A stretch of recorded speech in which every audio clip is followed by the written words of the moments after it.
Buy the tea. Use code Ken at checkout. Welcome everybody to probably not the stream everyone was hoping for today, because I'm not in the mood to do a upbeat and happy stream as a general rule today. There were the self-diagnosis stream requests. There was diagnosing Twisted Puppet. There was diagnosing a few other people.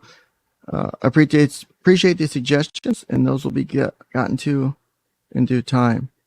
But today, I want to welcome you to, where is it at here? Episode 45, Anniversary Stream Part 1. Those of you who are new here, welcome. I have gotten some new viewers from my different channels I've participated in, different areas of YouTube I've made my ways around over the last 355 days. There's a lot of people I have to thank for just being on the internet in general. Most importantly, the people who helped me after July 20th, 2021. Because that day changed a lot of things in my life.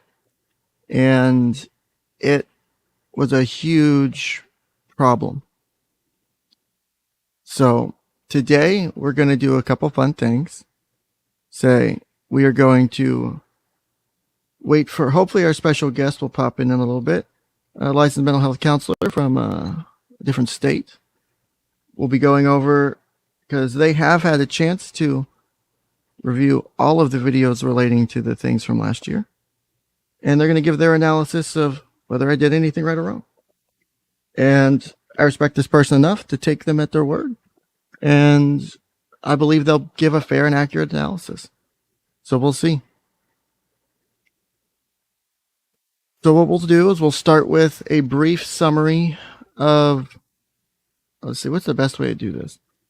We'll start with a brief summary of what the hell this anniversary is about.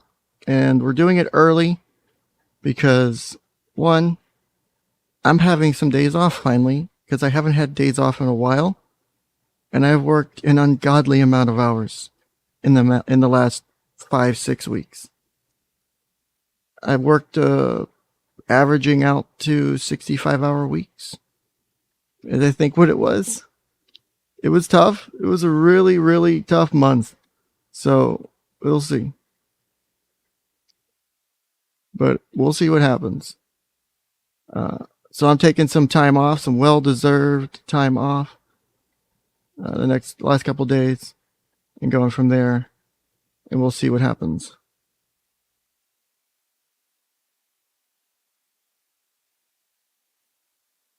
All right, so what I'm going to do is, let me see if I can find, I got to go into my YouTube channel here, go behind the scenes here, and figure out some of the original dates and times and which episodes this all went down with.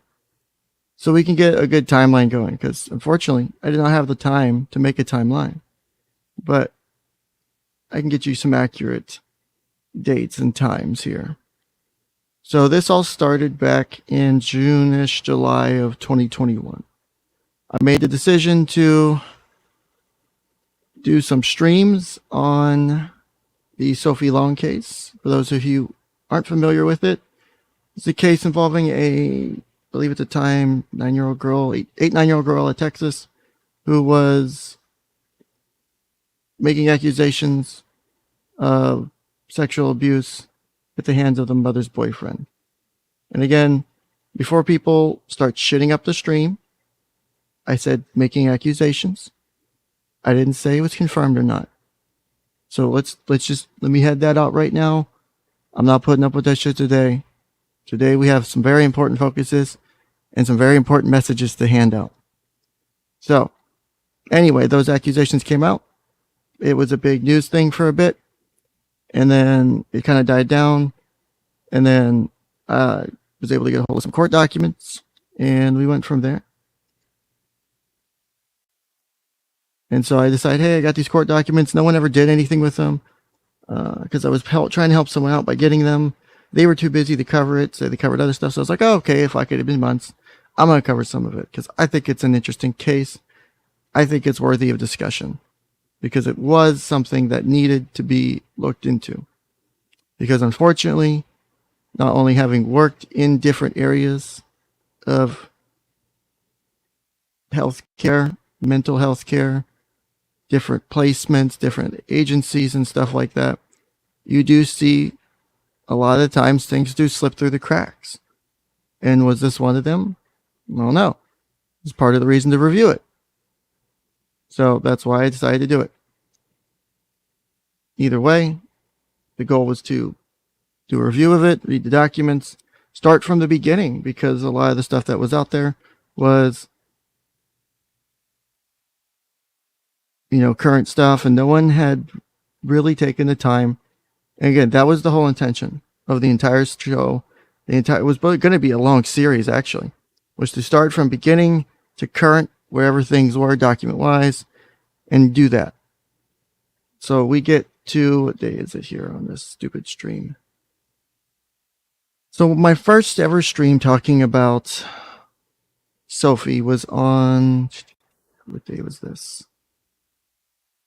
It was during episode 8, which was aired on, what day was this? Where I basically did a watch of some of the videos that talked about Sophie, and it was published on June 14th. So the verse was published on June 14th. So this is a month before the stream went down that cost me my job. And I say cost because it shouldn't have, and it never was anything I did wrong. And I've had more than one person higher up, higher licensed than me review it, and they said that I did nothing unethical. So there you go. So that was the first true touching of the subject of the case, was on episode 8. Episode 9 follows an analyzation, continuing of the video, because we didn't finish it in episode 8. Analyzed what was going on. What we could see from the therapeutic clinical side, here's some signs, here's some symptoms of things that just don't seem right, things that are concerning, body language, behaviors, out of context, out of cognitive ability statements that you would not normally expect someone of that age and of that functioning level to say. And so using that, I made my determination at the time of what I thought was going on. Fair. Then we move on. So that was, the second part was, what day was that? Analytics. That was June 27th, because there was some spacing. Again, I am a bit of a busy person sometimes, so forgive me. So we skip ahead. We do a bunch of other miscellaneous streams. Some of them very deep and difficult. And then we get on to episode 14 and episode 14 part 2, where everything hits the fucking fan.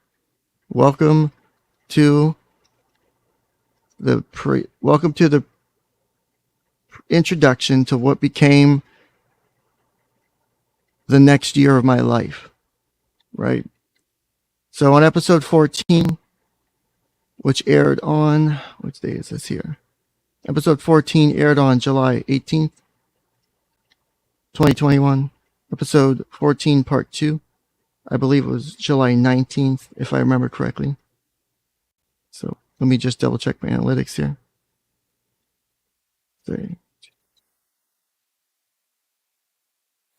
Why is that? That's weird. Yeah, I'm pretty sure that was July 19th. Because then the following day I had to go into work for a meeting, and that was the 20th where I was terminated from my job. So we have a Sunday and a Monday. A Tuesday I go into work, and I no longer have a job. On the first part, episode 14, before we get to 14, part 2,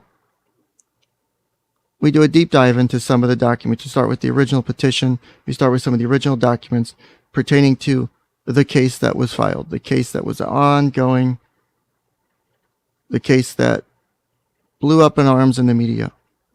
Because we had to start somewhere, and it's important to start with dealing with a court case, a recent court case. We start with this court case, we start with this day, start with this time, and we move from there.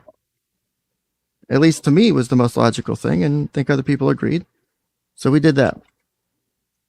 During that, things were said because they were also in the documents.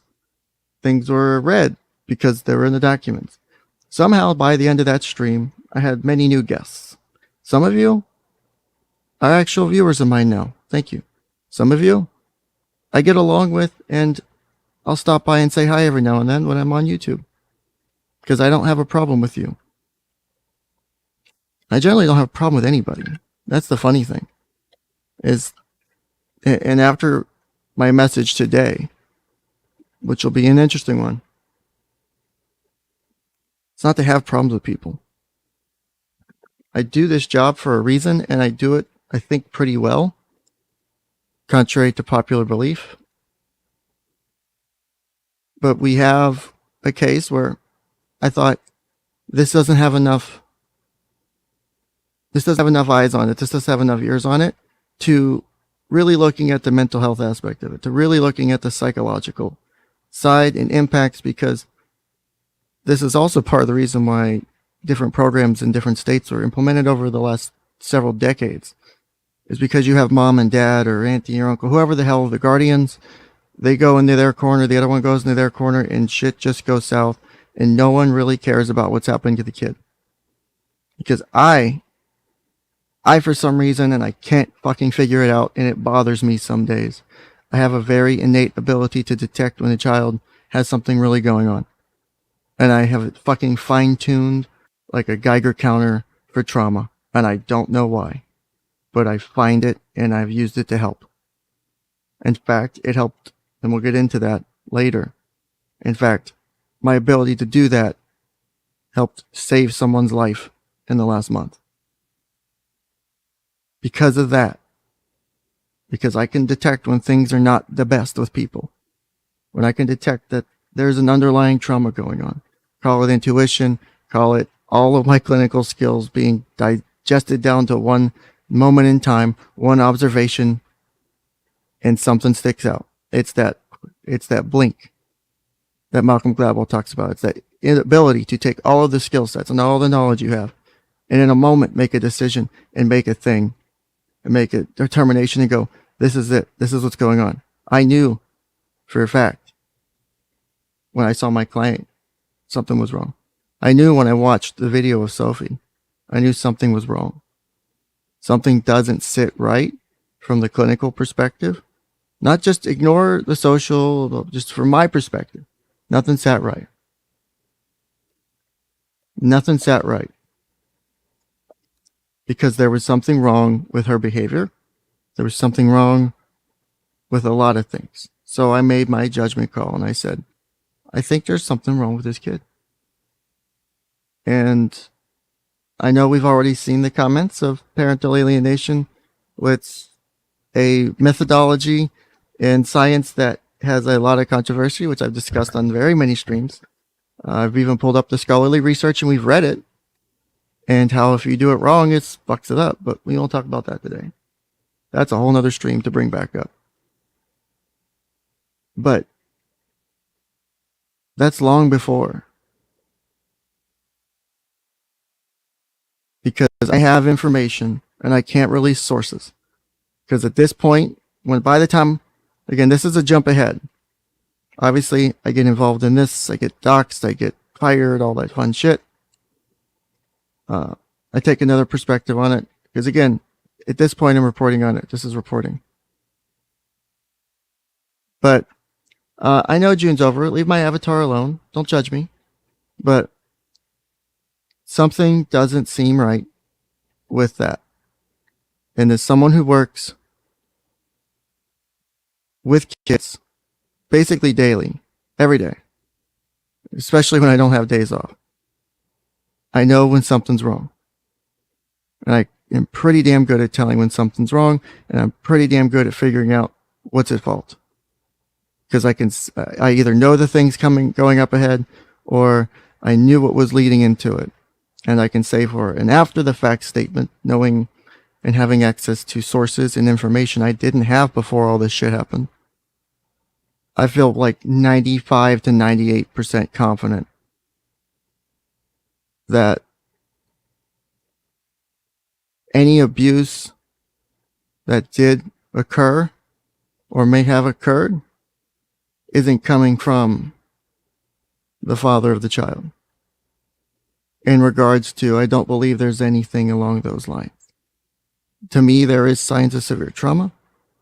That's obvious. There's signs of PTSD. There's signs of a lot of things. Again, from where I'm looking from the 30,000 foot view of what information I had at the time, also information I had afterwards that was extremely insightful. Again, not allowed to release it because that was part of the job. That was part of the journalistic integrity I took whenever I would take the sources. So I didn't release it. I kept some of that under wraps, and I still have it, and I still hold on to it. Should I ever be given permission to? I'll drop it like it's hot. So, to me, there was enough information, and you're never going to have enough to really, really make you feel confident. But I have enough I would make a solid assessment and say, I don't feel that's the case. Now, whether or not mom's boyfriend's responsible, I don't know. The only thing I know is I can see trauma, and I can see its presentation in a child. And to me, that's a problem because it's showing so severely, and if it's manifesting in a way where it's impacting the relationships between the parent and the child, of any parent and the child, it's not about who's responsible, whether mom did this, dad did this. The focus of parents should be in any given situation. And like I said, and I've said it to people's faces, you are responsible for your child, and you have to put aside any and all bullshit that you have with another parent to make sure your child's safe, to make sure your child's taken care of. And so, yes, there's a lot of accountability needed across the board in this case. I say that all the damn time. Like, everyone's at fault here. Mom made mistakes, dad made mistakes, boyfriend made mistakes, other people made mistakes. Congratulations. Welcome to being a fucking human. But at the end of the day, you should have everyone should have stood aside and said, okay, child, what hurts? Why does it hurt? And let us help you with what's hurting. And that should have been the end of it. Unfortunately, the child suffers. Children do not get to be brought into this world. And unfortunately, during a training I did recently, during a group counseling session I did with a bunch of youth, about 4,000 to 5,000 kids take their lives every year. So we don't, as a child, you don't get to be brought into this world. You don't get to make that choice. But holy shit, almost 5,000 a year take the choice to end their own life. That's a big fucking number. That kills more kids than car accidents. Or I'm sorry, that's the is it the first leading cause? Yeah, I think it's the second leading cause besides accidents. It's huge. More than cancer, more than other things, suicide. So yeah, when you put kids in situations where there's trauma, where there's a lot of other shit going on, what do you think's going to happen? Kids are going to get hurt. Whether because of an adult abusing a position of power, another kid abusing a position of power, or going far beyond what they should be doing as far as their age and expectation. and we're not getting help. At the end of the day, this child did not get help. Nowhere near quick enough. Didn't get the right help at the right time in the right way. Point is, there were mistakes made all around, but I still will stand by my judgment call. I don't think covering the case was a bad idea. I think it was supposed to be educational, insightful. I cannot help who shows up in my chat. I can't help who shows up here and does stupid things. Just like I can't help when I do stupid things. In fact, I helped implement a new program at work, or helped re-implement something that's been out of play at work for a while to help the kids I work with. And it was pressure, but it had a purpose. And the old system almost expected perfection from the kids. And my changes to the policy I put in place changed it from perfection because I'm not perfect and I'm their fucking counselor. If I'm a therapist and I'm not perfect, how can I ask kids who are dealing with difficult times to be perfect for a period of time, for a long period of time? And then if they make a mistake, they lose all of the things they just gained? Fuck no, that's stupid. So yeah, I'm sure I made some mistakes in the lead up to whatever the hell happened in July. But I know I did nothing unethical. I know I did nothing illegal. And I've confirmed that. Shit, one of my streams literally after all of this was reviewing the NASW Code of Ethics. Reading it from top to bottom. And not a single thing in there shows I did anything wrong. And I still stand by that. No one has proven me otherwise. And I hopefully when we get our special guest to pop in at some point, she'll be able to give an assessment of how she feel it was. And I think she and I are in agreement because she's coming in after the fact. Also, I'm sorry if my voice is a little hoarse. I've had to do some really difficult counseling in the last few weeks. And I've cried. It has been some of the most difficult things I've done as a counselor in the last month and a half, 2 months. And I say that, and I don't say that lightly. I have had days where I've left work, and in my car, the whole drive home, I cried. The entire drive home, I cried. And it's a long drive home. It's not like a 5-minute drive down the street.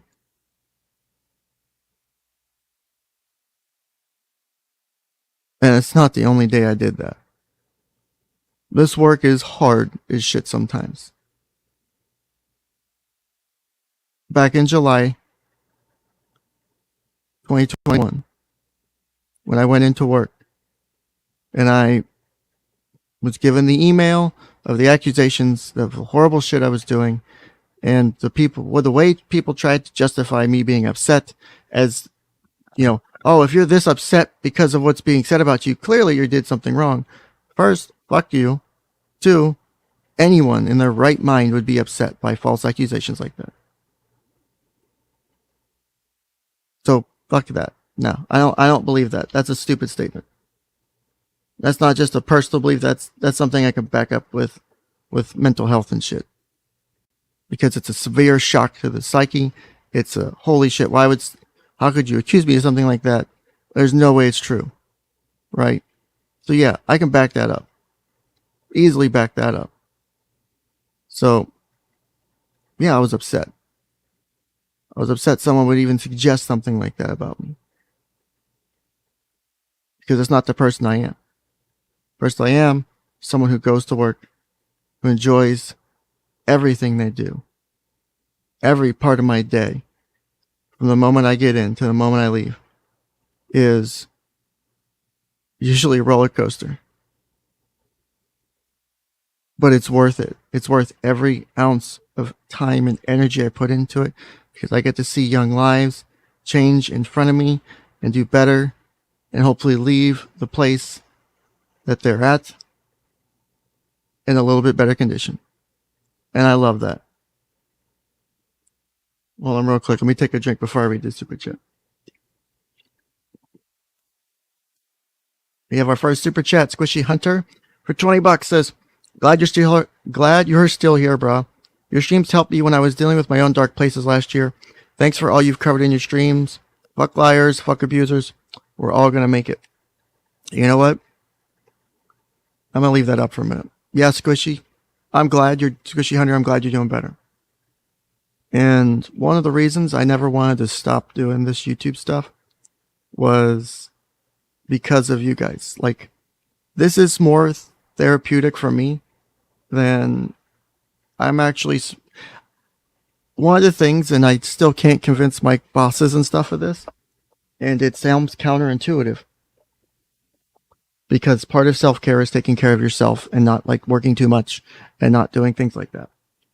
One of my true, and I literally mean this, one of my true forms of self-care is seeing my clients succeed. I can put in like a 70-hour week, and if one of my clients makes an improvement that does well for them, gets them help, saves their life, not a single moment of all of that mattered to me except that outcome, and everything else is whatever. And I wind up in such a good place as a therapist, as a counselor, going, yeah, I'm working a shitload of hours and I do need to take better care of my health and stuff. But mentally, I'm okay. And that's the expectation I set for my clients. Because some of them come in really, really bad spots. Can't really say what I do. Let's just say I work with kids, and I work with kids in an interesting environment. And I have limited time to do what I do. So I get kids coming in really, really difficult places. And that's not easy to work with. And some of them are depressed. Some of them are suicidal. Some of them are anger. Some of them just don't care. Some of them are using substances. Some of that, I mean, name it. You just name it. Name all the shit a teenager does and multiply it. And then that's how they get into really bad spots and end up working with me. And you know what? Most of them want to work with me. I'll take that. Most of them want to work with me. Hey, Mr. Ken, can I talk to you? Mr. Ken, can we talk to you in your office? Hey, Mr. Ken, do you have some time? I think my boss is a good clinician. I love my boss. I love my boss's boss. I love my company. I love what I do. And I love when I can have a kid come to me and tell me that was helpful, or I'm feeling a bit better. Or my favorite thing is and they hate it. And I piss the kids off is, not on purpose, but it pisses them off a bit, is they'll tell me, you helped you feel better. And I go, no, I didn't do anything. You did the work. I didn't do shit. But I also have rapport with kids that I don't know how I get. I also set up expectations with kids where if I have a kid who's like high likelihood for crisis or something like that, and I've got a good back and forth with them and I have that good clinical relationship, I tell them, if I ask you for your no bullshit answer, you cannot lie to me in that situation. It is one of the few times I will ask you for it. But if you could give me that answer, it will help me determine what I do next. Because sometimes I have to do evaluations for suicide. Sometimes I have to do evaluations to make sure people are safe.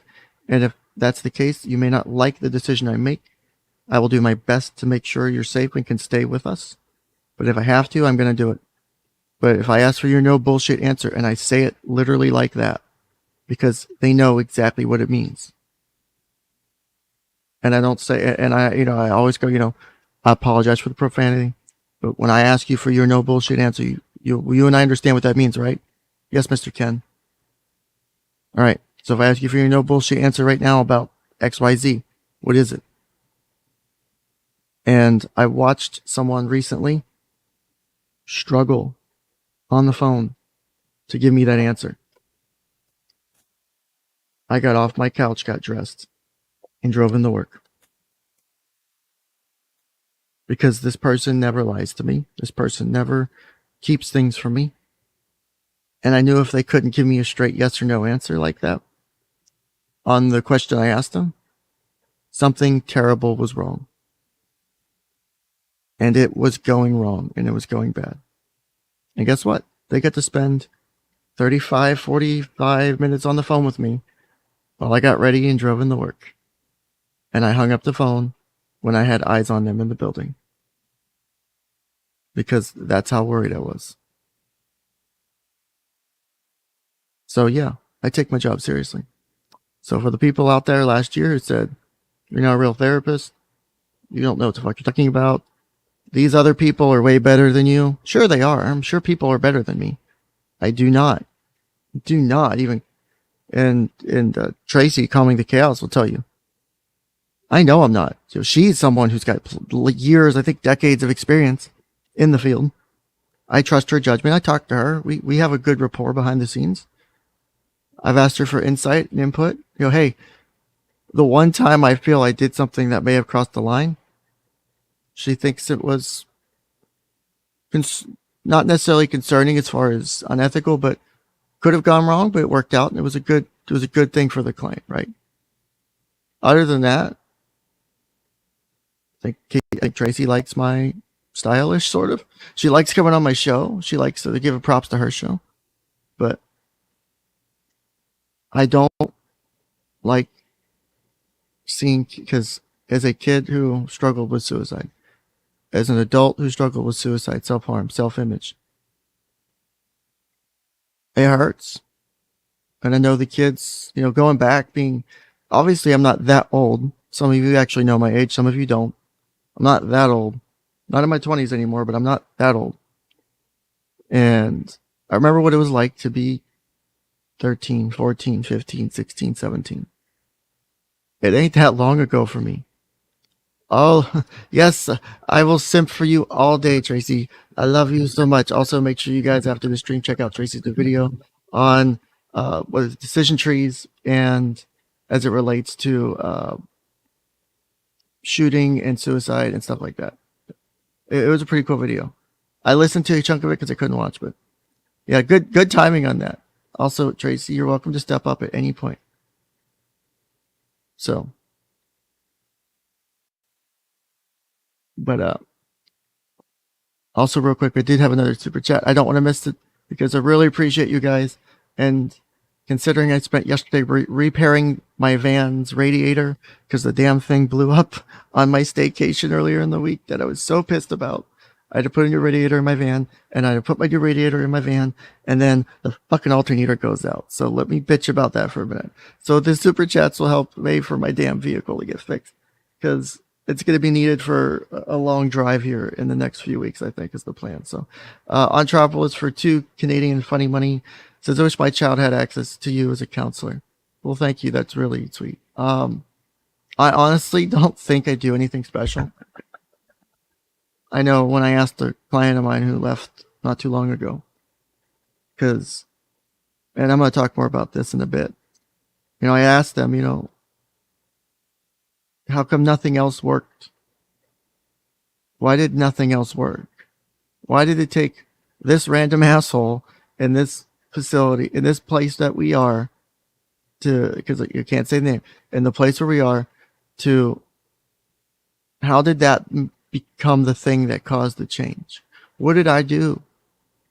And it's honestly made me stay awake at night, because I don't think it's not like I'm whipping out some like amazing judo fucking therapeutic mumbo jumbo shit. Like, I don't. If you looked at my way I do therapy, some people would go, what the fuck is that? Because it's not like I'm not following rigid things. I'm not following this clear path from A to B. I piecemeal a lot of the way I do therapy. I grab from different types of therapies. I use a lot of client-centered. I use a lot of client-centered therapy, usually mixed in with cognitive behavioral, because I love the two combined together, and for me, it's worked. I use a little bit, some pieces of other things when I can. I'm really wanting to get some trauma-focused CBT training at some point, but I still don't know what I do, and my client tells me it's because you don't look at your phone the whole time, and something like you show actual emotions when when you're listening or when you're talking, and a couple other things. And to me, I'm sitting there like, this can't be it. This cannot be it.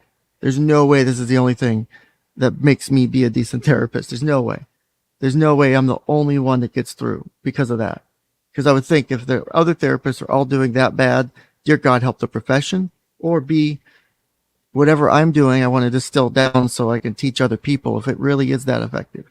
And I'm not saying I'm a fucking God, but something has to be like usable to be able to use, because this can't continue. Kids are too much risk, man. So real quick, let me read the super chat, and our guest has arrived. Colonel Crayon for £5. Are these the £5 you lost or gained? Because I know there was some eating issue. I'm joking. Did well in my law exams. My reward, another year of law school. Then another year after that. Then maybe a master's. Then up to 3 years of training. Yay. I know, right? That's like becoming a therapist. Yeah, have your bachelor's degree, which a bachelor's degree in psychology is worthless. Anyone will tell you that. You have to get a master's or above to do anything with psychology, unless you want to do case management or something, or a couple other miscellaneous things. It's a general degree. You get your master's. I got mine in social work. Then you have to do so many hours, depending on your state, of clinical hours and supervision and all this other crap. And then you can get unrestricted license. Like, it's a complicated process just to do it's fun being in those professions. And welcome to the stream, Tracy from Calming the Chaos.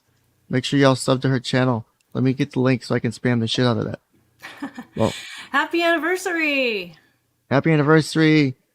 Stay 10 days short, but happy anniversary. Well, we have to celebrate it early, right? Because we're so excited about it. Yeah, I mean, I'm more excited about it than I thought I was.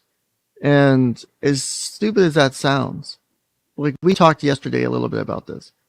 Here, let me spam this real quick before I forget.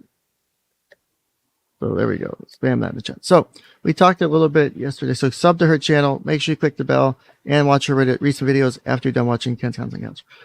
We talked a bit yesterday about how this year has been for me.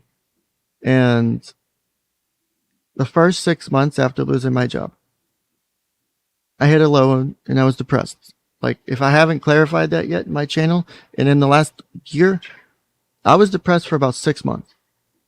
And the biggest thing that caused the depression wasn't so much losing the job. Job's a job, you can get another job.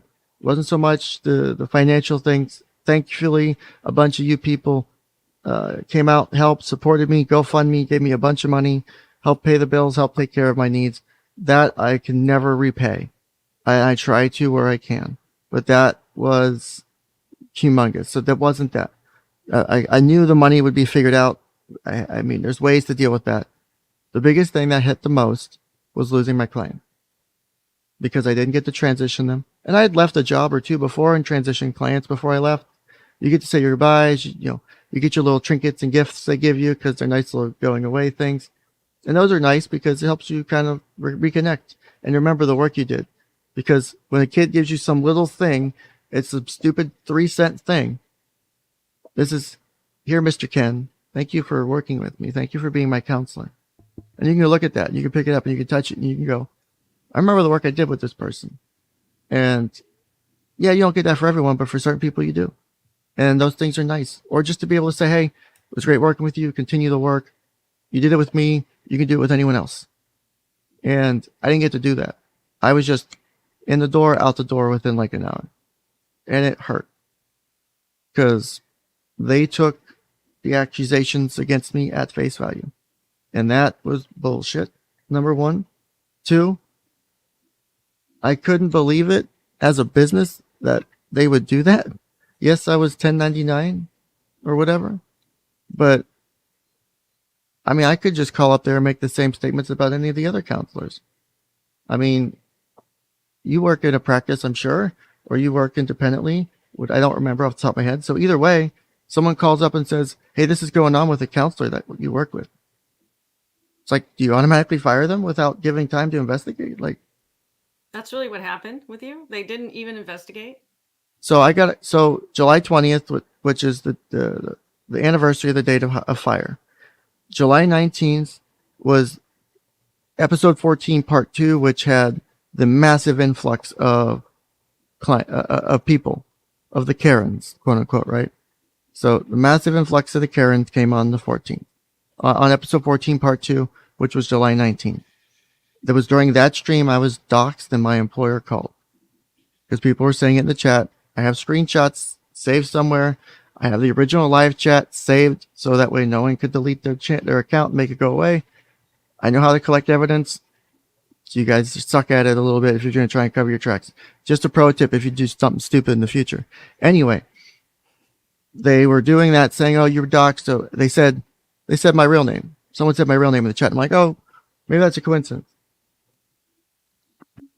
I thought maybe it was, or it's a How'd they common find name. out Maybe your real name? that was a fluke, and you can thank Psychology Today. It was partly my fault and partly Psychology Today's fault. Oh So man. Okay. I'll give you the deets behind scenes because technically I think you could still find it, but because my Psychology Today has been down for a long time, you can no longer use that as a way to find me. Because that was the only way to find me. And all So, of this because you were talking about the Sophie case, and then they went to all this trouble to find you. They searched you out, and then they called your work. so they didn't like that. So I found this some of the pieces I found out later from different sources, and some of my sources are really good sources. Can't say who. That's really good sources. Other people were people who, because after all this happened, I did do some traveling to other YouTube channels and popped on. There was a few different people I popped on. I talked to them. I wouldn't say we're friends, but I like made it to where we're on like, okay, like we talk, there's no hatred. There's no like, people have apologized for their parts and things, and I've forgiven them because they were like, okay, maybe I did react too much, or that was an overreaction. I shouldn't have done that. They may not have called, but they were still part of the brigading. They were still part of the coming in the chat and shitting all over me, saying horrible things about me. They recognized they're wrong. I was like, that's cool. You did your part. No different than I would with a client. You took up the ownership. You took accountability. I have no reason to hate you now because you did what was expected. There's no need to be mad at you. So, but some of the people thought that that they found some random therapist to try and back up the claims that Michael was making about Sophie is one of the things I was told. And so that's why they all kind of brigaded me. They thought that I was maybe a paid guy that was coming out. Again, I've heard different things, and this is some different perspectives too. Is that I was doing that they're paying me to come out here and talk about how, what Sophie's saying is absolutely true and that mom's lying. And there's also a few other things. Like this was like a thing on my own. I had never spoken to anybody involved with the case prior to that day. I had no idea. They were 1,000 miles away in Texas. I'm in my nice home state of Florida now, which is where I live, which it's out there. I don't fucking care at this point. So I'm in Florida. Congratulations. You got that much. And so I'm 1,000 miles away. I've never interacted with them. I wasn't clinically involved with it. I had court documents that I legally obtained the proper way prior to all this going down. Nothing was done under the, like, illegally. Everything was done the right way. Got documents from the clerk of courts, got things that way. Everything I had access to, I had legally obtained. There was no concern with that, right? And so I read my documents. I read the documents like that I have found. And my goal was to be like, hey, no one's really done this.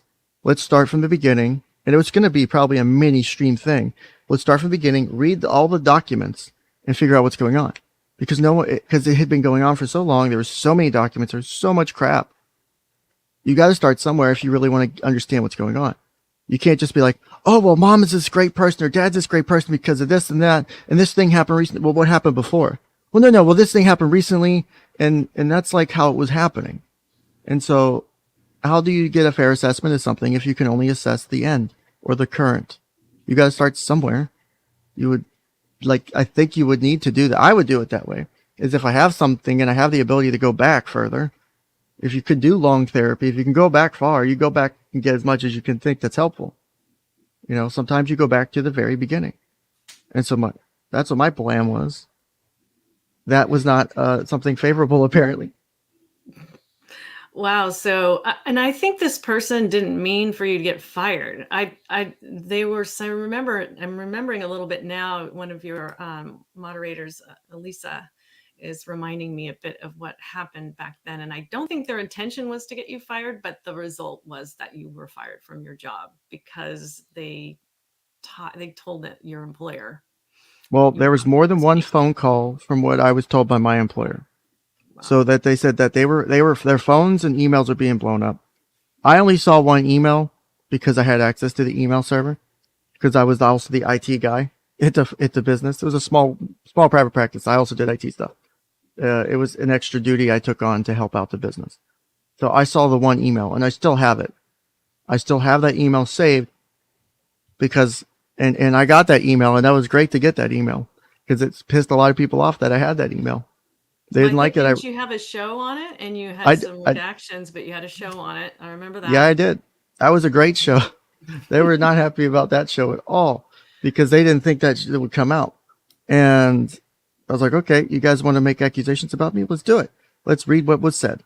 And then there was also, because my boss called me on the 19th, which is the day before, and her and I don't know, and I still think this is improper, is her and someone from our admin team were on the phone with me saying, hey, we're getting calls about you talking about clients on YouTube and you talking, and someone says you're talking about a 9-year-old girl's vagina. And that's literally what my boss says, or my boss says the first part, and then I think the admin person says the second part. And she sounds kind of pissed off. Okay, I can get that. So, having not told my boss anything that I'm doing, she doesn't watch my show, she's never heard of my show, to then be getting told that's not something I had her say. That's not something I wanted my boss to ever say to me or the admin lady to ever say to me is, oh, what are you talking about in 9-year-old girl's private parts on, you know? And I say it exactly like that because that's exactly how I heard it. That's exactly what was said. So, of course, I'm going to be mad. And do you think my boss isn't going to go into hypervigilance mode? I'm sure you know there's a reason that there's not as many males in this field. And one of them is people don't trust males. And there's a bias against males, unfortunately. So anytime there's an accusation made against the male, everyone goes in hypervigilance mode of, oh my God, is he actually doing the horrible things? Maybe my boss went too far that direction. I don't know. But if she did and then didn't do an actual investigation, that would probably be more unethical than anything I did. Because if she thought I did something wrong and they didn't look into it, Yeah, some that's of the the way. people in your chat are saying, like, why else would you want to call a person's employer but to get them fired? Lemon party. Yeah, I get that. Yeah, but I believe that's what the person said when that person apologized to Ken later on. That I didn't want to get you fired, but Why would you I don't know. call? Yeah, but why did Well, you because call? I think I have this. Hold on, I clicked the wrong button. I think I have the screenshots of it here somewhere because I remember finding it. And I remember that email. And actually, I might be able to pull the email up, save it on my phone. I'll do that as we talk. But they're saying that they wanted me to be like they wanted me to get supervision on my actions or something. It was really weird how it was worded, but it's like that wording you say in a way that, yep, here we go. I have the email and I will read it as a refresher. I can't easily pull it up, and that way I don't have to worry about redacting anything. I could just redact it on the fly. Say this is the contact form submission by the person, Lisa, phone number, email address, subject, Mr. I'll replace it with Ken's. Mr. Jennings' recent online activity. Hello. I called yesterday and was told I would receive a call back, but I never did. I assume your practice must be very busy, so I hope you will get this email. And I love the wording in here because if you pay attention to the wording, you could see exactly what the intention was, or what I would assume the intention was. Let me rephrase that because I'm not mind reading. What I would assume the intention was, having seen people do things like this before. I am writing this email because I am concerned about the unethical behavior of one of your employees, Mr. Jennings. On Monday and Tuesday, Mr. Jennings produced live YouTube videos in which he discussed the custody case of Michael and Kelly Long. This custody case has been going on for years. In August, Michael Long was just about to lose all parental rights once and for all when he started an online war against his ex-wife and my friend, Kelly Long. Part of this was publishing a now viral video in which his 10-year-old daughter, Sophie, claims that her mother's fiance touches her inappropriately. It has been proven over and over again in the past year that this did not happen, and that Sophie was coached to say the things she said and behave the way she did, as dramatic as it was. Your employee decided that this would be good content for his YouTube channel, as many others throughout the last year. The reason that his was so offensive, though, is because I almost said my name. Mr. Jennings decided it would be appropriate to read aloud the court documents and show them on screen. These documents are now sealed, and for exactly this reason. The judge, amicus, ad litem, and parents did not want them read online. While Mr. Jennings did obtain them legally, his professional background should have given him the wisdom needed to know that he should not be making YouTube videos with this as his topic. Not only are these documents sealed, they contain very intimate details in them, such as saying exam descriptions and results and other medical records, birthdays, addresses, etc. In fact, in the video produced on Monday, Mr. Jennings showed the birthdays and addresses of the minors involved in this custody case on his screen for the entire world to see. During these videos, Mr. Jennings proudly declared that he had the right to read these sealed and highly sensitive documents because of his profession. He claimed multiple times that the YouTube community needed his expert opinion on this matter, even though it was clear that he had not done the necessary research to even understand the entire case and its background. He also did not have the basic human decency to edit out private information or to use pseudonyms for the minors involved in this case, who have already been through enough on the internet.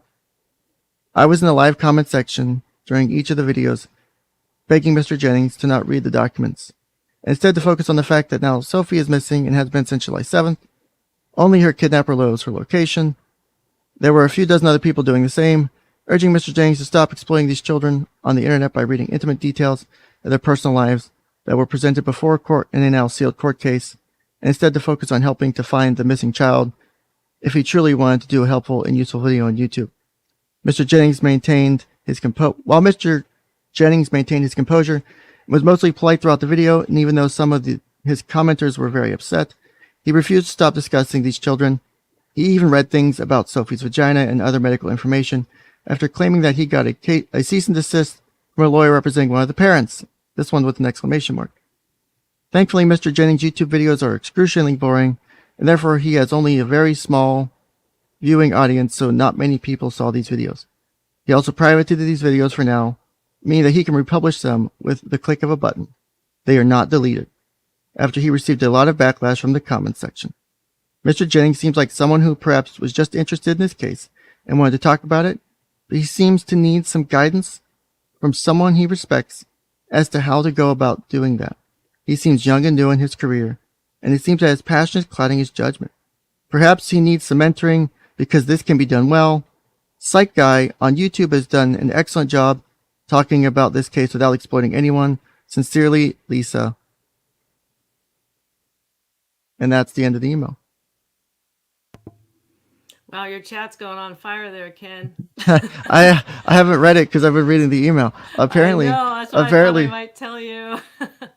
So what I miss in chat, guys? How do you guys like that email coming back up? It's a good trip down memory lane, right? All right. So somebody's saying that the documents were under seal. Some other people were saying it wasn't sealed when you got them. And then they said this comment about two mental health counselors talking with somebody, and I'm like, I'm completely lost. Wait, two mental health where's that one at? I think it's been deleted. Oh, okay. I'll say because I'm like kind of clueless here, but because some of this behind the scenes stuff was not apparent to me when I was doing this. All I know is I saw Ken on Will's show. God, I can't even think of the name of it. God, that was a while back. Yeah, and I saw it. I heard the story about you losing your job, and I felt so bad, and so I started to listen to you. So I think you got a pretty big audience. I mean, so that's another benefit of you actually getting called out. I got monetized because of this. Yeah, I tripled my subscribers because of this. I had less than 500. I think it was under 400 when this all went down, or it was just crossing the threshold of 400. Then all this goes down, and there you go. So, for example, I see the comment you're talking about in chat here. Honestly, it's unethical for two mental health professionals to interact with a woman who aided and abetted a kidnapper. But what do I know? That's That by itself isn't unethical. Like, this is the whole thing, is the understanding of what ethics is and what, like, for example, HIPAA is. And people suck at understanding all of this stuff.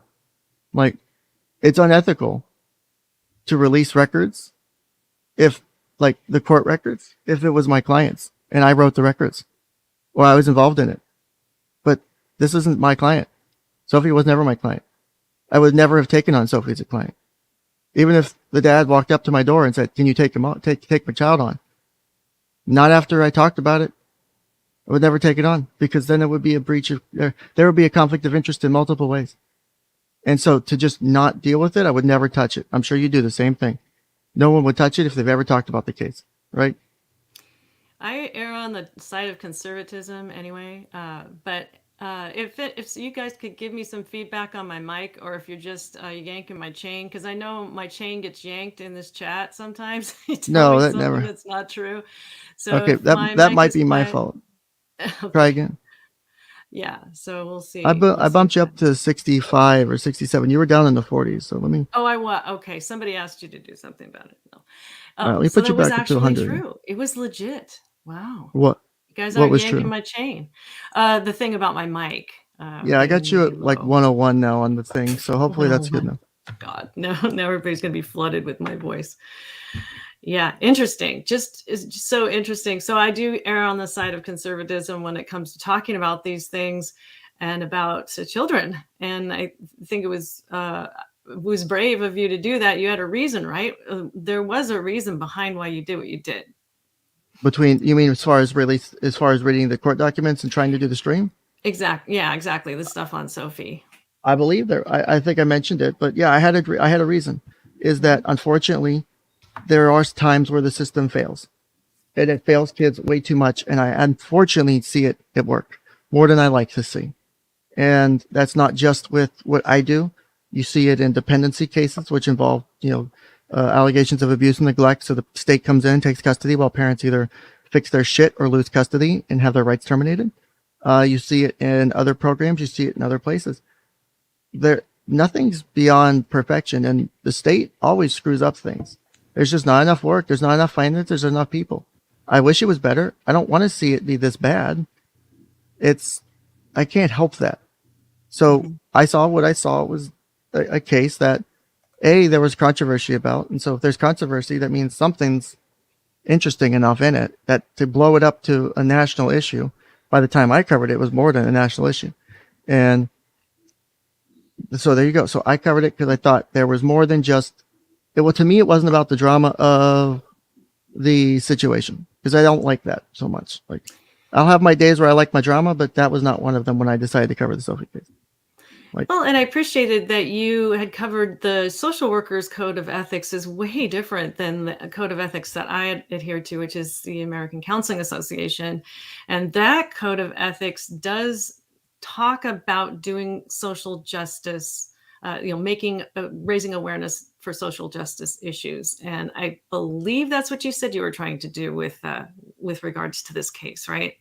so that was part of it. It's also because it's also an educational thing, bringing people into the loop on, like, for example, part of it was, because, well, obviously when you do this, you can't teach people how to be a therapist overnight. You can't, but you can give people insights on how you do your decision making.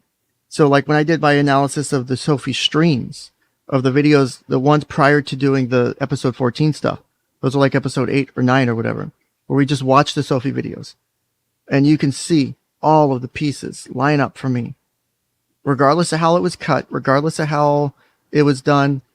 There are certain things you cannot coach a 9-year-old to do unless you beat it into their head over and over and over again. And that's going to have its own things you see. That's how I would describe it. I don't know if you would agree or not. Yeah, I saw everything and all of the film, and I guess what I do is I pay attention to what happens in my body, and I had this sort of body reaction, like, oh my gosh, what's going on here? Something like an alarm bell came off, but my intuition isn't perfect, and I didn't know what it meant, but I just knew, like, this has no place on YouTube is what I thought. This has no, like, when I saw the video first being released, I was just like, oh my gosh, that is just like awful. And then all these shows started talking about it and commentating and not using facts and doing a lot of speculations and stuff like that. And I don't know, the whole situation was just felt really icky to me. Oh, it But was icky. It's yeah, very, so ugh. I got the ick, if that's a psychological thing. I think But it honestly is, because like you said, and it's something like I said, I like the work of Malcolm Gladwell when he did his book Blink, because the ability for the brain to make snap decisions has been something we've done to get to where we are today. So you take all of the education, training, life experience, every piece of experience you have up until that moment you make a decision. And when your brain goes, something's wrong, and when you have that internal reaction, that's an instinct coming at play that says something isn't right here. You may not know exactly what it is yet. And again, yeah, you can cut that stuff together. But when you watch that versus watch even say a movie involving something like sexual abuse, and you watch the movie, even if you were to remove yourself from it being a movie for a minute, you're going to have a different reaction, because the acting of it and the real life of it are two different. There's only so much you can fake before that, like, it becomes obvious. And then you go, okay, I can, that's a good, ooh, that almost had me, or, oh, that was kind of real. There's that versus, oh my God, what the hell is this?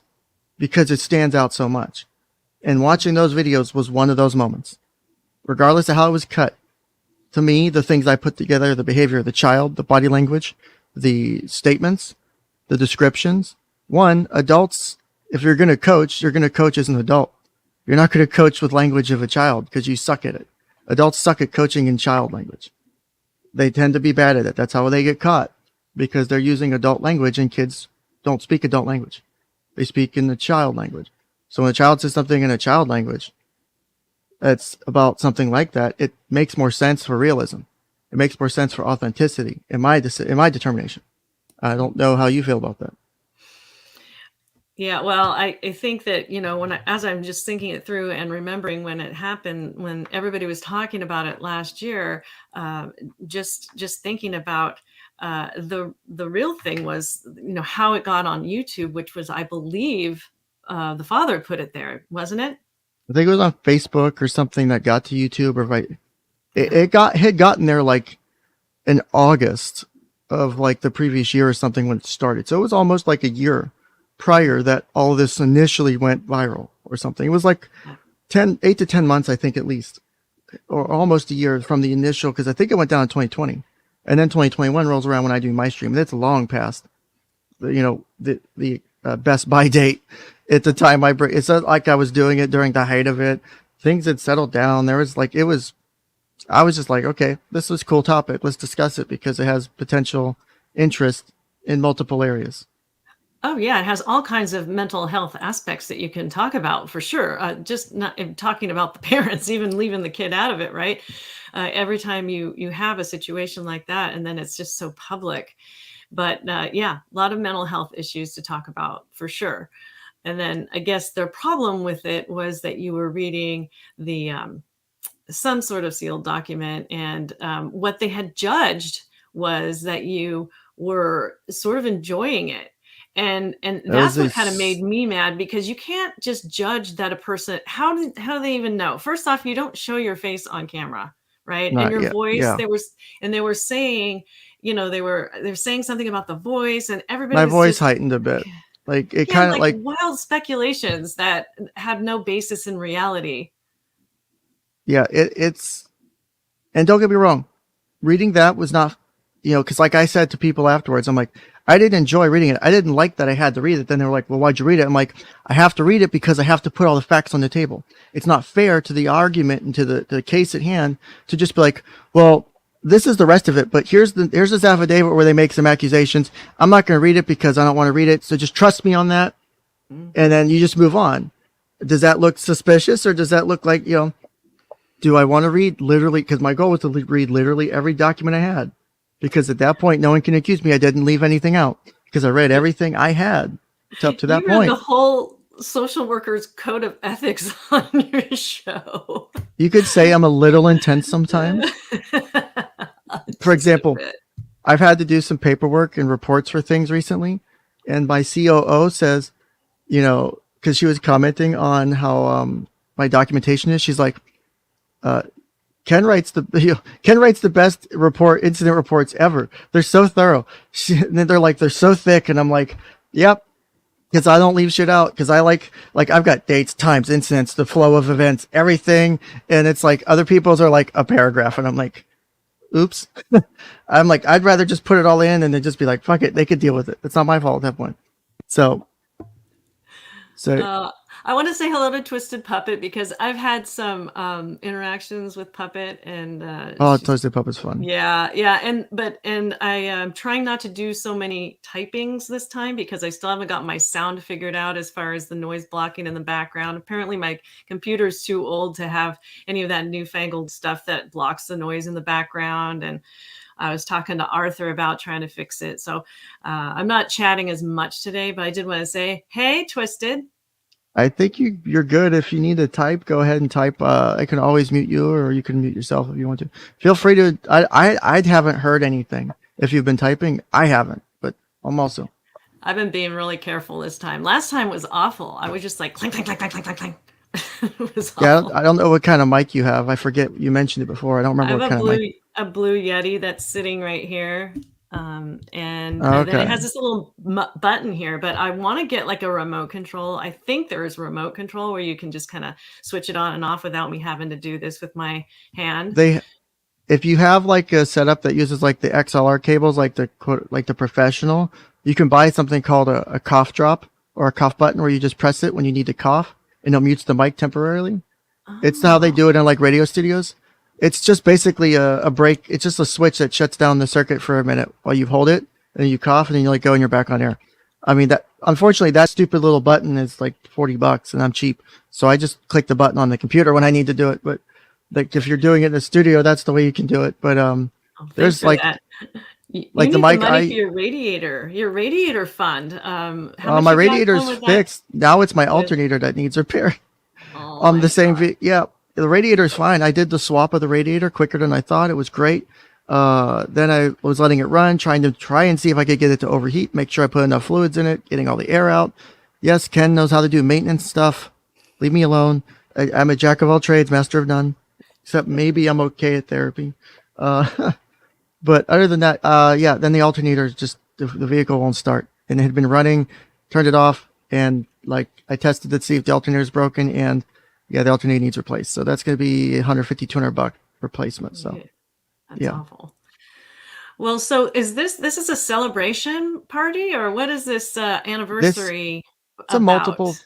Multifaceted, just like anything in therapy. It's multifaceted. Because there's nothing that has one just easily straight answer. It depends is basically the answer to everything. And that's why I tell clients, it's like, the answer is always going to be, it depends on what you want, on how I can do it, on what will be the best way. It depends. Part of this is a celebration of a way, and we'll do that part here in a minute. Part of this is since we've never really had an opportunity to do this, and you said to me, you've obviously been a guest here before, biased or not. I don't know if people will assume you biased or not, having been a guest here before. That's on them. I have worked with you on more than just YouTube stuff. I had you consult with me on something that was probably the best thing I've ever done as far as making sure I got insight on something. And again, before anyone bitches at me, not you, but everyone else, before anyone bitches at me, no confidential information was exchanged. It was done as a case study using anonymized information. You can do that. It's done all the time at conferences, in team meetings. Yeah, so don't start shitting on me, people in chat. I covered my bases. I already had that question come from somewhere else, and I already proved I did right, because that came from inside my work. Because I got asked about it, and I said I anonymized everything. They even said, I don't think you shared anything anonymous, Ken, or anything confidential, Ken. I didn't say that. So I think it's not my concern. So I was like, okay. And so, but I have no doubt you can make fair assessments. And I have already told you, like I asked you the other day, for your assessment on my client I had and how I handled that situation. Which, holy shit, that was the scariest thing I've ever done. But oh my god, was it amazing! I was waiting for your feedback, and I was actually waiting for you to go, holy shit, you fucked up. I was waiting for like that mess. I'm like, just say I fucked up, just say I fucked up, just say I fucked up the whole time. And As I was listening to the story unfold, I was thinking, if you think something you did is unethical, it probably is. But then after I heard the whole story, I'm just like, and that's it. wow, that was your fucking Christ. Oh my god. If that was your answer, I'm like, okay. If that, I thought it was like, of all the things I've ever done, I'm like, that's the thing that's furthest pushed the boundary for me. And I was scared because I pride myself on my ethics and my integrity. And so I was like, did this really put, it wasn't so much because I was more concerned about two things, the immediate safety and the trauma factor. And thankfully, I don't think I did any trauma, which was my first, I don't want to be a person leaving trauma with a client. That's not my job. I don't think I did. So Clients re-traumatize themselves a lot in therapy too. I mean, don't be so hard on yourself. Sometimes the client will go there.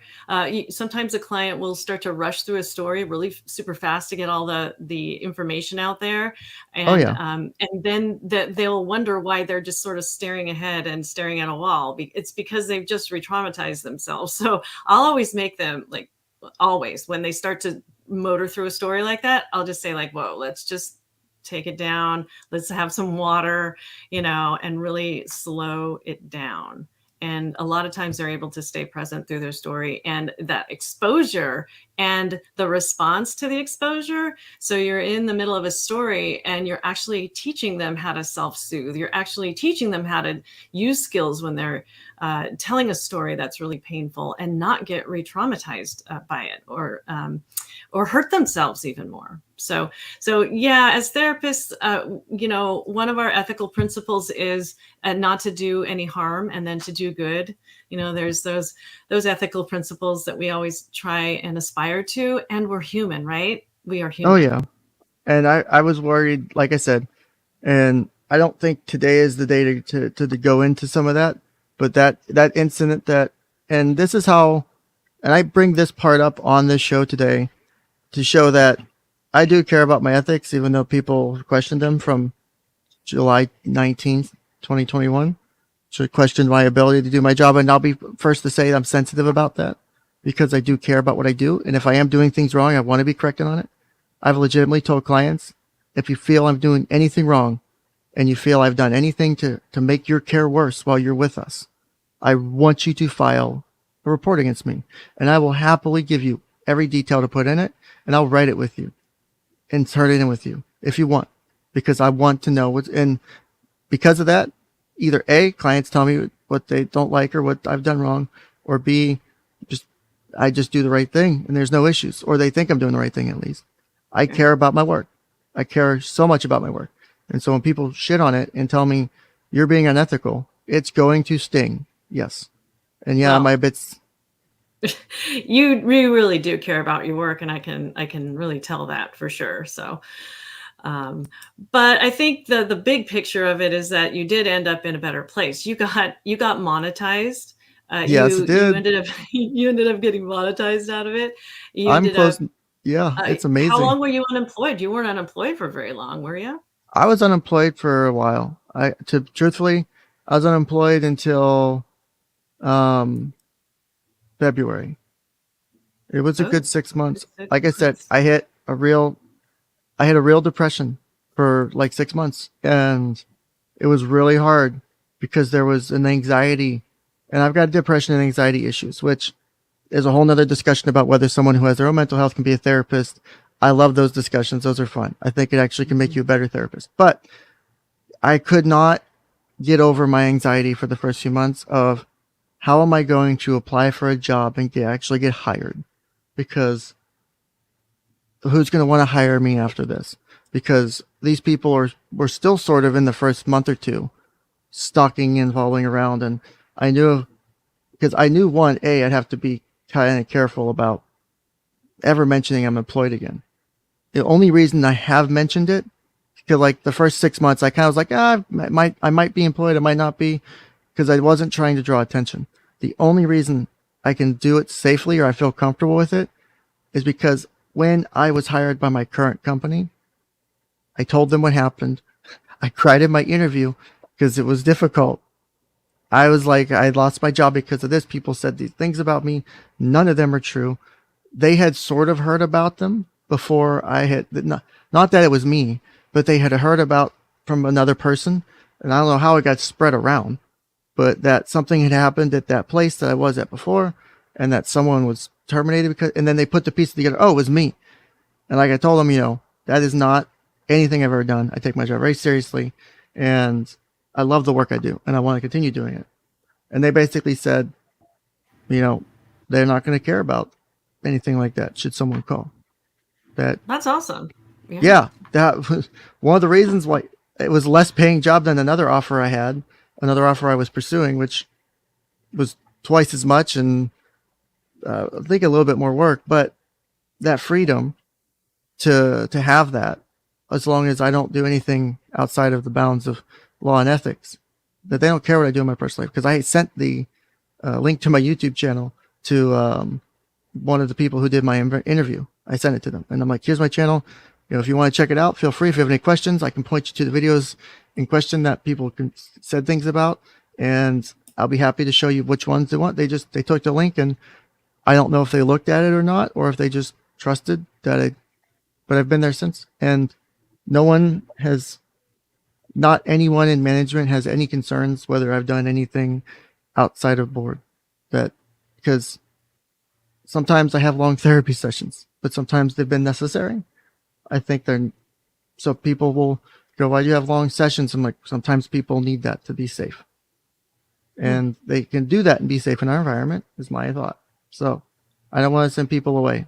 That's the way I look at it. So outside of that, there's nothing I've done that has ever bordered on any of the disgusting shit these people have said about me. And again, pardon my language, it's a bad habit, I know. I've never heard swear words before. Could you please keep it clean around here? I know. That's not like my Discord is corrupting you, right? Yeah, right. But I know you take your job very seriously. And I know you've watched after finding out what happened to me, I think you said you basically went back and looked at a lot of my old stuff, especially around that. Mm-hmm. In your professional and personal opinion, was there anything I did that wasn't above board? Above board meaning what? Ethics. I mean, anything unethical, anything illegal, anything not following any licensing board's requirements. Yeah, I couldn't find any. And plus, the stream that you did when you went through the code of ethics and you actually I think you were also talking about Psych Guy, and it was kind of in that time frame in there. That was funny. So fascinating to me. I was just like, okay, well, you went through like line by line this code of ethics, and you were able to. Is that stream still up? Because people could watch that. It's a really educational piece of content that you have, and it just went through line by line, and you did challenge anybody to find anything that you had done. I don't think anybody has. I certainly I'm still waiting for it. Yeah. I think it's $500 cash straight to you if you can cite to the specific thing I did that's unethical, and you can cite to the code of ethic or Florida law that would be a violation of it, and I will take your accusation and I will run it in front of 3 independent professionals, and if they agree that it was unethical and that I should have been reported for it, I will give you your money, and I'll even self-report myself. Dude, I forgot about the money. I got to go back and watch that. She's like, I need that money. Holy cow.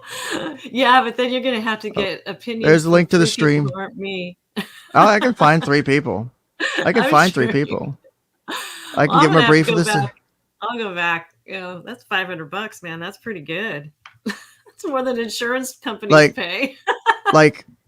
I know the Psych Guy stuff got brought up in not only, I think, the NASW stream, but some other streams I've done. I did watch a stream where because one, I don't know his name and I don't care enough to figure it out because I'm not going to do that. Honestly, I think for being a psychiatrist, he says he's a double board certified psychiatrist, right? So you and I both know he the Goldwater rule does apply to him, not me. Goldwater rule does apply to him. He has done in his chat while doing a stream, has made a diagnosis of someone. So Yep. to me, even the implication of a diagnosis, not because the way psychiatrists, as my understanding, are supposed to do it.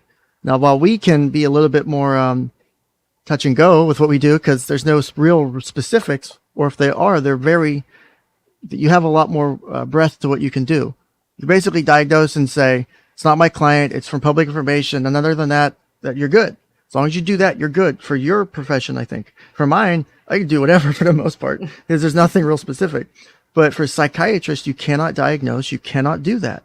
You can't, you can say, Bill, generally you would see for like this presentation of this type of thing, you would see people do this. You cannot talk about a diagnosis and a person in the same context or sentence without really being on the ethical boundaries. You are really bordering getting in trouble. Yeah, and it's kind of like that. The Goldwater rule is kind of like what I think Aiden was talking about that when she and I and you were talking about the Johnny Depp thing and that one psychiatrist guy that got on there. And it's kind of like a slap on, like, okay, don't do that. You're not supposed to do that, but we're not going to report you, or it's not going to be any big deal. It's sort of like I don't know, a standard that nobody really abides by. And it got revised though back in, I think, 2017. And they said you shouldn't talk about any public figures and make a diagnosis, just like you said, because everybody was doing it to Trump, and all these psychiatrists were getting on and they were making this diagnosis for our president, right? And so I think the American Psychiatric Association kind of stepped up their game, and they said we're going to have to sort of like make this rule a little bit more serious. Yeah, we got to do something about this. Yeah, he's a psychiatrist, double board certified. I wonder whatever happened to him. I don't really see. Oh, he's still come up around on my YouTube feed at all anymore. He actually he does very very rare videos like or streams. He has started streaming a bit, and he did pop on one of the streams of one of the people that are part of the community, the drama issue community relating to all this stuff. I personally don't really mind this person. I think they would probably still shit on me if they wanted to. I personally don't have a problem with them, nor do I, at the top of my head, think they were involved in anything in what happened with me. I know they may not like me, but it's like I was on their stream for like 5 hours the other day because I subscribed to their channel. And so I was like, yeah, it was interesting to see him as a guest on someone else's channel. I hadn't seen that before. So it was interesting. Nice. Yeah. So. Yeah. Well, yeah. So $500, you can go back and you can check out Ken's analysis of the social worker code of ethics and compare it to his actions on the Sophie Long case. Challenge it, if you will, if Challenge you dare. Accepted. If you dare. And yeah, it's just a really cool testimony that, almost a year later, you can be in such a better place doing really good work with clients that you can really relate to. And you've helped some people. You've helped probably quite a few people. You've been at this job for now 6 months. Is that right? Beginning of February. Yeah. Yeah, that's great. So I'm self-employed, so I don't really have to worry about that. If they wanted to call my boss, it's me. Let me speak to your manager. Exactly. I do actually have an administrative manager. That's my husband. Aha! He does all my insurance billing. He does all of my record keeping, does this monthly statements, makes all the phone calls, because I'm an absolute bitch over the phone. I'm not going to lie to you there. I am awful. And that's amazing. I cannot continue to abuse these customer service people and insurance companies anymore. You have to do this because he's so nice and polite and patient. Oh, that's so funny. Yeah, it's off. It's just, and because I think it has to do with money, like, why am I not getting paid? Or like, how come you're not covering this service? Or I work my ass off for you, for the clients, and now are you going to make this client pay and you're not going to cover it? Oh my gosh, I can just go off. And the stupid thing is, Ken, is these phone calls are recorded. So they're making an ass out of myself and I'm being recorded. So yeah, I had to get my husband, I actually had him quit his job a couple of years back. And I said, you just need to support me. And he said, okay. He's been doing it ever since. So if you want to talk to my manager, I actually do have a manager, but he'll treat you kindly if you call. Yeah, so that's funny. I will definitely have to speak to the manager because this is not okay. I mean, you're getting you're getting more spicy in your videos, and you're being corrupted by Tim, and this is this is unacceptable behavior. My It's Discord funny. my I Discord love will be the Tim. death of you. Yeah. Your Discord is just, man. It's hilarious. Yeah, So, it is. You got a lot of good people in there for sure. oh yeah, So what do I we love the got here? Discord. So I was What just is pulling up. this? This is something I made. So this is diagnosing public figures, ethical standards for mental health practitioners. So it's a couple years old. So it's using some older information, but it is the standards required for each of the different branches of mental health and what you can do for diagnosing public figures. So this one here, this is why I said I think Psych Guide may, if he brushed against the Goldwater rule, this is what it is. This is right here, the Goldwater rule. As on occasion, psychiatrists are asked for an opinion about an individual who is in the light of public attention or who has disclosed information about himself or herself through public media. In such circumstances, a psychiatrist may share with the public his or her expertise about psychiatric issues in general. However, it is unethical for a psychiatrist to offer a professional opinion unless he or she has conducted an examination and has been granted proper authorization for a statement. And then that's from the APA, Principles of Medical Ethics, blah, blah, blah. So, like I said, in a stream, I saw him make specific comments about malingering for Michael Long. It was a while back, but I saw him make a comment in his chat about something like that. And I'm like, oh, that seems pretty fucking sketchy. So I was like, okay, you do that. Like, I'll do my weird, because I know people don't like how I behave. I don't be, because like I'll have people at work be like, can I have your YouTube channel? And I go, no. Like clients will be like, can I see you? Because I'm like, yeah, I do YouTube. They're like, you do YouTube? I'm like, yeah, I've got like 2,000 subs almost. They're like, really? Can I see it? I'm like, no, you do not want to see this. When you were 18, you can come to my channel if you find it. If you can find it. Also, I think I know. Oh my gosh. Yeah. And I like try and keep mine on the down low too, because some of my clients will are subscribers and or watch my my podcasts because they all have like, useful mental health information in it and all that stuff. But some of them are getting a little bit more spicy lately, especially since Johnny Depp, and I'm going to be retiring in 5 years. And so it's kind of like, if you're going to lodge a complaint against my license now, is the time to do it, because by the time it gets through the Department of Health, I'll be retired anyway. But I am still pretty conservative, but I am thinking that I'm letting a little bit more of my personality show through in my work on my channel. I would, because honestly, people are like, ask me like, the way you behave on your channel, how could you do that with clients? I'm like, well, some of it's obviously for the stream. Some of this is just who I am. And I do the same thing with clients. Once I have that rapport, I'm pretty chill with clients. I will joke around. I will have fun, and I will get what I need by doing it that way. So yeah, just like people here in my chat will say, Ken, you've really been helpful, or that you're just watching your streams has done this, and that for me, which is why I continue to stream, even though is it worth it? I spend more money than I make probably on Canva and StreamYard and all the other stuff I use to do my streams every month. Unless I'm doing consistent streams, which I've been working 65-hour weeks the last month or so, which has been killing me. I thought it was 100. Didn't you work like 100 hours one week? I did 200. I think the total for June, not including the first couple days of July, was a little over 260 hours of work. And I'm salaried, so I make the same pay regardless. So that's crazy. That's crazy. I hope you don't hear the leaf blower. I mean, people are doing yard work here in this neighborhood. It's crazy. So hopefully, if it gets loud, I'll mute myself. But it's out there. Yeah, you're good. Like, because here's the difference between like psychiatrists and psychologists. Like, example, you can take precautions to ensure the statements are based on professional knowledge, training, or experience, are otherwise consistent with ethics code, and do not indicate a professional relationship has been established. Other than that, for psychologists, you can say whatever the fuck you want. LCSWs, privacy and confidentiality, protect confidentiality of clients from responding to requests from members of the media. Other than that, there's no restrictions, so you can talk about it. Like, I love that. Like LMHCs, here's yours. I think it's been changed since, but this is a 2021. you have to make sure that you accurately represent your education, your qualifications, and stuff. As long as you do that, you can talk about it. You can do that diagnosis. Again, not your client, your opinion, not representing any organization, all that fun stuff. As long as you represent it properly, then you can do that kind of stuff. Well, it's where people were like, "Oh, you can't talk about these things. You can't give diagnoses."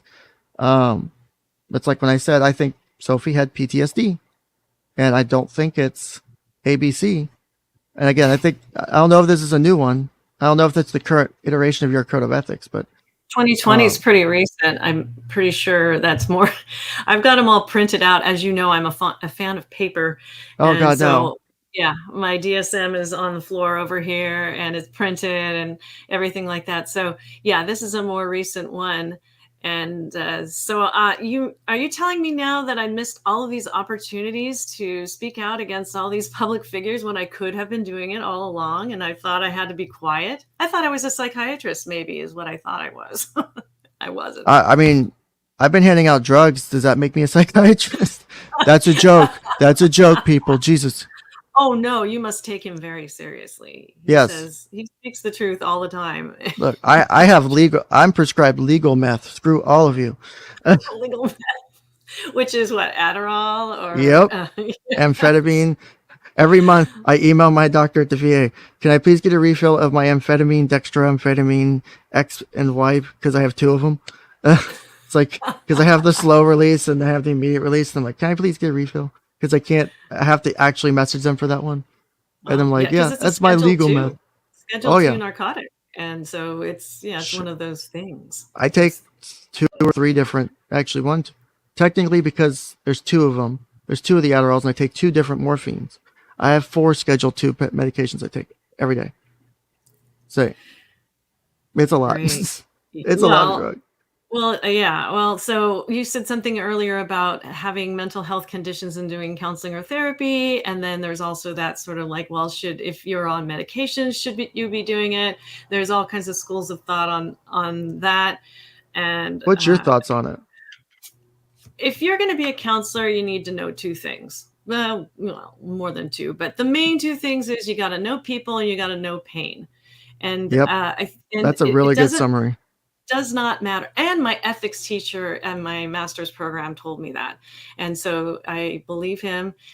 Everybody actually failed the ethics comps. We had to do comps. I don't know if you know what those are, but they do, like they give you, they put you in a room with everybody and they give you a case analysis and you have to analyze, diagnose, and treat. And you're doing all this on the computer or I think it was even in writing. Anyways, we all failed it. Holy shit. Everybody in his ethics class failed the ethics part of the comps. And so we're like, what the fuck, right? So we went to him. Yeah. And then he actually spent his time, like extra time out of class to teach us on ethics. And, wow. And he was the one that, I think it was just, he got us so paranoid that when it came to the comps, he actually taught us too well. When we came to the comps, we were thinking all the worst. And what we had done was failed.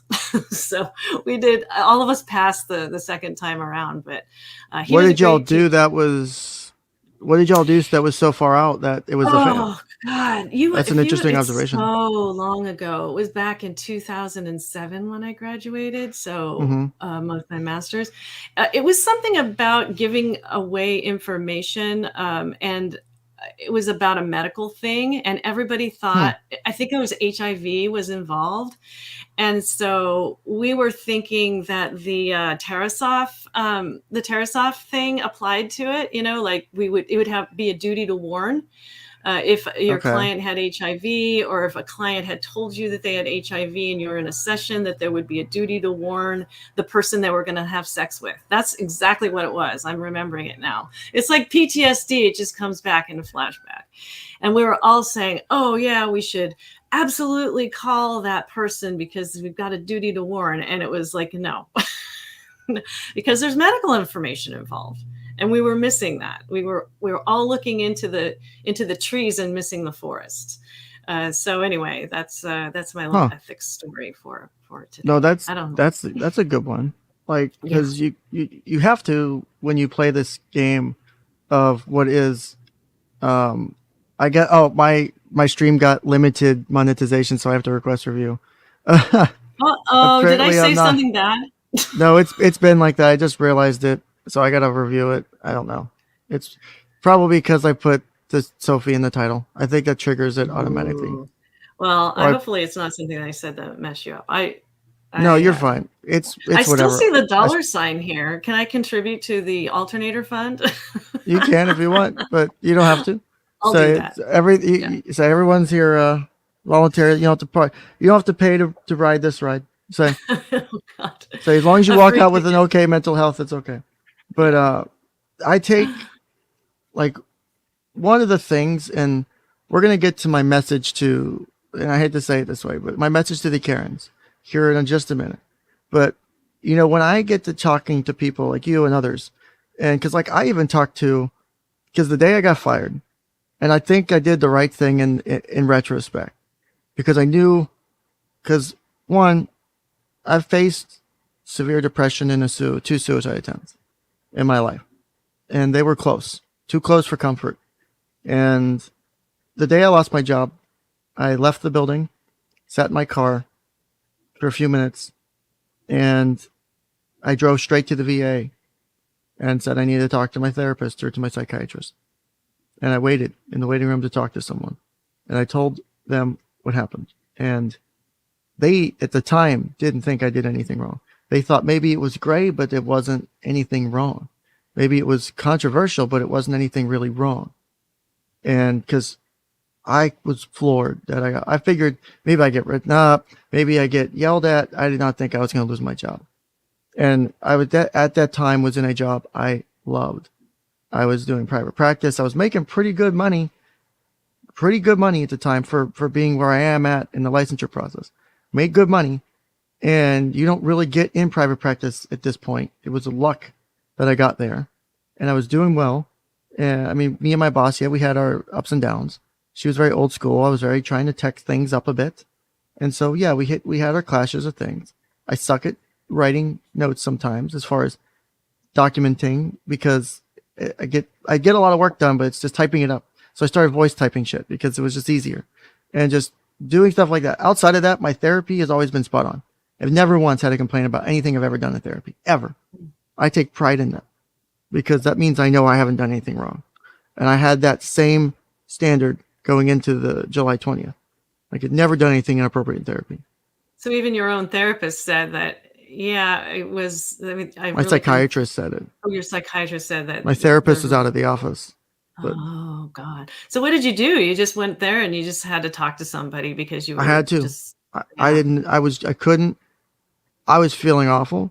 I was feeling like just, I couldn't believe it. And I couldn't believe I had just lost my clients.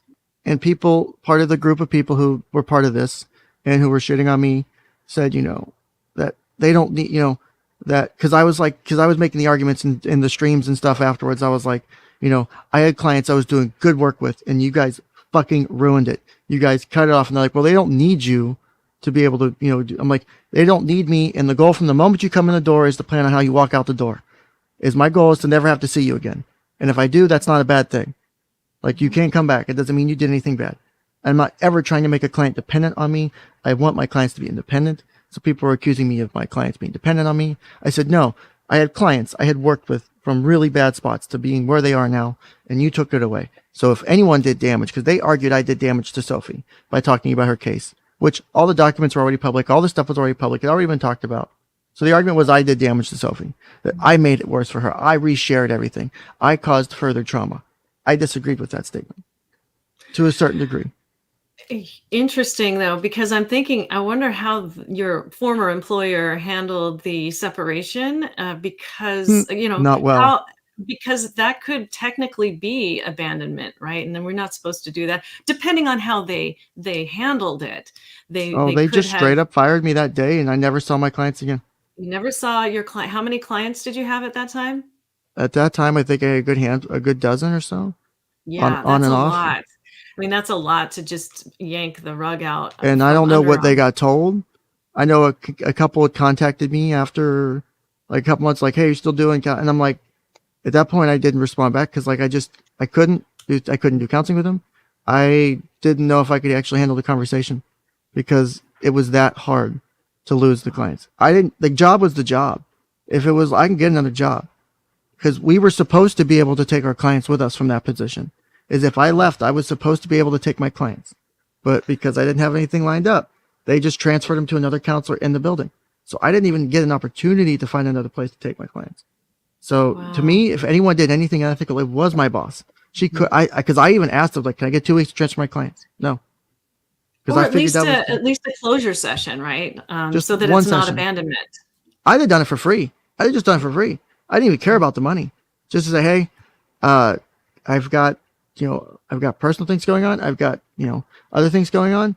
And as much as I'd love to continue working with you, and it could be a short session, as much as I'd love to continue working with you, we got to kind of get you prepared for another counselor, either here or maybe somewhere else, and just wrap it up and then leave it on a good note. Not just, Mr. Ken doesn't work with us anymore, or Yeah. Mr. Ken's not, because that gives a bad implication of anything I did, depending on how they word it. I don't know how they word it. I've tempted to call up there and say, "Does Mr. Ken still work here? Can I get a counseling session with Mr. Ken?" Use a Just to see voice if, changer. oh, I could Use a do it, or I voice could pay someone to do it. I have friends who would do it for me. It's like, hey, call Yeah, up and see if they'll set up a counseling session, see if they'll tell you anything, and just do it that way to see if anyone will say anything. that's funny. Because Well, there's just no understand that to me is unethical. mhm. I don't think I did damage to Sophie by talking about the case. My goal was to advocate for her. Yes, it required reading things of very sensitive nature. I get that.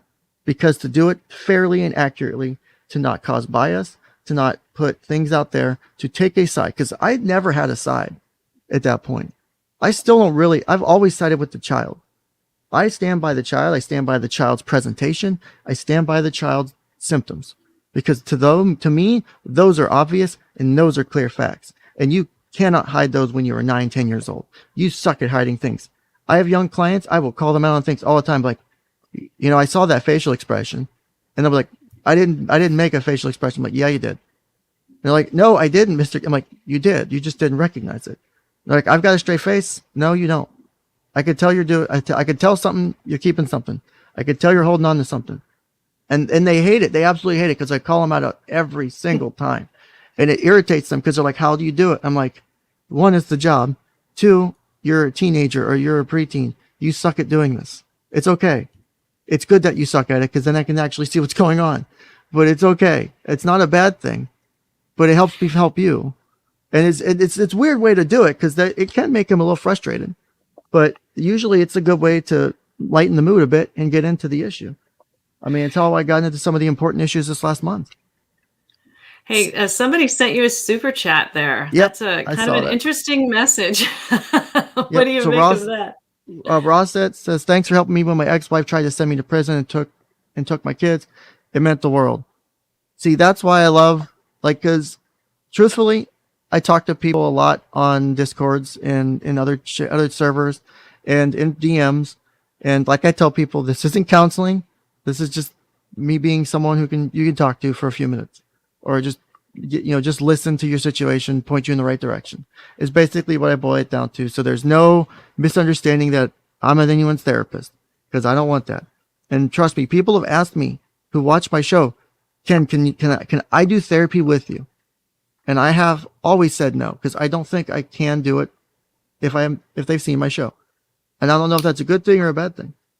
Like, I don't know if you would ever feel comfortable taking someone on who's seen your YouTube. Oh, well, my clients do listen to it, Damn it, so Bonnie. they're already in there. But So the coaching can definitely be done. I So know I there's a can difference coach. between counseling and coaching. And in fact, a lot of people without license and a lot of people without master's degrees are out there doing coaching. They're charging like $300 or $400 an hour. I don't Yeah, know if it's they're good getting money. it. My friend and I were just talking about that, the one I was having lunch with the other day, and we were talking about kind of strategizing some stuff. And so I might try a little bit more coaching because it'll open up, Uh oh. I can Oh, do you froze out of up for a state. second. What's that? I think you Oh, I froze up did. for a second. Oh, okay. Am I back now? Yeah, you're back. You're back. Okay. So it might have been me, but I know you froze up for a second. But no, Yeah. like that's why I'll do quote unquote coaching because it's not clinical. And like for example, Ross said, without going into any of the specifics of what we talked about, because he mentioned it here, is just being able to talk to him about the situation and point out some things that might be helpful. Sounds like that was helpful to him. So part of the reason I like doing the YouTube is because people can either get generalized ideas or information, see access. Oh, now he's I'm froze probably one up. of the most open counselors you'll ever meet. Is if you do counseling. Is it's my damn Wi-Fi. Oh, yeah. Hold on, but You got a big super chat say, there, dude. is You it my got a big Wi-Fi? one. Yep, it's my Wi-Fi. Hold on. Damn it.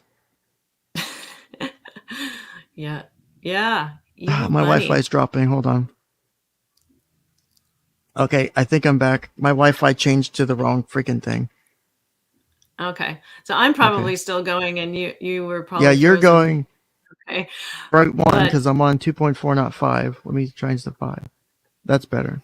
So, yeah, but oh, being able to help people in this kind of context is great because it's also therapeutic for me. It's free because you just get to, and if you want to super chat $5 to say, hey, thanks, you super chat $5 to say, hey, thanks. And I appreciate the shit out of it because one, this isn't for the money. I spend so much time in my free time just talking to people on Discords or in DMs or in emails just to say, hey, because I've ran into people who've been in really bad spots and they've messaged me and said, hey, can you help? And I said, I'll do what I can. And it's made a difference. And that's all I care about. I don't care about the money. The money is a side thing for me. Like I have a decent amount of money because of my income from the VA. Because I am disabled. The VA, I'm disabled according to the VA. I still somehow manage to work even with my back issues. I'm going to do that until I can't. So do I get by with just the VA money? It's really, really tight. Probably couldn't do it now, but I yeah, but can. you just got some more money from Evil Bunny. I Bunny know. I Bunny. was Bunny says $300 for the alternator fund. Bunny. So that means we have to do the mandatory. Where's that? Bunny. What do we do on what do we do with a bunny thing like this? I'm new to the bunny thing. Bunny. Evil Bunny is Evil Bunny's been around since I lost my job, and he's been a very big supporter, and he's helped out a lot. So I created this video for when I get big donations from Bunny. So I don't know if you're seeing it too. So I am. okay. So yeah, that's Bunny. So thank you. And thing is, Evil Bunny, Rosset, who else donated? Let me scroll back up. There's Like somebody everyone who else. donates, Colonel Crayon, Anthropolis, Squishy Hunter, all of them. Every one of you. That is such a huge help for me, especially when I've been busting my ass and I've been so stressed out and I've been trying to do things to help like deal with a lot of stuff going on. Even though I won't see that money till technically next month, it's still helpful because it helps offset costs. It helps offset things that I might normally get. My locals. I love my locals. I don't do my locals enough. I need to do my locals more. I have just been so overwhelmed with things going on, and like I said to you in private, I didn't. I've been at work so much because I felt I had to be because I don't know if people make it out of there if they don't. And maybe Y- that's too much on my shoulders, and I'll take that. And that's my own damage, but I don't want to be responsible for that because I have the influence and I have the ability, and I don't want to be the one to walk away when I don't feel ready to walk away from the building at night. That's the way I look at it. And maybe that's too much for my plate, and I'll take that. And I'll take the criticism for it. I don't have Now, that now. can I ask you how long you have been doing counseling? A couple years on and off. Okay. Yeah, so you may not have gotten to the level yet where you may still have enough energy that you're not burnt out doing those kind of hours, but Oh, again, it's I would tiring. warn you that burnout, if you already struggle with anxiety and depression, if you got burnout on top of it, it's really super hard. I had burnout when I was a voc rehab counselor. That was my first counseling gig back Oh in God, that's a lot. 2002. Yeah, and we were doing much of the work with the state, with people who are disabled due to job related injuries. And I got my first, I was driving to work one day and I saw this lady walking her dog, and the dog had, one of those little scarves on, that Mm-hmm. it was kind of cute and hopeful. And I just started to cry. And it was so, I don't know what that it was about. It was almost like, how could people be so hopeful in this world where there's so much injury? And I went into a really dark place. And then, so I was already seeing a counselor at the time, and they said, yeah, I think you're burned out. And I think you need to start. So the cure for burnout is self-care, which is maybe why you're on, you got these days off that you've had, right? So you're trying Yeah, to hopefully get rested mandatory up. days off. It's been fun. You get to When go you back work to work on Monday or tomorrow or Tuesday? tomorrow, the meeting is tomorrow. But Okay. you work so much when you still haven't earned your formal sick days off that they tell you to take sick days off and we'll pay you because you need the time off. Like Mhm. if I were to, they basically almost had to pay me for 2 months worth of work in a month. If I were, the overtime I would have made would have been amazing. Right. Like I tell my coworkers, I make the joke of, I keep working on this overtime, but my paycheck still stays the same. But I don't do it for money at this point. The money is just enough extra to help and cover the bills, to take care of my wife, the pets, and all the fun stuff, and our hobbies, and just the way things that help us be okay. And the real self care for me, like I said, when my client left the other day, when we had that real amazing session that night, and that thing that we talked about happened, that was probably the most blissful feeling I've ever had. When I watched them leave, and I know they were upset though, and they weren't happy, but I knew they were going to be okay. And I cried in my office for a bit because it was in reading the letter from them. That was so amazing to know I made a difference that they probably wouldn't have got. And I had to make the argument that they probably weren't right for our facility from the get go because of the risk. But I will defend until the day I die that it was worse for them that had they not stayed there, they would not be alive. And so, yeah, I took on the challenge. And maybe I Yeah, was wrong to do it. we do a lot of crying when Oh, counselors do a yeah. lot of crying themselves. Oh, So oh my just God, yes. how does that make you feel? Like, oh, like crying? Legitimately, the client that I'm talking about, they are like, they hate that. They're like, how does that make you feel? Or things like that. They're like, they hate when they get asked that. And I'm like, well, I'm asking it to you for certain reasons, but Yeah. like, I don't care what you do as long as you can justify it and do it right. So I'll support that. But being able to have such a powerful decision being made and put in someone's hands, and a decision that, had it gone wrong, would have been the guilt I would have felt would have been the most horrific guilt I could imagine. And I probably would have never worked again because I don't think I could have that. If something horrible had happened from that situation, that would have been so much. If I had a job, I couldn't have worked again because that was too much. Then I made the wrong decision. But I also had that worry because I always have worry and anxiety when I do different things because I tried different tactics that maybe other therapists don't. I have my own unique style, apparently, that everyone that's worked with me says, I have never seen a counselor like you. I still don't know if that's good or bad, but I've never worked with a counselor like you. And so I've yet to have a complaint. So I'll assume it's okay for now. But Yeah. it's knowing that I could trust someone I had the rapport with. Because normally the type of rapport you would get and the time I was with them was something. We had met so much, it was like I had been with them for months as far as counseling goes. Because you see a client maybe once or twice a week for an hour. I see a client many times in my shift. I interact with them, maybe not do sessions, but I talk to them, interact with them, hear what's going on, feedback, talking, maybe a couple hours this day. I mean, you get so much time you can get the opportunity to with them. The minimum's an hour a week. They can choose to do more. So if they choose to do more, then there's an opportunity to do so much. And this was one that needed it desperately. And had I not stepped up to the plate and took the challenge, I don't know if I'm happy with where I end up. And I would rather have the anxiety for temporarily of being at work a lot and the stress of being at work a lot and recover afterwards. So I have that period of stress and recovery, and the recovery bounces me back higher than I was because of what happened. Like this is the biggest bounce back I've ever had from the stress at work, because Wow. I saw someone who was literally on the brink of death and on the brink of never wanting to live again. Not only find one, but more than one reason to live, and put the power in their hands and do well with it. That is the best thing I've ever done as a counselor. And to me, that's the self-care I love. That's self-care to me, because that means I'm doing my job right, and I love what I love what I do, and I know I need to balance work better and life better. But for this time, I can be okay with what happened with my time. I will deal with it better next time as a life lesson.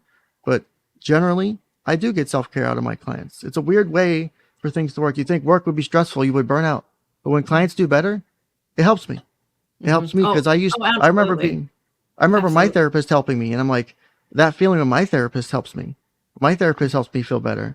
Just to know, maybe, yeah, that was really helpful. That was insightful. And to know how I felt, especially after my own depression and suicide issues. Like to be able to come out of the darkness. It's hard.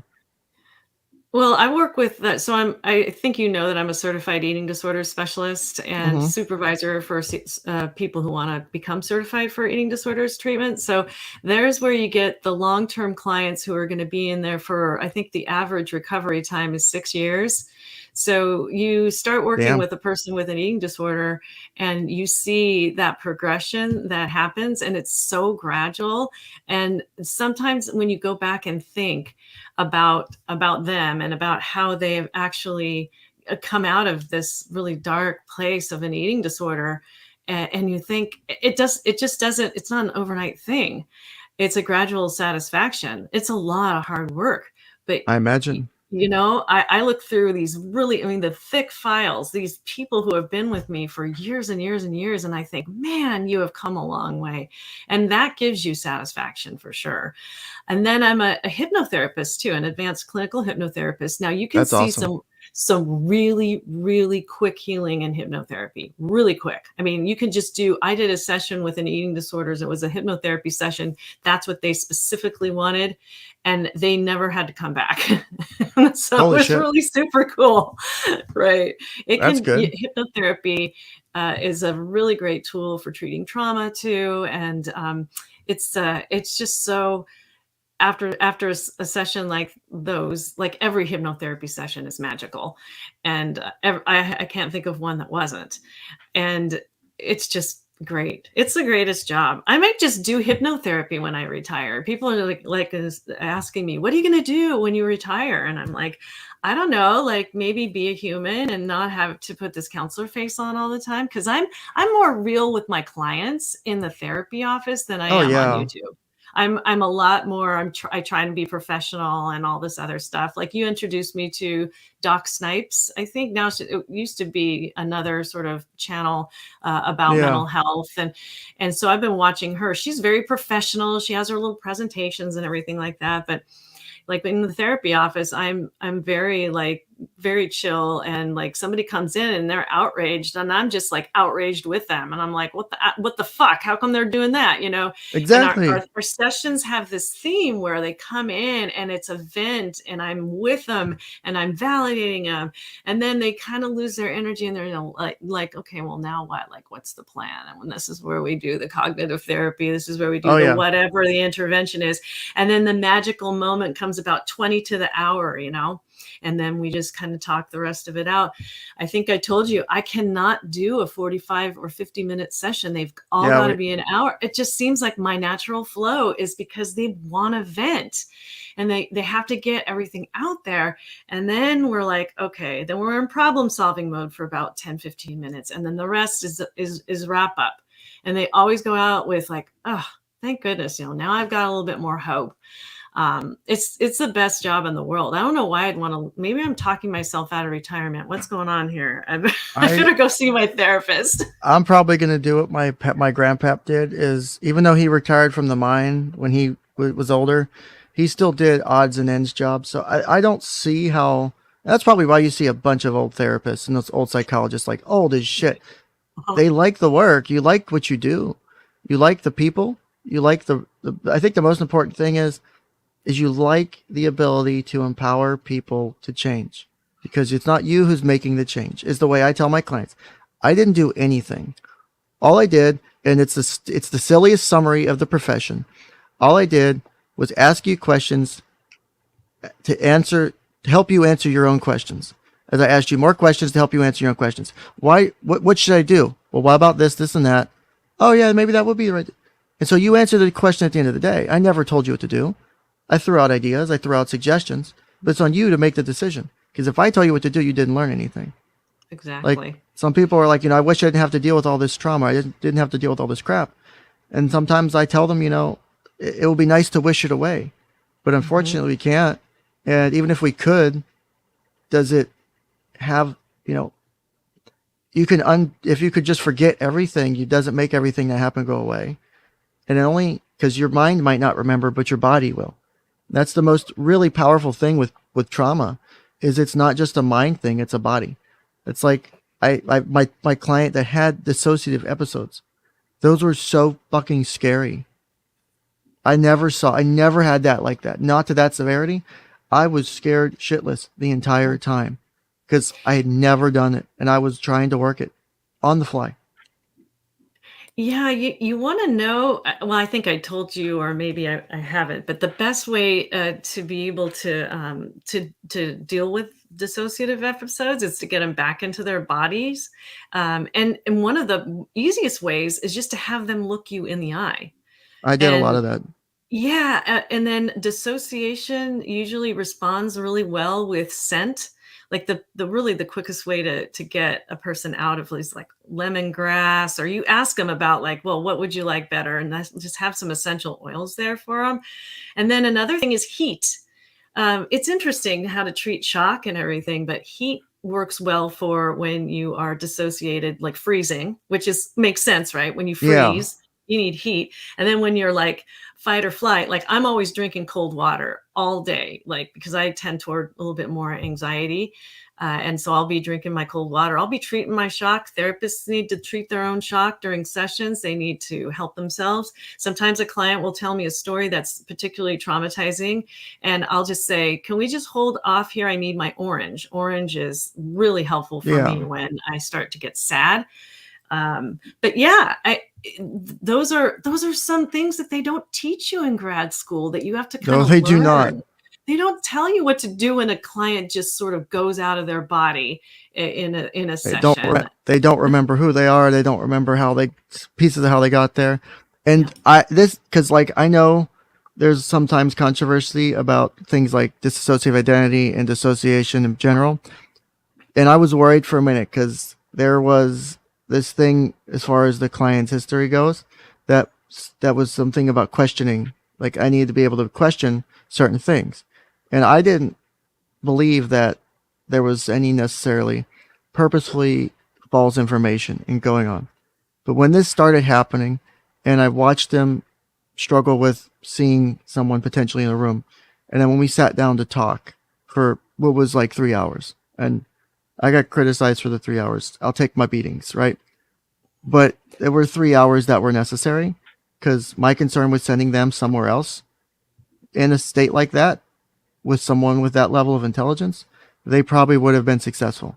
And I had every power to do something. And so, yeah, I'm going to take the shot. If I fail, the worst case is they still go to the same place. At least I have a chance to do something, is the way I looked at it. And so I took my opportunity and I did something with it. And you could watch as they looked around and they saw something that they had worked on earlier in the day.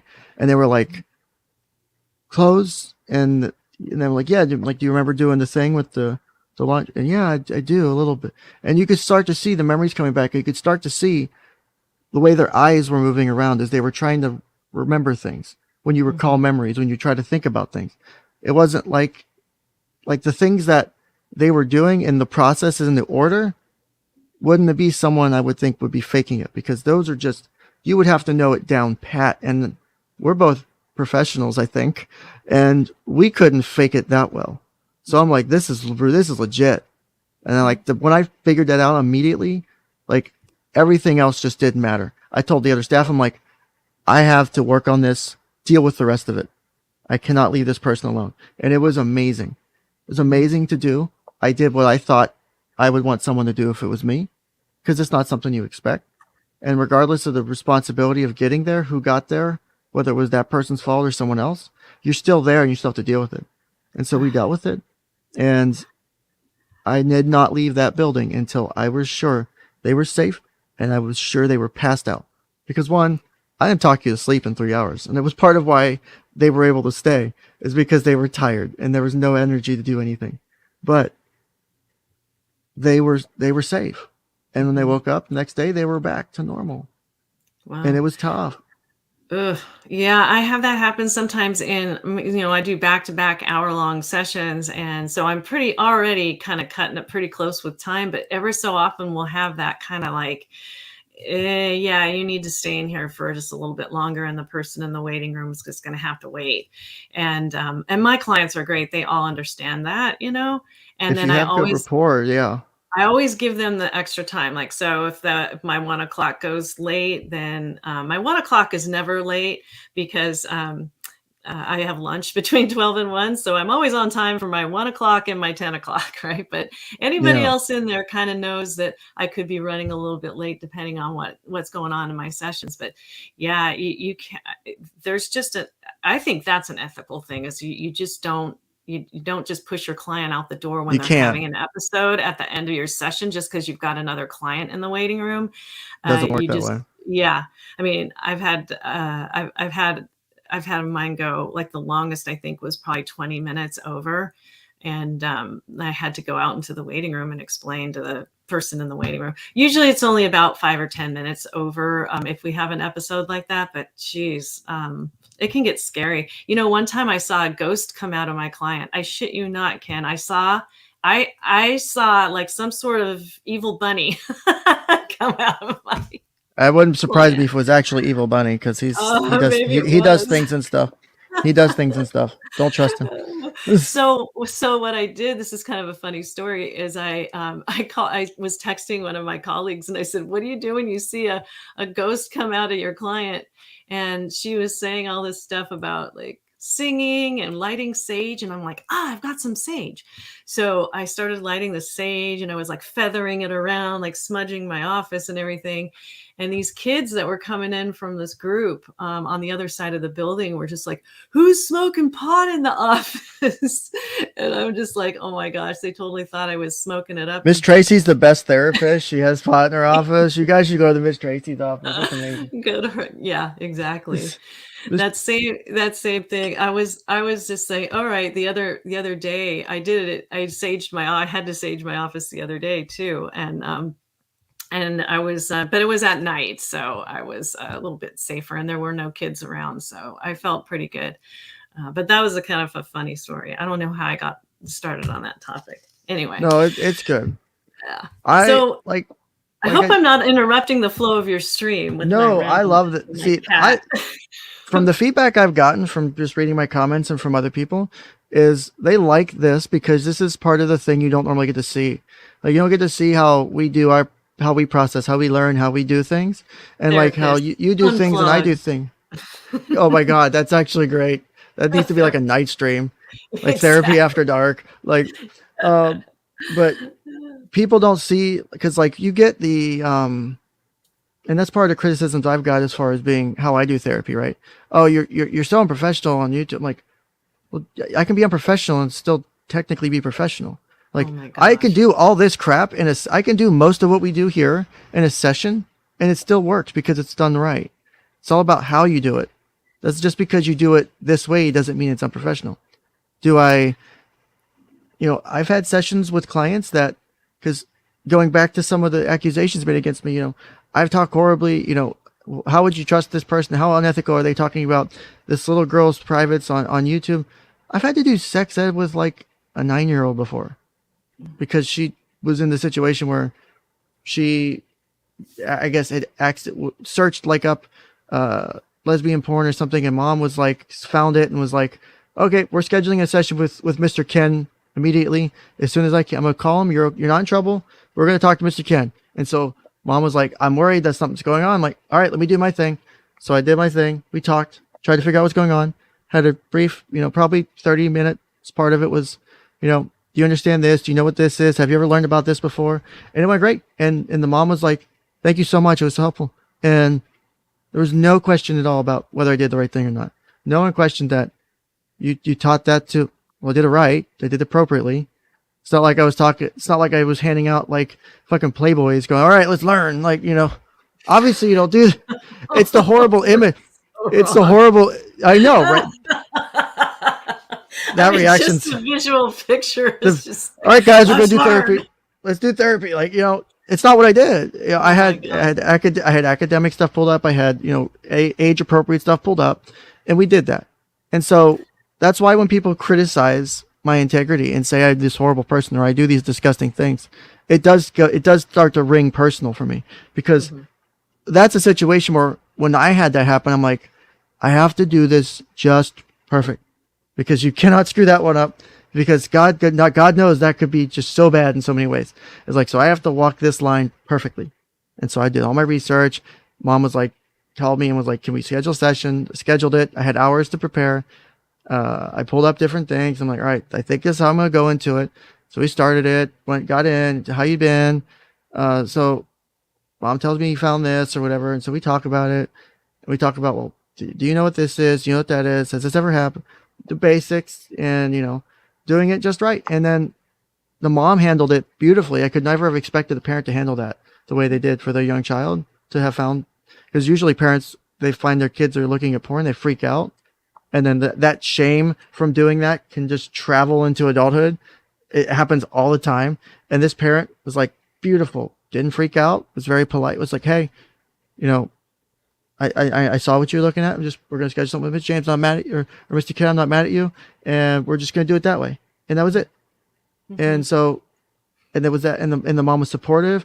The mom was very, very happy. It worked out. And the next session was just normal, because there was no concerns. Yeah. And so we did it that way, and it was perfect.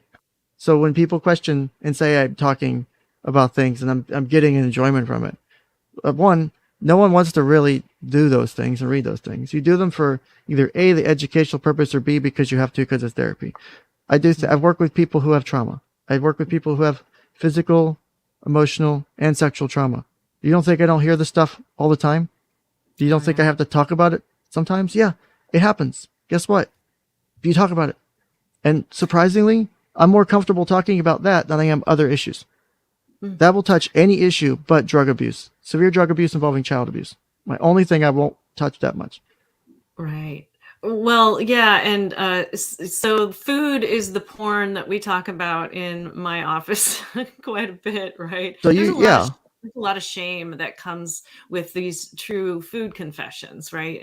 And so trying to make people feel as comfortable as possible talking about their food related behaviors and beliefs are, it's not easy. But I do have People magazine in my office, not on display outside, because I really can't stand the magazine. But there's somebody fair enough that had the subscription to People magazine, but I keep it hidden in a drawer, because it's really effective for helping people learn how to do non-judgmental description of bodies, because they've got these bodies in there that you can look.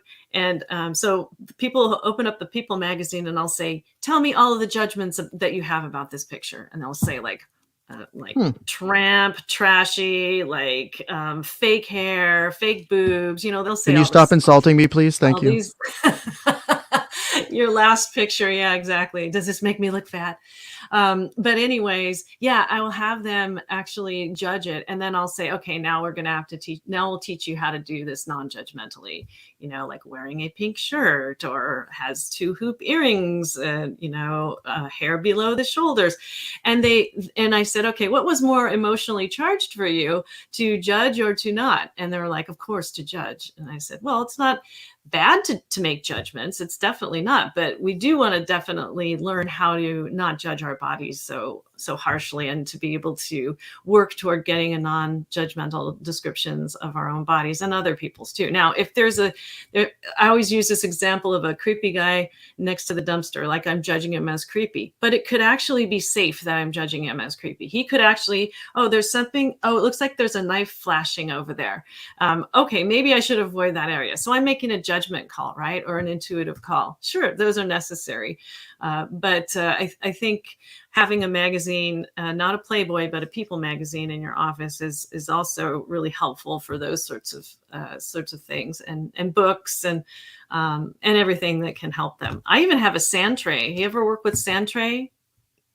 What's that, like a Zen garden thing, or? Yeah, but you have a bunch of like little miniatures, and you clear the sand tray, and you just hand it to the client, and have them look at things like, I don't know, there's trees, there's animals, there's all these little miniatures, and they just there's shells and rocks, and you just sort of have them put together a world in there, and then it's a whole thing. You gotta send me a link or something to that, because I really want to look into that. Because I used to have like a personal little Zen garden, and it was just a small, cheap $5 one. But I've always wanted something bigger like that, because just raking the sand is therapeutic. I think it might be helpful. Like, I've got my 3D printer in my office right now, and for some reason, it's interesting because we'll be talking, and I'll have something printing, and just they'll watch the machine, and every single time they'll apologize. They'll go, "I'm sorry, Mr. Ken, I'm listening." I'm like, "No, I know you're listening. I know it's cool to watch. It's therapeutic. It helps them relax because it makes this noise as it's doing its thing." And so just watching the printer, I know they're listening, but they always feel like they're not. They always feel like they have to apologize. But I know that they're not actually not paying attention, because they're in my office talking with me. Exactly. So, but something like that, it's interesting, because even my boss is like, "Do you have this on your desk?" I'm like, "Yeah," but they like watching it. They like when it's running. So it's a self-soothing technique that Marsha Linehan didn't think of.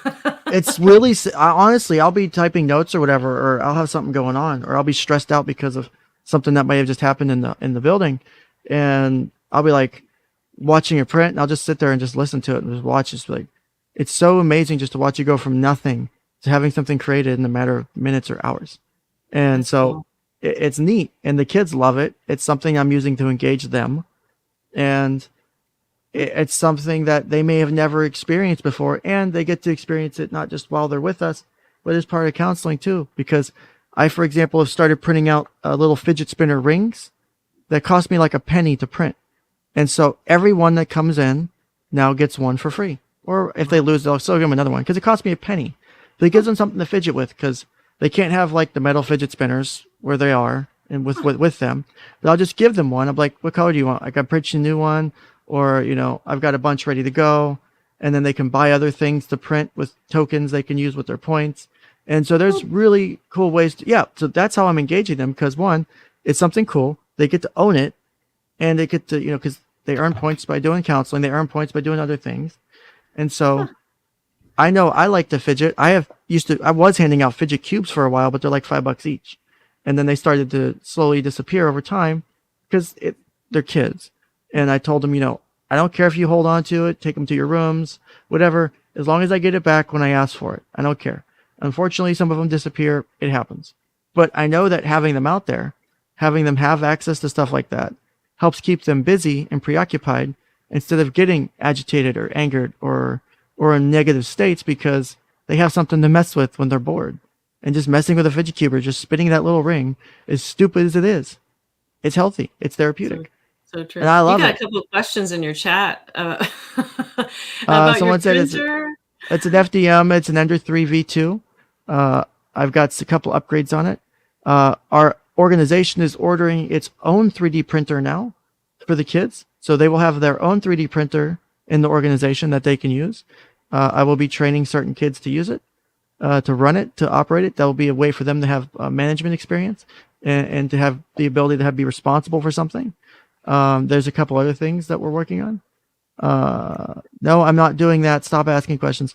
Nope, that's not what's happening either. Stop it.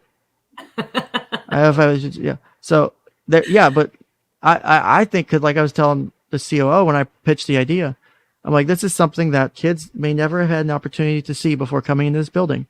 and it could interest them in something once they leave, because it's a cheap hobby. You can get into it for $200. Like, legitimately, there's ways we could send people home with them, because $200 isn't that much money. We could get probably a bunch ordered, or get some old ones, or get people to donate them. And people who are truly interested in the hobby, is part of their treatment. If they do everything we ask and they walk out way better, and mom or dad, whoever's okay with it, then you're going home with it, because this is a therapeutic tool for you. Like, I have a white noise machine to put outside my office, and I use it to turn on because they don't like us to close the door they don't like me to close the door Oh, when I have clients, because of reasons, which yeah. I'll still close it sometimes, because I don't care. There's certain times I have to close the door. And even so, there's still a small grill in the bottom, but airflow. So I still throw the white noise machine on, so that way no one can hear. But one of my clients was having issues with falling asleep at night. And I said, would having this machine in your room be helpful to help you fall asleep and not be awake and cause issues? And they said, yeah. And I said, okay, it's part of your treatment plan now. So I let the people on that shift know that it's going in the room. It comes out way after they fall asleep, or before they're supposed to wake up.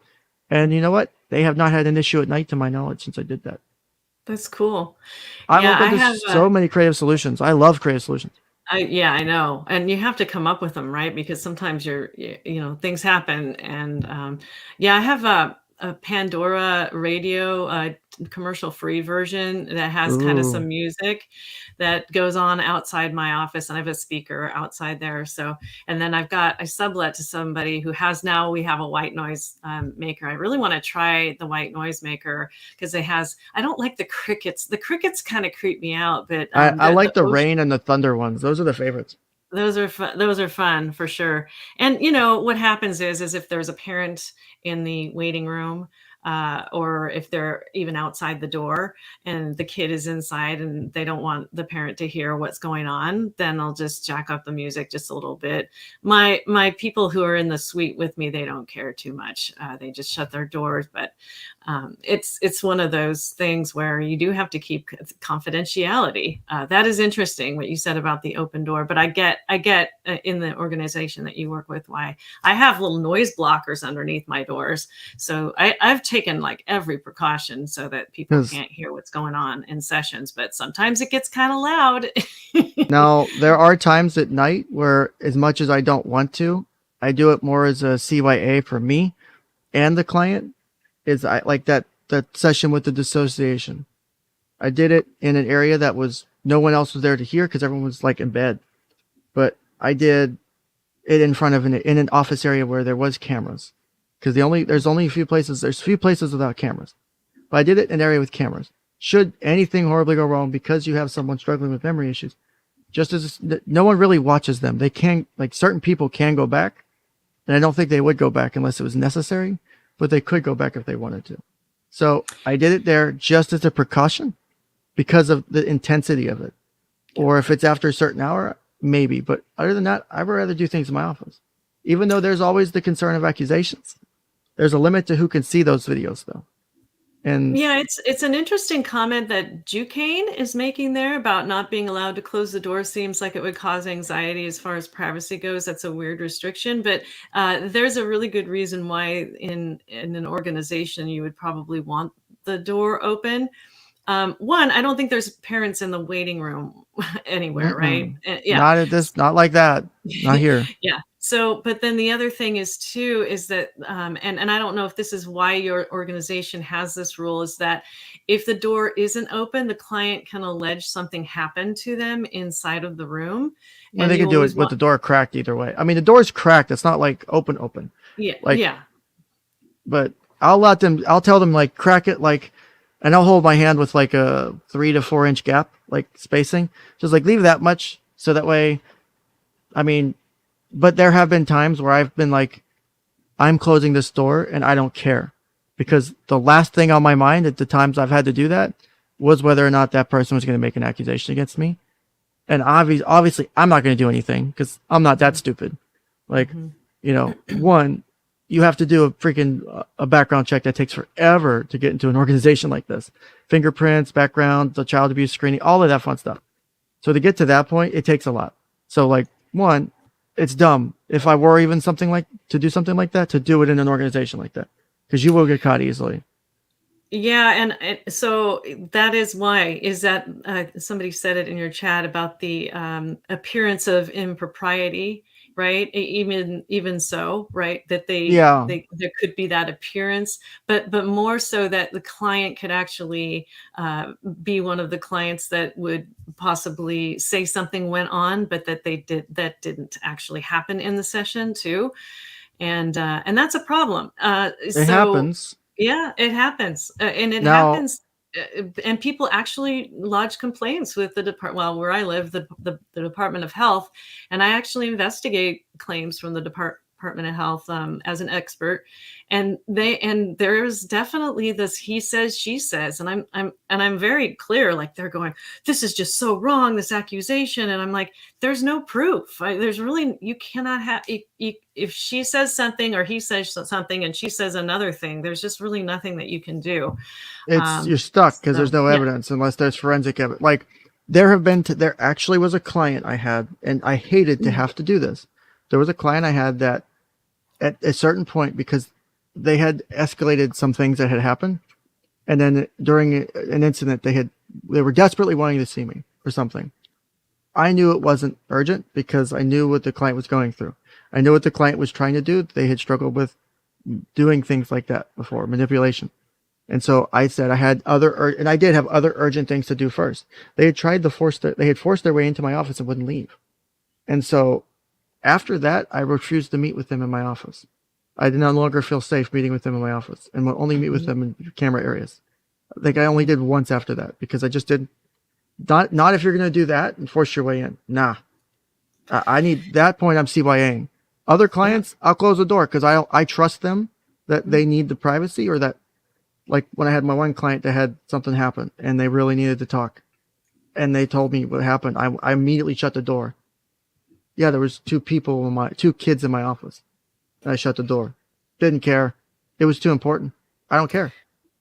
Yeah, you just have to make those calls. And so I remember last time I was on your show, there was some people in your chat that were almost like aspiring to be counselors. I wonder if we're scaring them away from wanting to become counselors Not, now. I wonder how many people in your chat though have I kind of know considered going into counseling as a a few people career. have. I've Yeah. actually talked to, there was someone last year I talked to before I left, before I left my old job, before I got fired. And I was talking to them. I remember during a break at work, I was messaging them on Discord or something, and they were asking questions about how to get in the field and how to be a therapist. And I answered them. I was like, it's not because before I went to therapy in the military, I thought you had to have a doctorate to be a therapist. When I figured out you could do it with a master's degree, I was like, yes, I could do something when they kicked me out because of my back issues and stuff. And so I was like, it's something I could do because I could literally sit on a couch all day and just talk to people and make money. And it's not, it's besides the joking part of it, it's actually a really fun job. It's a Mhm. very stressful job sometimes. There are No, you days I learn a go, lot too. I learn so much from my clients. They just they teach me about what's going on in the outer world. Because I don't, they'll I just learn just from every client. I learn something, and hopefully I give back to them like, as well. part of today's stream, and that's why people saw this flash up earlier, is that section of the stream is coming. We'll probably just do it at this point. And I've thought this, and this realization only came to me within the last few days, is, and I'll be frank with everybody here, every day since I lost my job until this week, when I had to think about it, it still hurt. It still hurt losing my job. It still hurt getting taken away from my clients. And I was angry at a long time, for a long, long time, because of what happened. And the last month at my job that I've been at since February, because it took me a long time to get back up on my feet, and I'll take responsibility for that. But today, on the record, I want to formally forgive the people who fired me, who got me fired from my job, and your contacts. Whether you intended to or not, your actions were responsible for it. Now, whether you own up to that or not is on you. But I can say, for those of you who made the statements against me that I was inappropriate, that I don't know what I'm doing, that I'm a shitty counselor, and all these other things, today, I can happily say I forgive you for that, because not only did getting fired give me an opportunity to either fail and never go back in the field, which may have become close, I was given an opportunity to go to a new organization. Yes, I make less money than I did before, a lot less money.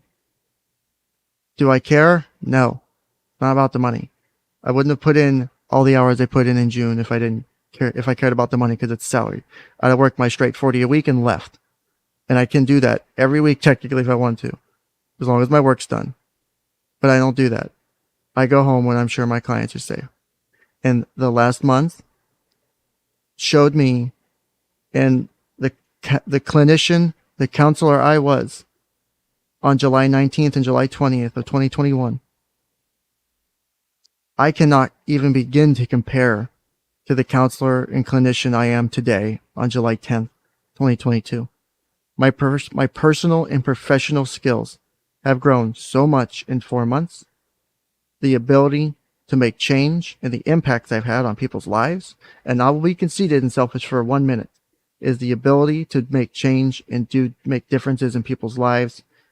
All the things I've had to learn on the fly, the ability to push myself past anything I ever thought I could do, I did. And I did it successfully. Someone is alive today because I took on something that no one else should have or could have. They were never right for us. But I made sure that while they were with us, they were safe. During their time with us, they found the will to live. Not just one, but multiple.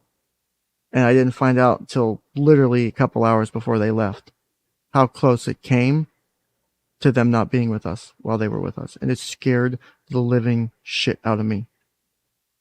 And for some reason, I don't know what it was. I still don't know. It's kept me up some nights. I've had dreams. I sit here and think in my spare time, what did I do to be the only person in this kid's life to actually get through all the horrible shit going on? But I don't know what it was. And I really wish I do, because I want to distill it down and I want to figure out what it is, because I want to make that be what I am professionally. Because if it took a dozen other people to never get through, and for the kid to come that close to ending their life, and whatever the hell I did to step in and make a difference, I'll do again and again and again. To me, the 260 hours are worth it. Because now I have someone who is, one, smart enough at their age that I have no doubt they'll do fantastic things when they get older. But it is now, I am now at a place where I'm okay that I got fired. And I'm actually happy I got fired. Because not only did I help this client get to a better place, another client, they trusted me only with the fact that there was an assault. And because of that, they had justice in less than 3 hours. Record-setting collection of evidence. It was amazing. They were close to going home and would have never said anything because they didn't trust anyone else.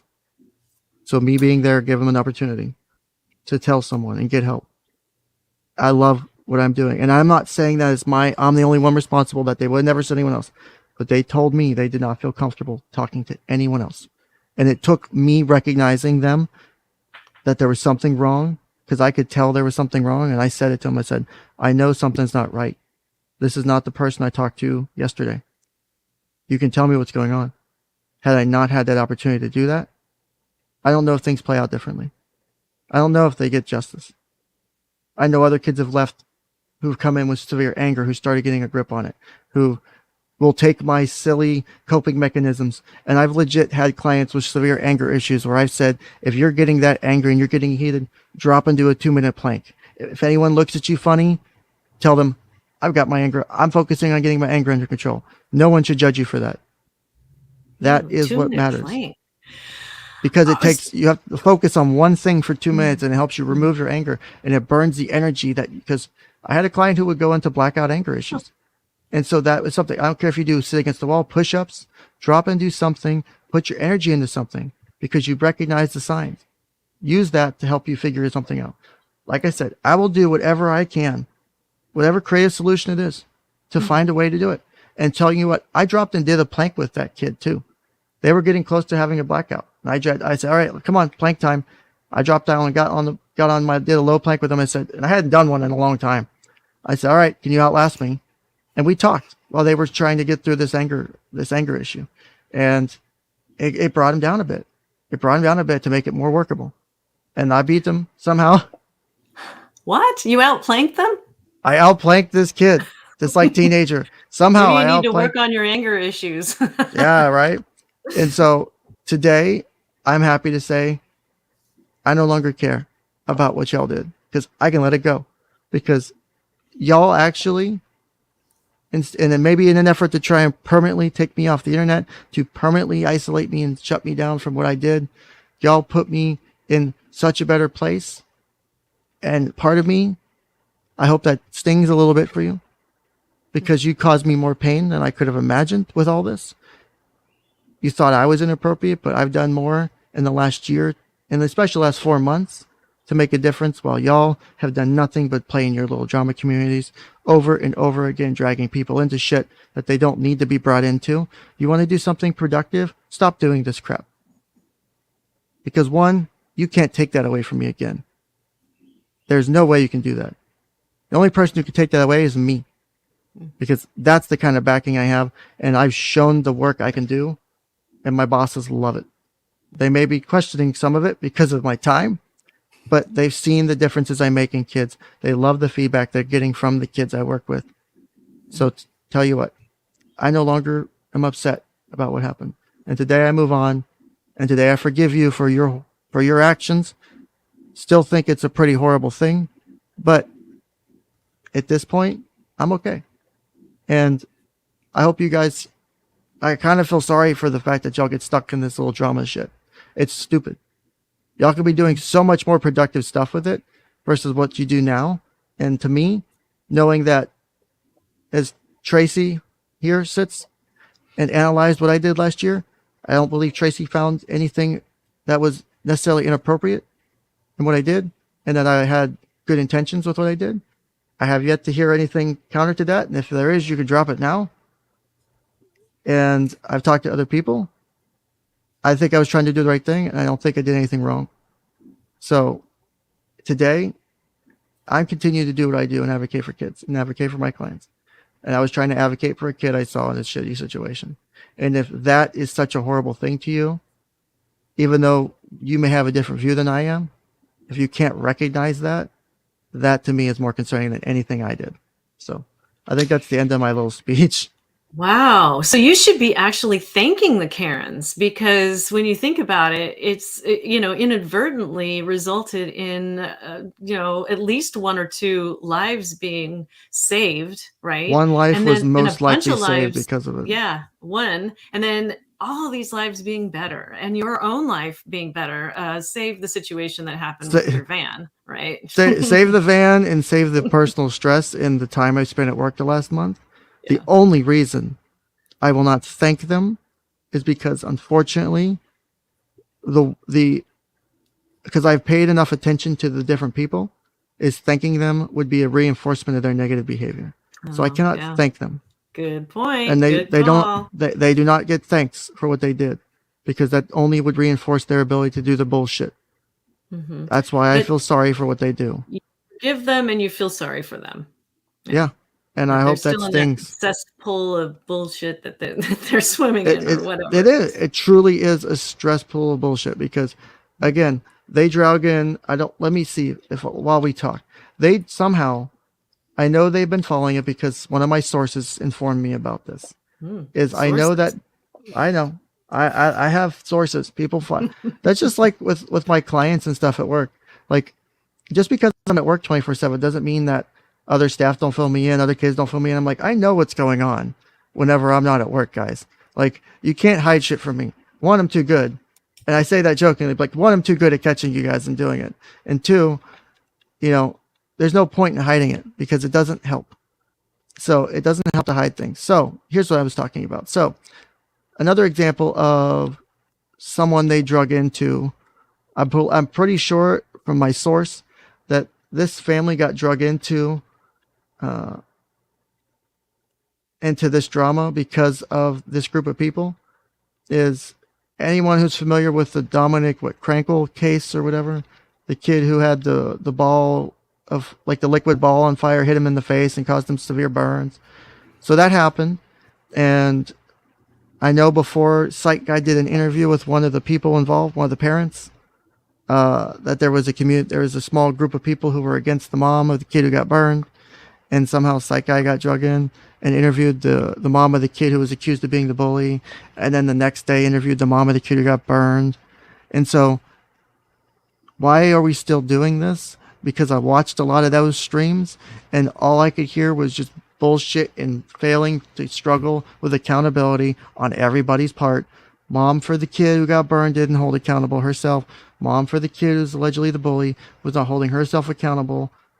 And I give some props to Psych Guy in some of the ways he addressed parts of one of the interviews. Is he did say, there are things out there. Why would you do that? Why'd you let your kid in an environment that's not safe? And so the point is everyone's still doing the same bullshit from before. And it's not just this small community. It's not just that. It's everyone doing this. Why would you drag in this? Why would you bring him on to, not even my show? Like, why would you drag that in? Like, is that an educational conversation? Does this serve a purpose? Like, if they wanted to, because their goal was to show me saying, in that email I read, I should have done a video on helping to find the missing child that was kidnapped by their dad. So I should do something that's productive, right? Same damn argument. Is the first 5-hour interview you did with the one parent productive compared to the second 4 or 5 hour stream that had the parent part of it too? What was the name of the case that you're talking about? You mentioned a name. I'll put it in private chat. Okay. I think it's spelled that way. Okay. It was on the news a few months ago, I think. I missed it. Yeah. Okay. Got it. Thanks. And again, this is another case that there's controversy surrounding a GoFundMe, which seems to be the big deal that everybody fucking cares about. Is all GoFundMe is okay. Like, I had a GoFundMe. I only set it up because people were begging me to. I didn't want to set one up. People were saying, Ken, set up a GoFundMe. Please, we want to help. How do we help you? And I had to not only set it up, I had to create an LLC to try and continue to protect my identity to do it, which was fun. So that's why Ken's Counseling Couch LLC is incorporated or whatever is an LLC in New Mexico, because I could do it anonymously, which I think I need to renew because I think I'm due for my renewal fees, but it's like $200. But even so, like, I didn't want the help initially. Like, I didn't think it sucked. I know, like, Rakita was pissed when I got fired, because I had been on his show a decent amount of times by that point, talking about different things, talking about the Vic Mignogna case and other people involved with it. And I know he liked me when he found out I got fired, he was pissed. He was willing to help in any way he can. He made a huge donation to help out and offered me a lot of his time and on the back end to help out. And that was just one person. Tim from the Discord, him and Drexel both helped out. They left a nice sizable donation to help me. A bunch of other people did. Evil Bunny has dropped so much over the last year.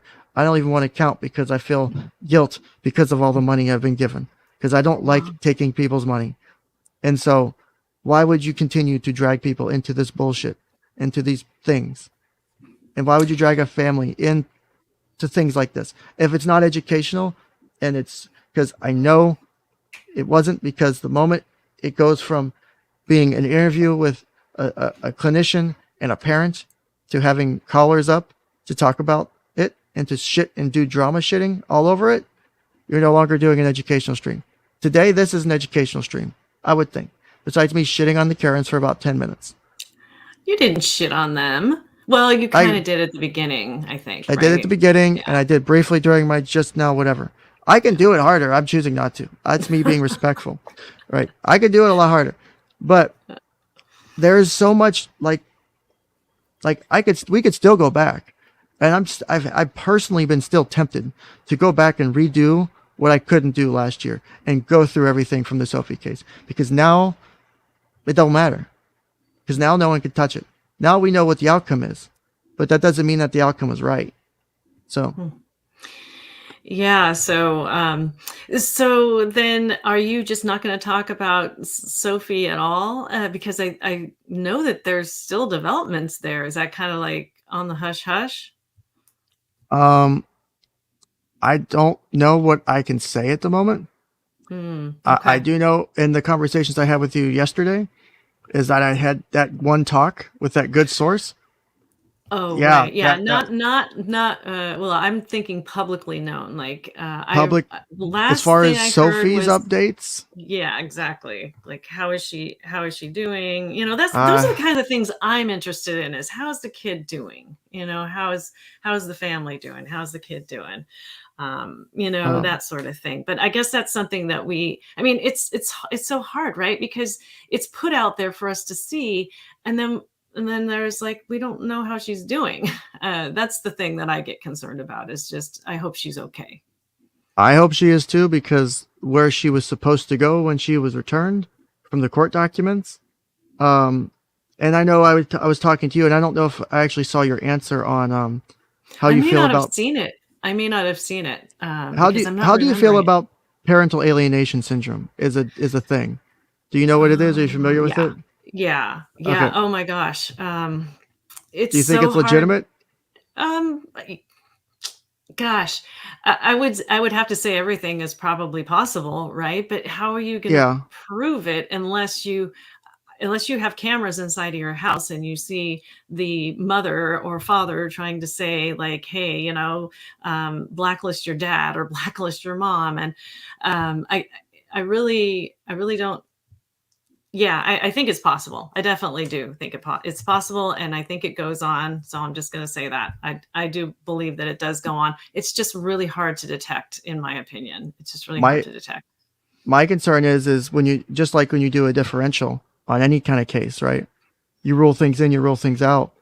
The biggest issues I take with it, and watching, I think it's a psychologist. I had emailed him for an interview. He never got back to me. I might still follow up with him because I thought it was interesting. Is you have these like 8 diagnostic criteria for inclusion or exclusion of what is considered parental alienation.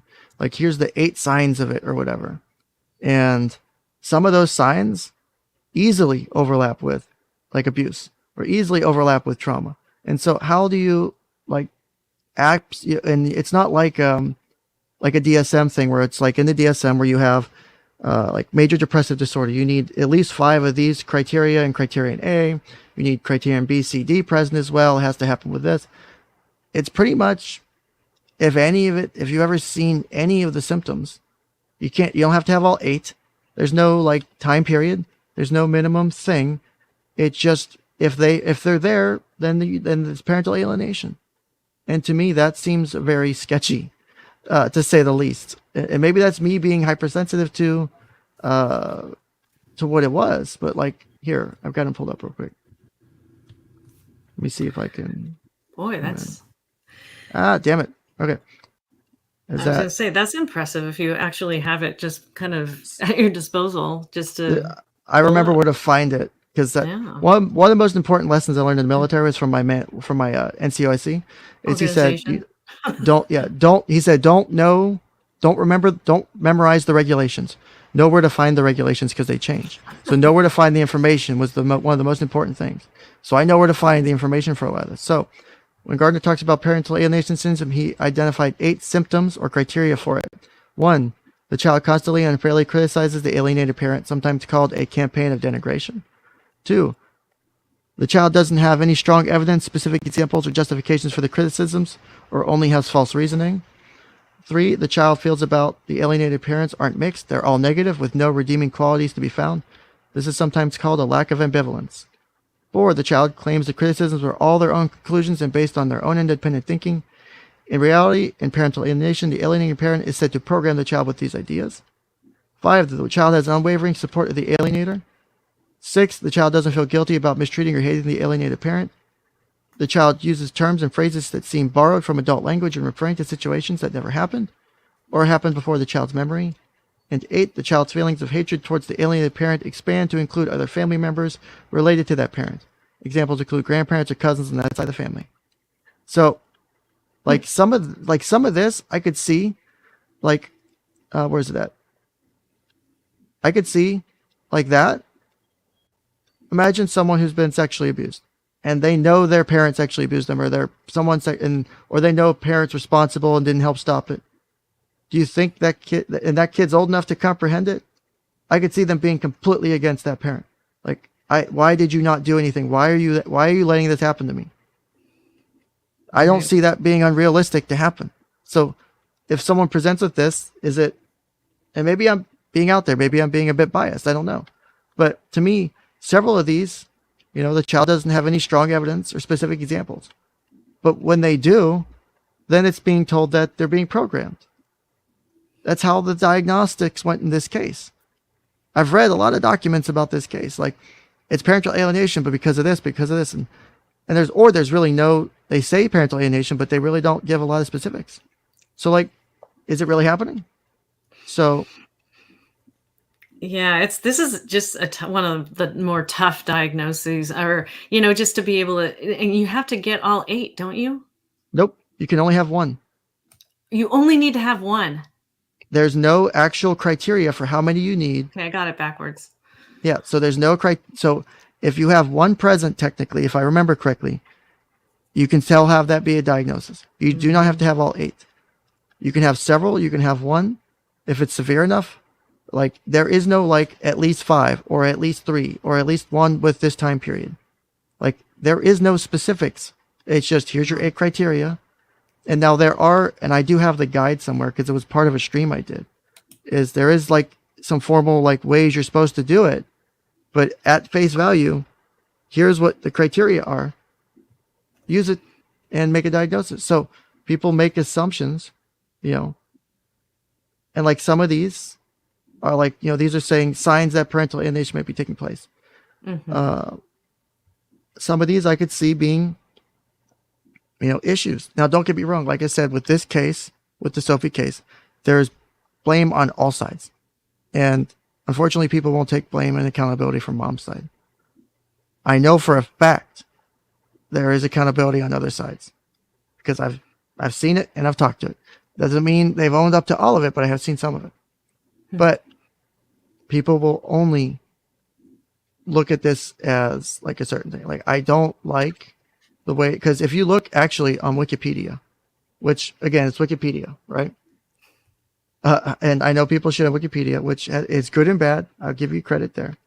So for example, if I pull up Wikipedia and I go here, literally one of the categories for parental alienation syndrome, your contents, your reception, exclusion, scientific status, clinical status. There is talk about theoretical foundations has been described as incomplete, simplistic, and erroneous for ignoring the multiple factors, including the behaviors of the child, parents, or other family members that may contribute to it. Family dysfunction that break down attachment between a parent and a child. Oh shit, wrong button. There is a lot of criticism of it, and I don't think there's enough evidence to support it being as solid as people would like it to be. And I think this is one of those things that has the potential and has been abused in the court system. Because it's there was a story about a Michigan judge. I don't know if you heard about this. This was a couple of years ago, who actually sentenced the 3 kids because they wouldn't talk. They wouldn't talk to their father, and she sentenced them in family court to Lakeland, Children's Village. It was in Oakland County, Michigan. So she sentenced them to time because they wouldn't look at their father. They wouldn't talk to their father. And she was sure that, so she sentenced them for contempt of a court order and sentenced them to a children's, pretty much a juvie. It was crazy. She ended up being put on trial and losing her job eventually. But, the court systems are very interesting to me. And it's, you could probably make a whole new stream about that. But I remember seeing that, and it was implying that parental alienation syndrome was happening in that case. And it was just crazy that the judge was like, do you want to spend your up until you're 18, do you want to spend your time in juvenile or like children's village is what it was called? And the kids were like crying, and it was awful what this judge did to these kids, because she thought for sure they were victims of their mother's, parental alienation. It's Yeah. really interesting. I was wanting to do a video on it, but then I forgot about it until you just brought this up right now, and I should probably try and go back and find that clip. So very Yeah. interesting.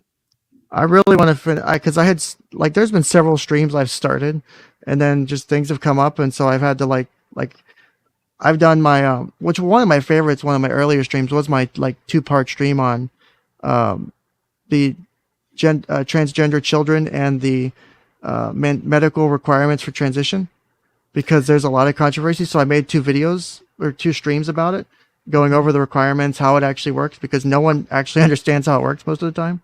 Like, oh, you can give kids hormones at 9. No, you can't. Stop. If they're getting hormones at 9, they're doing it the wrong way. They're doing it illegally, because no medically ethical person who can prescribe meds can give it for that. Now, if they're prescribing it off label for some other treatment and being used as for transition, that's also inappropriate. Like, because that's a whole thing I've dealt with. Like, Oh yeah, like when they don't want their parents to know that they're transitioning too, they might just buy it off the internet. oh, Certainly have heard that you can find it in happening. about 2 minutes, and Mhm. that's not trying. You can find where to buy it in 2 minutes from overseas, and they'll ship it right to your door or to the post office or to like a FedEx pickup box or whatever. Yeah, yeah. Uh, They find a way. They find a way to get through it. But yeah, so this, what is a self-diagnosis stream? I just, now that I'm talking to you, what is that? That everybody wants to they want okay, to do one on Puppet and Tim, and okay, like, what is okay. that? So a self. Okay, this is gonna sound stupid. All right. Do you know what Tumblr is? Yeah. Okay. Some people don't. I just have to preface. I'm not trying to treat you like you don't smart. No, You're that's how very. I find out, is through my clients. Another Okay. thing I Okay. learned. So you Tumblr and so Tinder. self diagnosis is not. I think I might have something. Let me go see a therapist and get a diagnosis. Self diagnosis is a phenomenon that started started taking off on Tumblr, and it's now taken to other parts of the internet like Twitter and Reddit and stuff. And so you'll see people. One of the streams I did was a self diagnosis stream on autism. So people on Tumblr were self diagnosing themselves with autism spectrum disorder or other things like that, or and not seeing clinicians or purposely not seeing clinicians, using the justification of this is why I think I have autism. I have autism, and that's not. It's not. And so it was really fun to do the streams because it's like I'm not trying to make fun of the person. I'm pointing out and like I'm laughing and shit during it because it's funny. And I'm like, no, that's not. I'm laughing because no, that's not how you do a diagnosis. No, that's not how we do it. Stop. Like you just like want to like reach this. No, bad. Stop it. That's not how we do it. And so it's going through different people's Tumblrs and do different like Reddit posts and stuff, and seeing what they used to make their diagnosis, and going through. Well, no, that's not necessarily something that you would do if you're autistic, or this is not something that someone on the spectrum would do, or this is also things you got to include in your diagnosis. And here's why you can't diagnose yourself, just like I can't diagnose myself. The proper way is, I think I have symptoms of something. Let me go see a doctor or a psychiatrist or a psychologist or a therapist, and they'll tell me what to do. And so it's meant to be an educational thing. It's funny in its own way. Mhm. Like, Oh, cause that you see, sounds cool. yeah, I don't know if you'd want to do that because it might be a bit controversial, but because it's like you see people's things on Tumblr or Twitter and you go, that's not autism. Or maybe it is autism, but you still need to see a doctor. And so it's just stressful because you're like, no, just no. And like all the things that you learn to do in diagnostics are like, no, you can't do that. You can't diagnose. I'm a therapist. I can't diagnose myself. It's unethical to try and diagnose or even diagnose a family member. My dad, oh my gosh, my dad diagnosed me with, oh, you're going to love this, self-inflicted Munchausen syndrome by proxy. Let that sink in for a minute. Wait. One more time, please. He diagnosed me, my dad, he diagnosed me with self-inflicted Munchausen syndrome by proxy. Self-inflicted Munchausen's by proxy. The What? point is that Really? He Munchausen did? syndrome by proxy is when you have No, you try and use no, somebody else yeah. to abuse the medical system. But if Se- it's se- self-inflicted, then wouldn't self-inflicted. it just be Munchausen's? Yeah, that makes Yeah. no. Oh my Oh god. my God. I'm not trying to laugh, but my god, that's funny. Oh, I know, I very respectfully and politely said, "Dad, just so you know, that does not exist, and you're full of shit." And we don't talk to this day. Aw. But is No, it that's because of okay. the Munchausen's It's a by good proxy that's no, self-inflicted? and that's no, there's another story I'm behind sure that. there's Oh God. Yeah. So isn't that interesting? So good. A family member can't diagnose a family member, but what if it's a fake diagnosis? What do you think about that? because one of the dangers, and this is why, like, I loved having, and it's interesting because I have a psychology bachelor's, and my master's is in social work, and I honestly think it better prepared me for mental health as a clinician than people who went in and did social work undergrad, social work grad, because you learn things, I think maybe at a deeper level that you wouldn't learn as a social worker.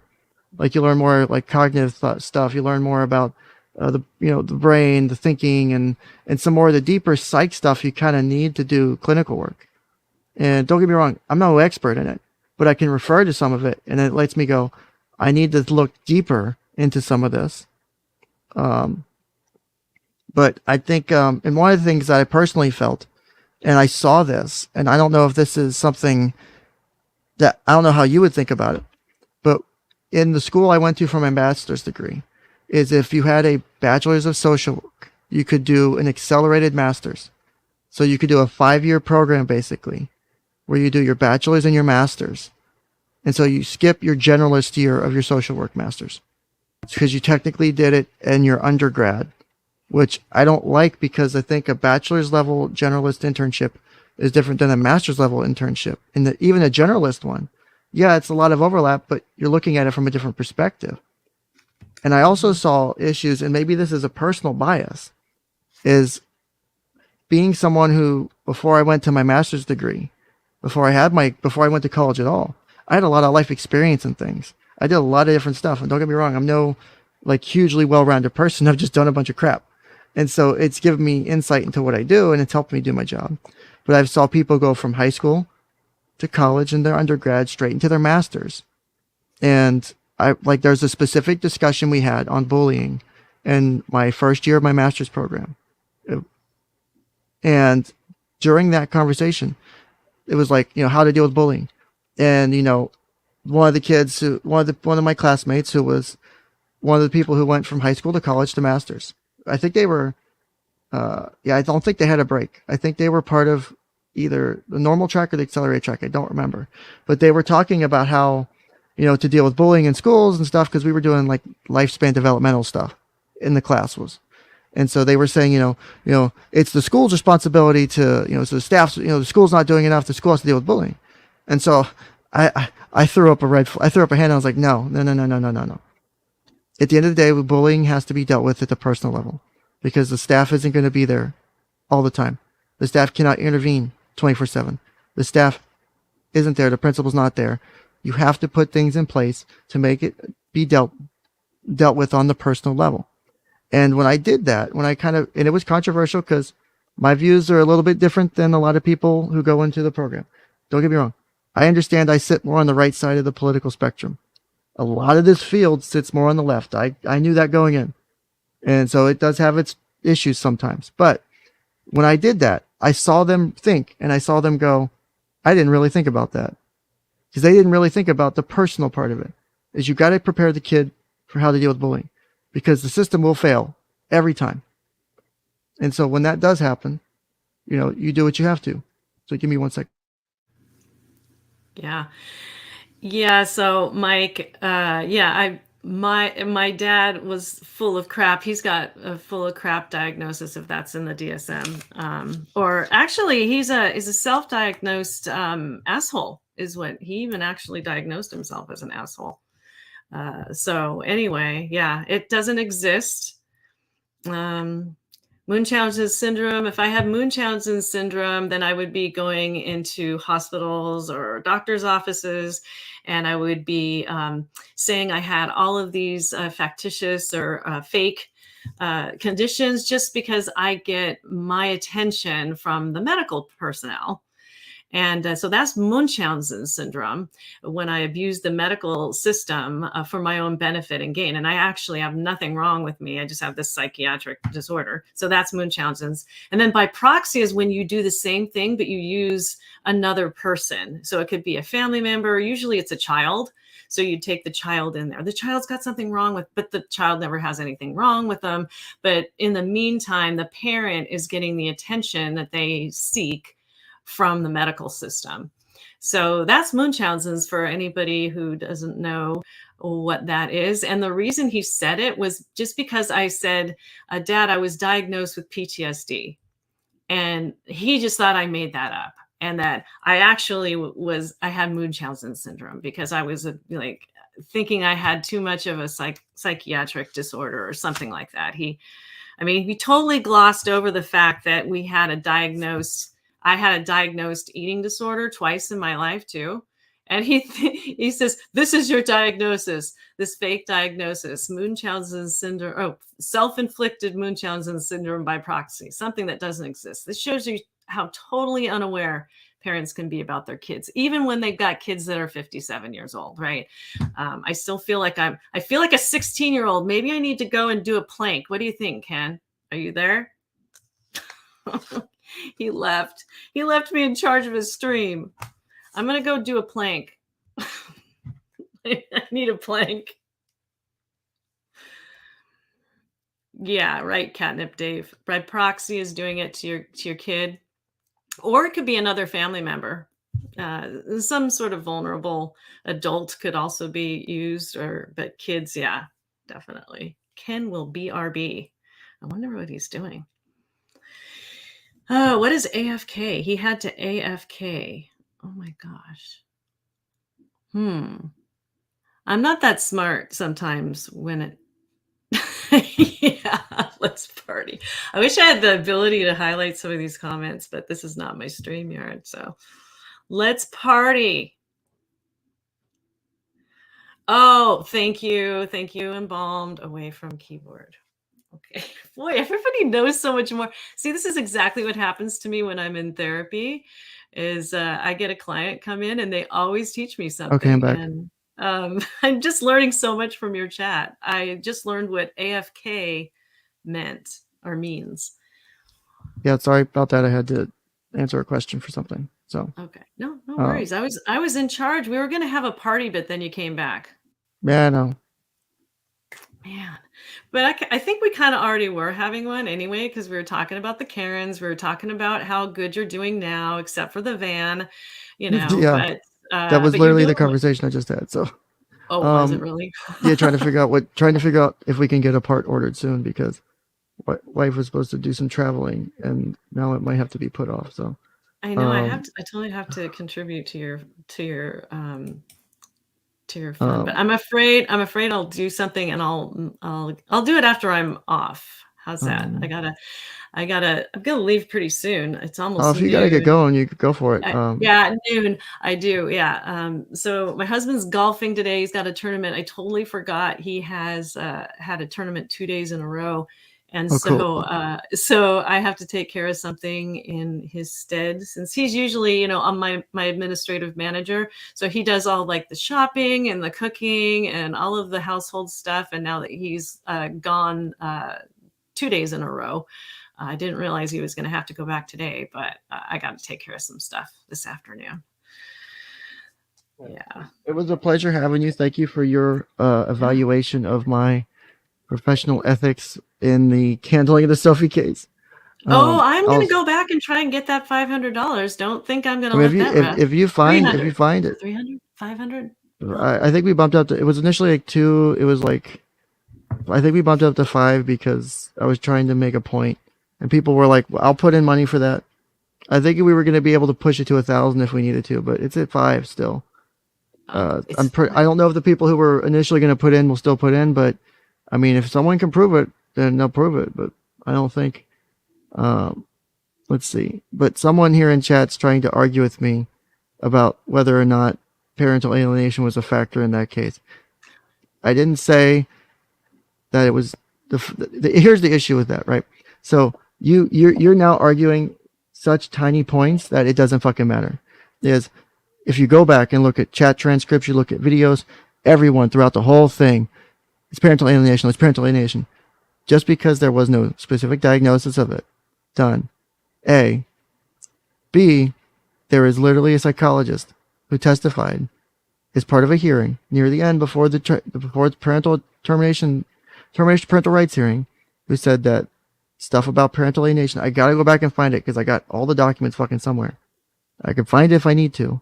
Is, this was something that did happen according to, people who were experts in the case, quote unquote.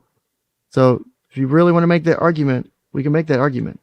But if we start playing that game, you can't say that parental alienation wasn't considered as a huge part of this issue, and people weren't shouting it from the fucking rooftops.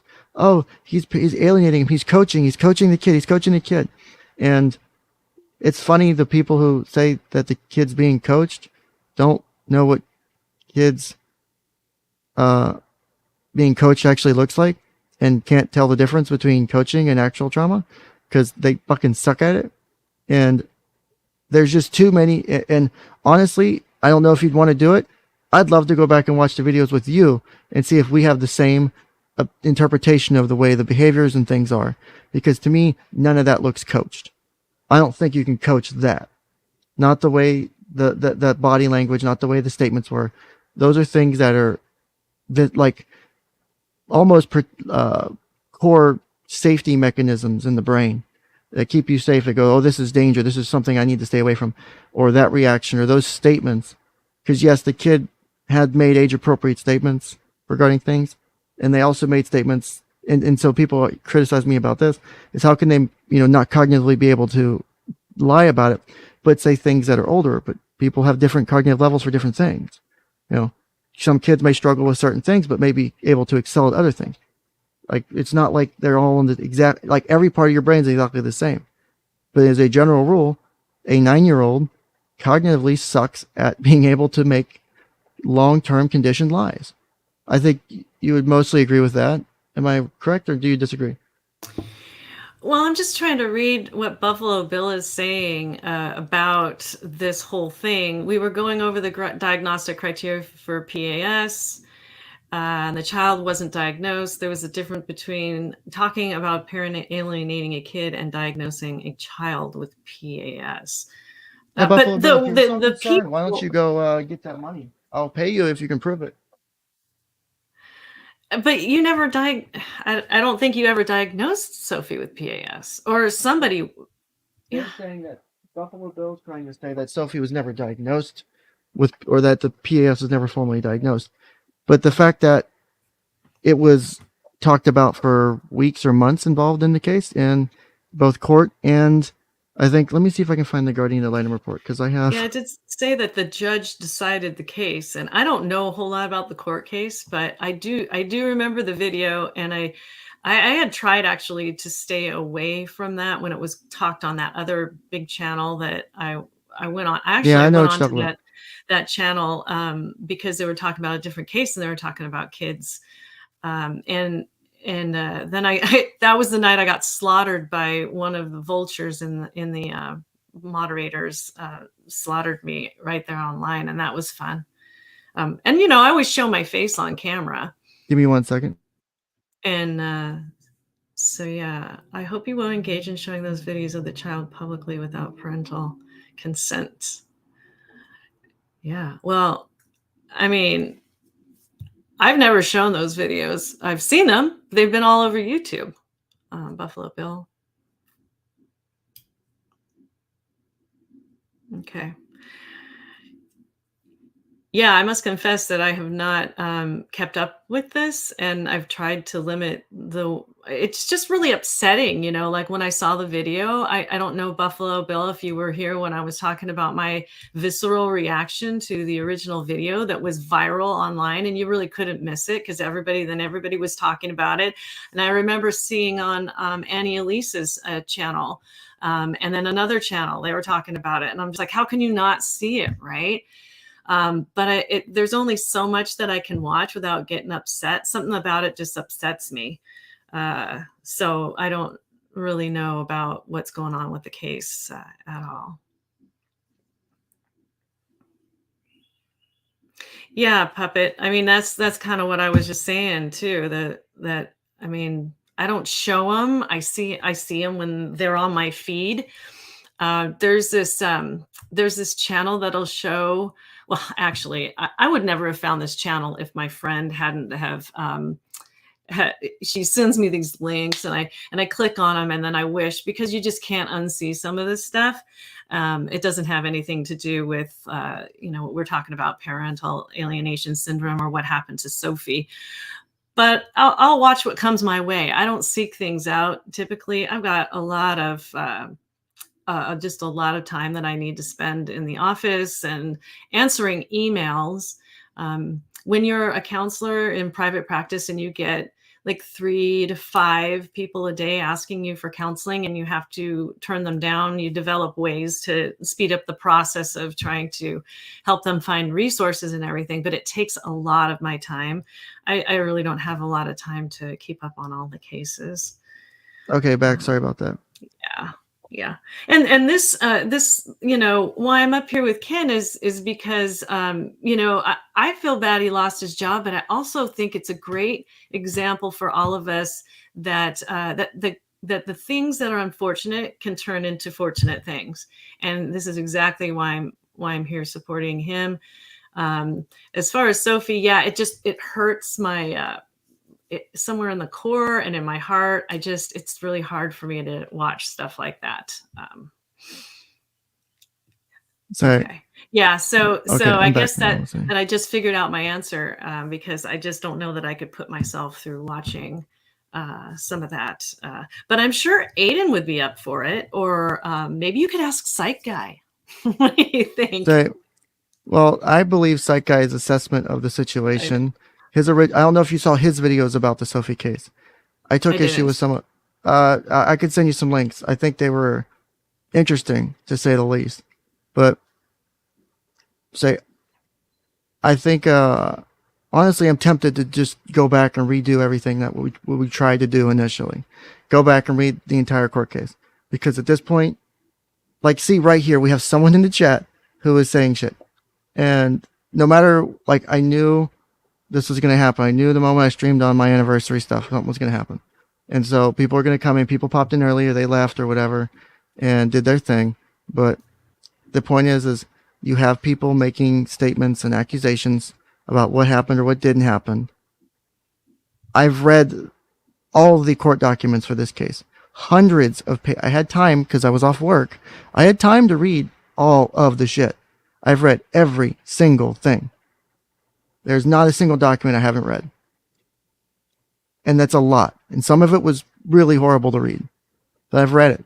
I know the case pretty well. The only things I don't have are things I couldn't get.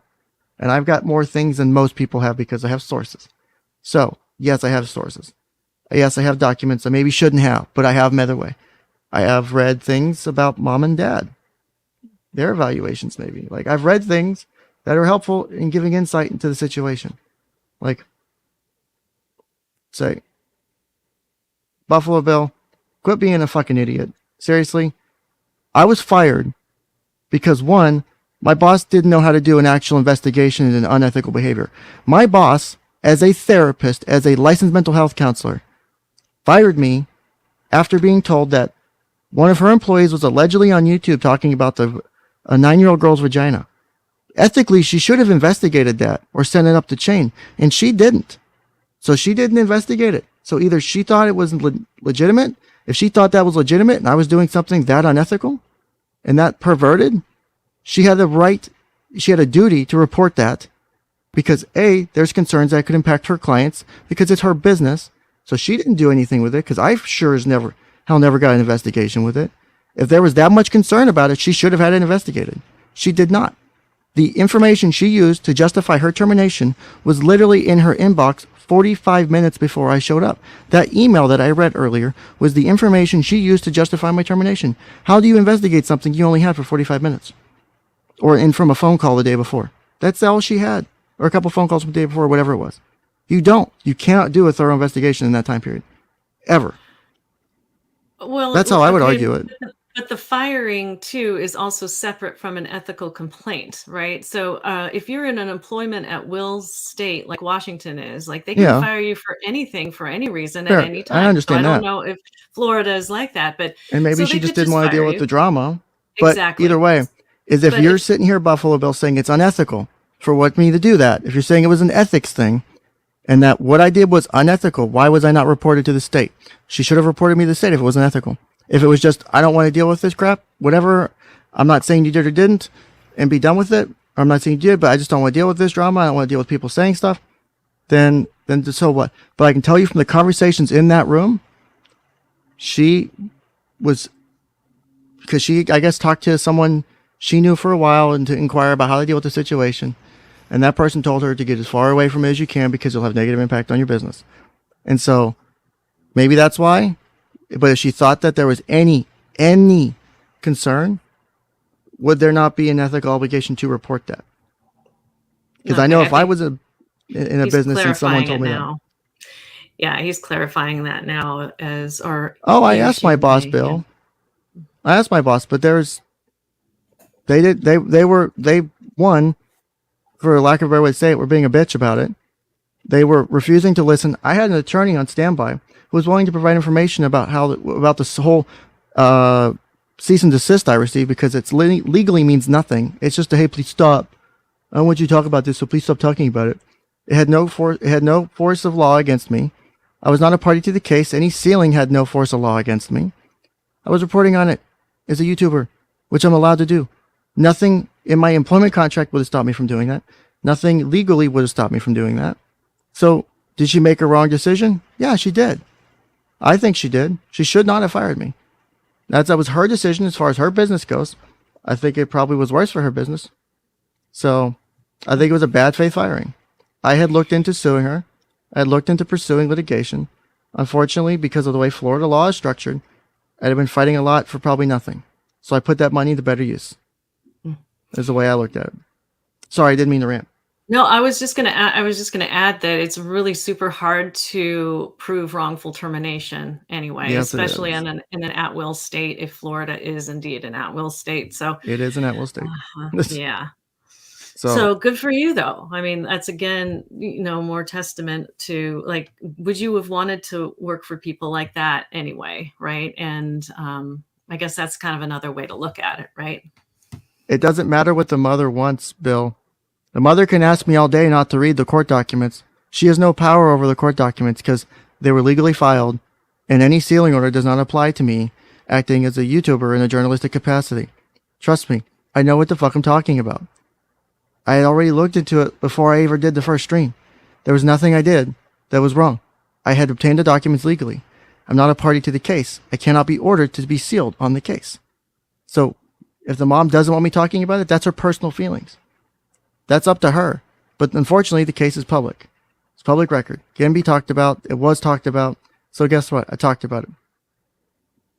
Mm-hmm. Yeah. Yeah. So maybe my boss did think it mattered, but that doesn't matter. Here's the thing. If someone in my chat says, my name's Kelly Long, I'm the mom, I don't want you to talk about it, how the hell do I know that? Just because a lawyer sends me a cease and desist about it, and a wrongful cease and desist was technically a bit wrong, because they technically, I think, lied in it, if I remember correctly. So, even if that is their formal way to ask me to stop, it has no force of law. Nothing I was doing was illegal. And if they had tried to sue me, they would have been in the wrong, because they did nothing wrong. And I was out of state anyway. So, what's funny about that is that that's really how that's happened to me in I was on a panel one time. yeah. And so it was about the Chris Watts case.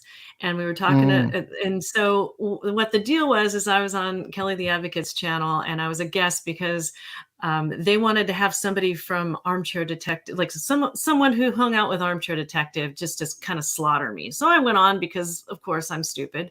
And I went on there, and as we were talking about this case and everything, the Ruseks came in. The Rusek family, Frank Senior, and Sandra, they all came in and said, please, we would appreciate you not speculating about this case.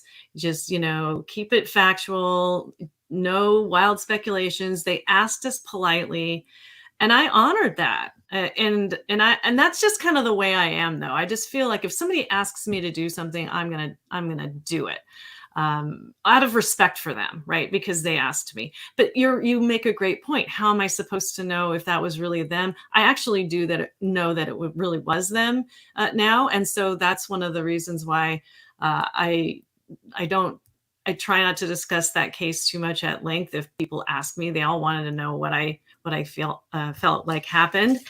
And yeah, it's just a tough call. If somebody personally asks you not to talk about a case, for me, I just, like, out of respect would probably say, okay, I won't. And But again, you're at the different than time, I am. I made the decision because, like I said, the whole purpose of it wasn't because I was siding with mom or I was siding with dad, regardless of what everyone that pops in and out of my chat likes to say. I was not siding with anybody but the child, because the child, to me, in my clinical judgment, and I think other people would agree, shows signs of trauma. It appears there might have been sexual trauma of some kind. And so for me, I see a kid who is being kind of missed by the system a bit. And because of a case where maybe things weren't done right. So my goal was to observe, to go through it, see what happened, and see if it was handled properly or not. It's kind of like a general observation. Did the system handle this properly up until the date that the records were sealed? Was there issues in how the case was done? And to see, could that have been dealt with better? Were there signs that were missed as far as therapeutically and clinically goes? From our side, from the mental health, that maybe the court system doesn't see, or that up until then doesn't see. That was the purpose of the stream. It wasn't to go, oh, dad's right, dad's amazing, and mom's a bitch. It was the furthest thing from that. And so for people to accuse that was whatever. Like, you're absolutely inaccurate. Again, people accusing me that dad paid me or whatever to do this. Like, again, I had no fucking idea, had never talked or met to any of these people before. Like, they were fucking people case I saw online I was following. Like, no idea. I was like, okay, it's an interesting case. I'm going to follow it. I'm going to read it. All this shit happened because of that. So you know what? It doesn't matter whether the cease and desist came. The cease and desist has no force of law, Buffalo Bill. It's a ask. It says, can you please stop? And I legally can say yes, or I can legally say no. And there's nothing wrong with that. There was nothing wrong with that, because I did not disobey a court order, which my boss, who did not understand the law, was part of, I think, her reasons for firing me, is she thought by me doing that I was not obeying the law. And I tried explaining it to her. I tried getting a lawyer on the phone. She didn't want to. I was like, I got a lawyer here who can explain how this works. No. Wouldn't do it. That's her decision. Fine. But if you want to sit here and try and argue this with me, I promise you I did everything by the book. There's not a single thing I did that stepped out of line by law, by state regulations, or by professional code of ethics. So until you can show me otherwise, fuck off, because I did it right. The people who came at me, who called my boss, who made disgusting allegations about me, they're in the wrong. That's the way I see it. And I think that's the way most people see it. Yeah. So they're saying that Buffalo Bill's saying that they're not arguing any facts, and also separating. He was just arguing facts.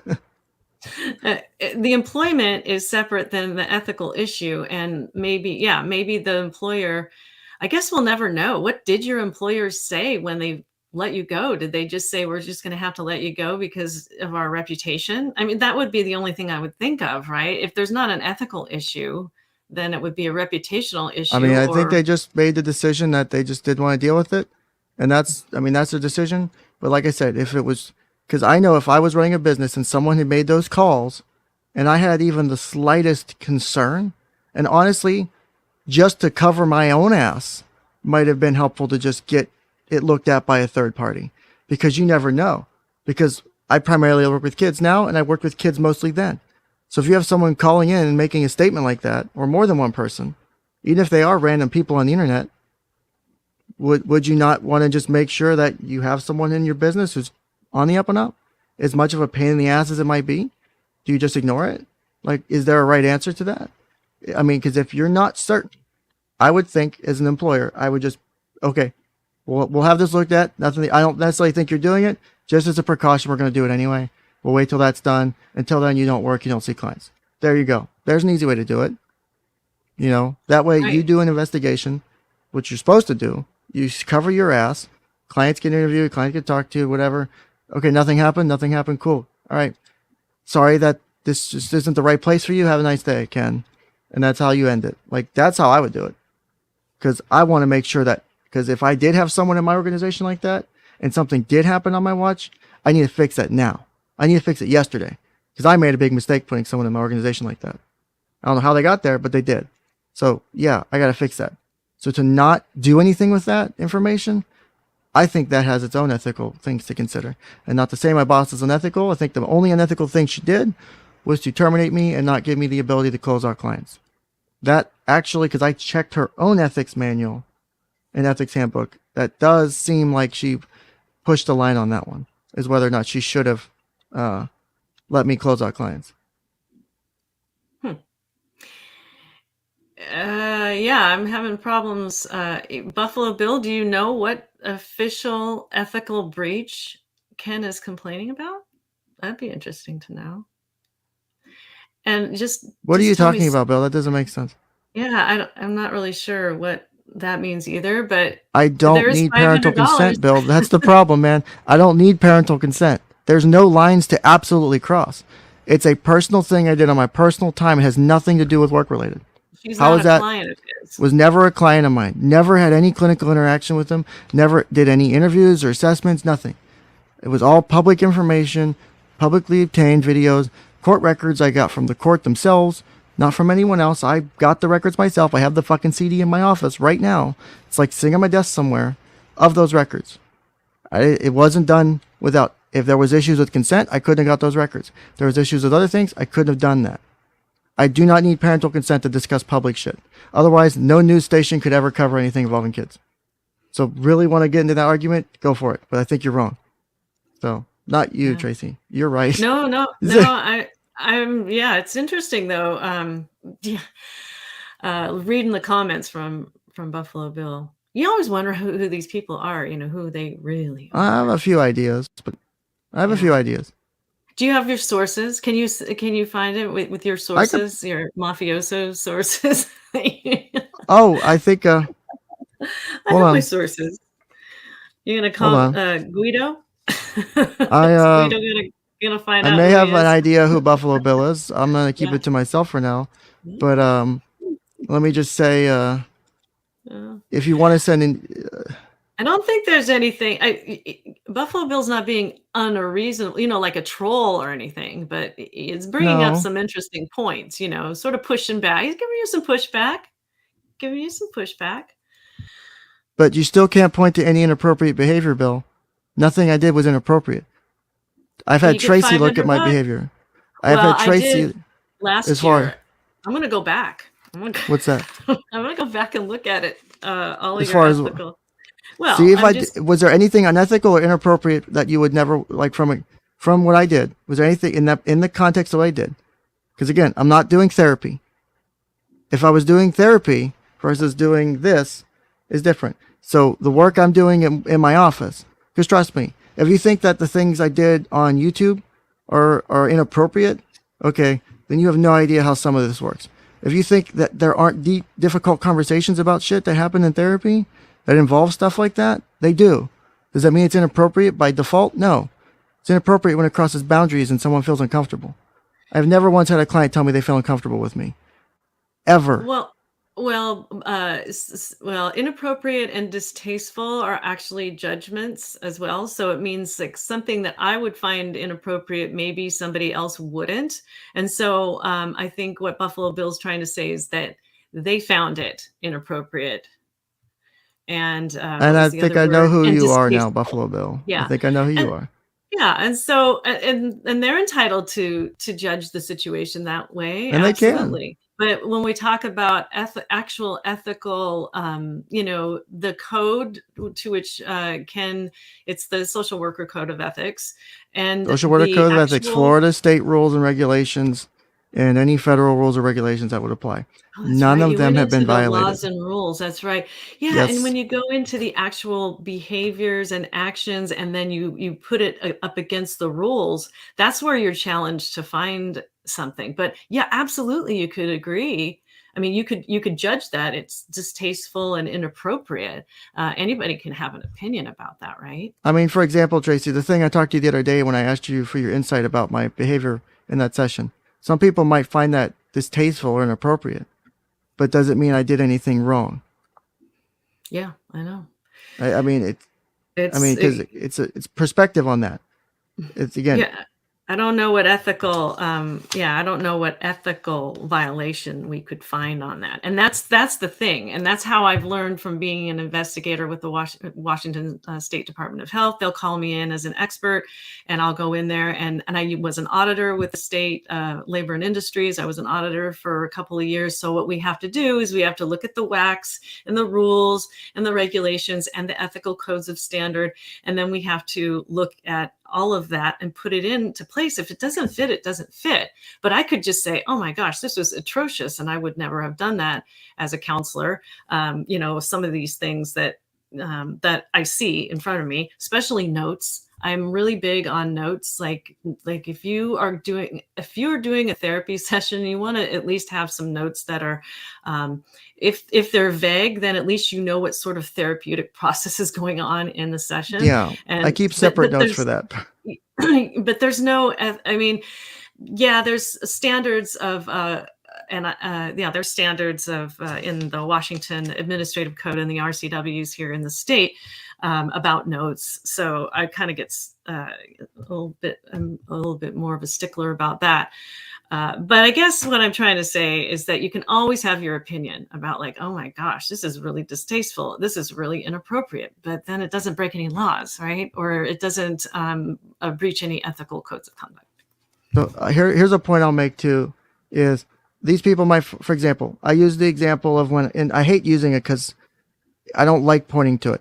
But when I had to do the session with the kid who had looked at porn, and I had to do a basically mini sex ed with a kid, like a 9-year-old, right? And some people might look at that as distasteful, but it was done by the rules, by the law, by the profession. It was done in a way that was educational. Everyone left feeling comfortable and safe. Could you still see it as distasteful having to do that? Sure. Does it mean it was wrong? No. I mean, distasteful is a very, very much an opinionated statement. I think I agree with the way that you characterize that. Say, there's no objective inappropriateness. Objectively inappropriate being inappropriate of, again, something that's against the law or against the code of ethics or against a principle in place in an organization. Because that's something that on paper you can say, yes or no, I did right or did wrong. Not a single thing I've done has ever been on the wrong side of any organization, legal or ethical code, period. Because I take that shit very seriously. So distasteful, maybe. But it was also my YouTube channel. Yeah, the mom didn't want me to talk about it. So what? I don't care. I don't care. It's not her decision to do. It's my decision to choose what goes on my YouTube channel. My boss may not like that. What did Nick have to say about that? It sounds like Buffalo Bill's referring to the first live you went on with Nick afterwards. And he's an attorney, so he must have said something about it. Well, you knew the mom didn't want you to, and you should have stopped. My boss said that. My boss told me that. But like I said, and I told my boss, the mom wanting me to isn't something that I have to take into consideration. It's my choice to do that. I do not have an obligation to listen to the mom. Now I can, but am I going to listen to the mom when I don't know it's the mom by that point, because the time I received the cease and desist, I think it was after the stream. I think it was after the first day and then the second day. I did the cease and desist read on the second stream on part 2. Is I don't have to follow the cease and desist because it's not an order from the court. It's a request that, hey, if you don't stop, we'll sue you maybe. And most people don't ever get sued. It's just saying, hey, this is us formally telling you to stop. So yeah, mom says stop. I still don't have to do it because one, a lot of cease and desist aren't done properly or done inappropriately. And two, it's on them to make the decision if they think I'm in the wrong to bring a court order against me or to file a legal action against me. It's not me do that. If they think I'm actually in the wrong, they should do that. So, but yeah, interesting. Wow. Well, this has certainly stimulated quite a bit of conversation and a walk down memory lane, apparently. a little bit. How are you feeling about all this? How does this make you feel? This is a counselory question This, I yeah. can ask. How does this make you feel? How does this make me feel? I'll tell you how it makes me feel, Tracy. It makes me feel fucking great because people like Bill, in their efforts, and then they're saying, "Oh, it's distasteful. It's wrong." Well, you know what? There's a life that is living today because of work I did in the last month. There is a person who was assaulted who got justice because they trusted me as a counselor. There's dozens of other people who I've worked with in just the last few months who have loved the work I've done with them, and they've actually hated that they've had to leave.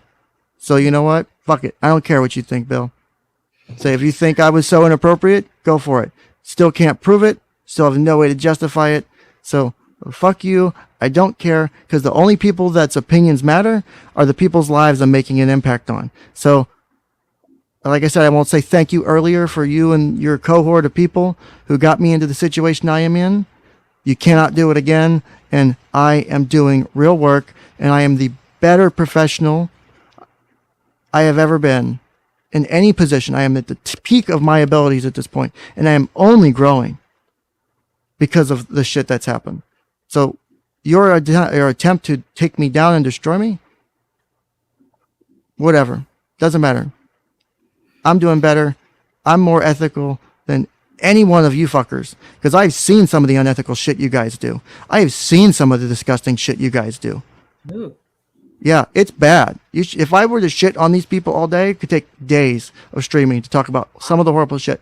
Because one, they picked a person who likes to do data hoarding as a hobby. I save everything because it's fun, and I saved about 4 months worth of shit. Automatically saved because it's fun.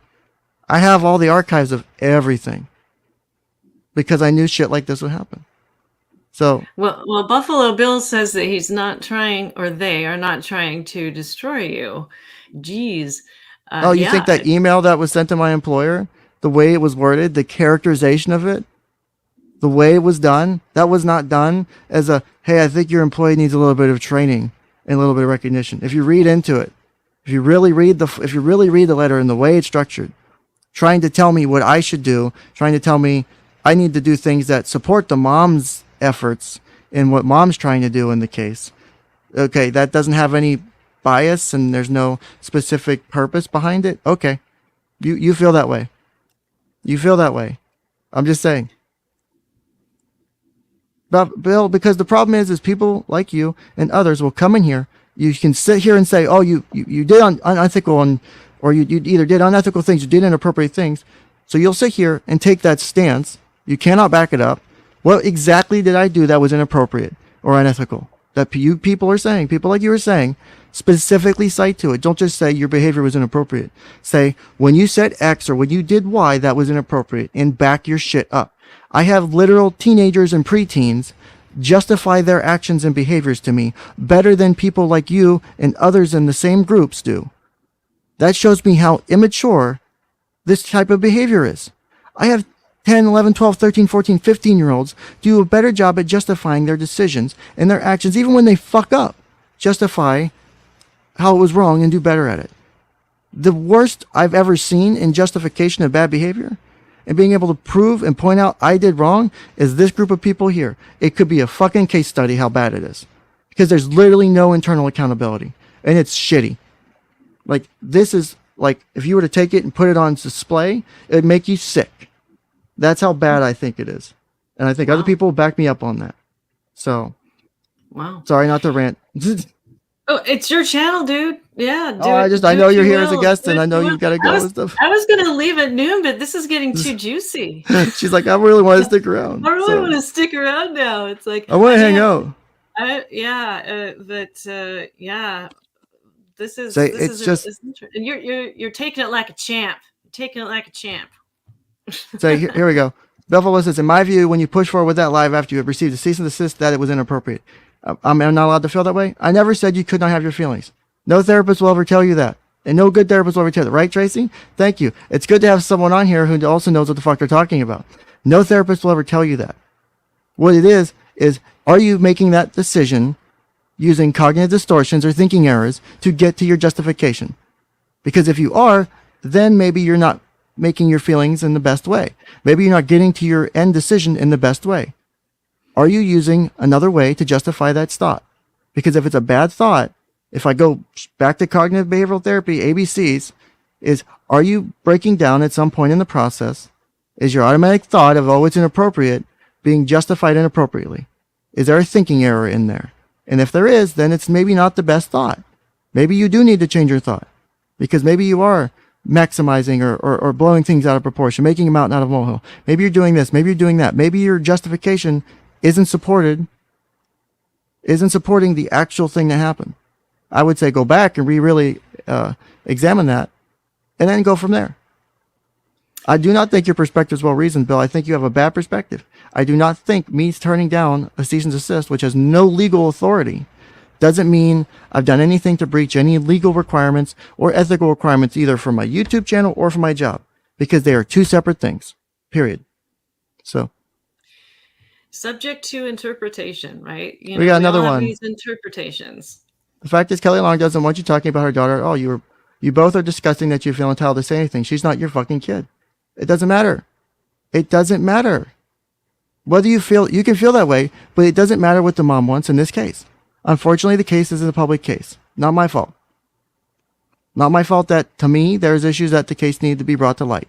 I felt that based on the information that was available, it was a case that was a good teaching tool for people to see how things can go wrong in the court system. And that wasn't necessarily just a shit on mom. That was also to shit on dad, because dad made mistakes too along the way.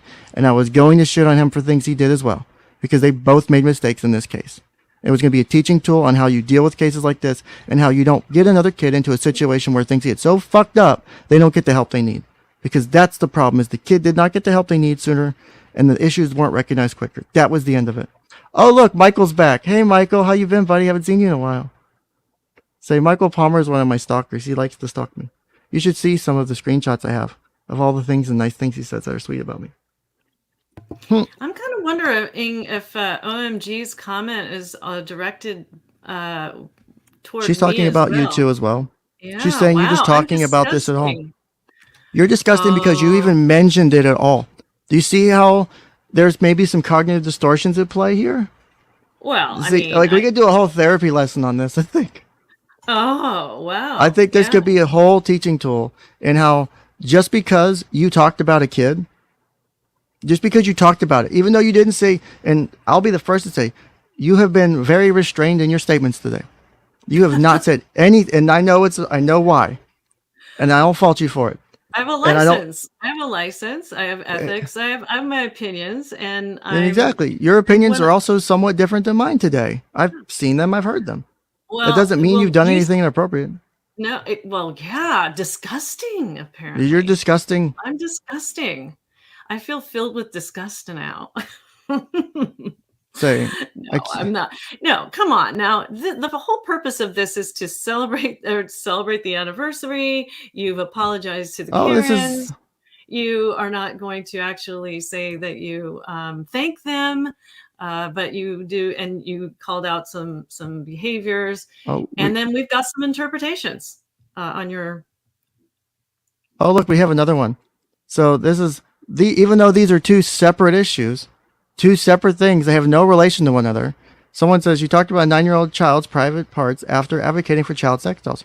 You can't understand why a mother would not want you speaking on her child that way? I never advocated to anything regarding child sex dolls regarding that child. I was advocating for the potential use of child sex dolls as a therapeutic tool to help sex offenders or to help people who have pedophilic disorder as a potential treatment method to prevent future offending and reduce the amount of people who offend against children. Because that's the end goal, I would think, is we want to reduce the number of kids who get sexually abused. I think that's a big goal. I think it's a big thing to work on. And if that's something that may work, that does require further research, why don't we look into it? And that's my thoughts on it. That is separate from my views about this case. People can have separate views on things. I'm not saying that anything how that relates to it. So you may not like my opinions on dolls.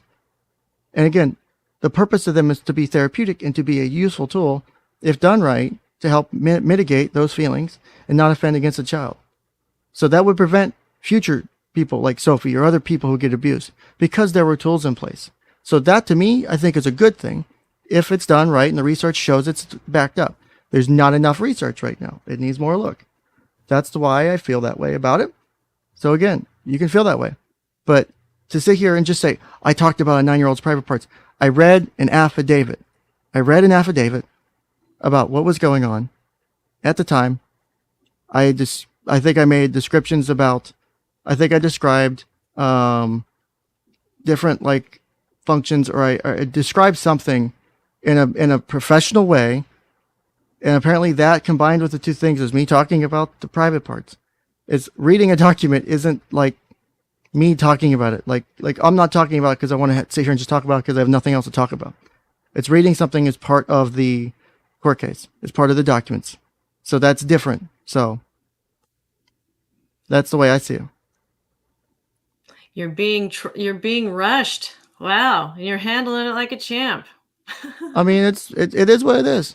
This is the shit I've had to deal with for the last year. And so what? Yeah. Say, well, then, okay, here we go. Then sat on a live reading graphic details about a 9-year-old's vagina when you had 1,200 pages of documents to choose from. I was starting from the beginning, reading in chronological order. Do you not understand how you read a book? You start on page 1, then you go to page 2, then page 3. So you start at the beginning, you start with the affidavits, you start with what things were filed with the first filings. How is that me choosing the specific thing? Like, I'm sorry, that was one of the first, like, handful of documents. I read it because it was one of the first handful of documents. This is the same shit over and over. There's never any there's no real justification behind it.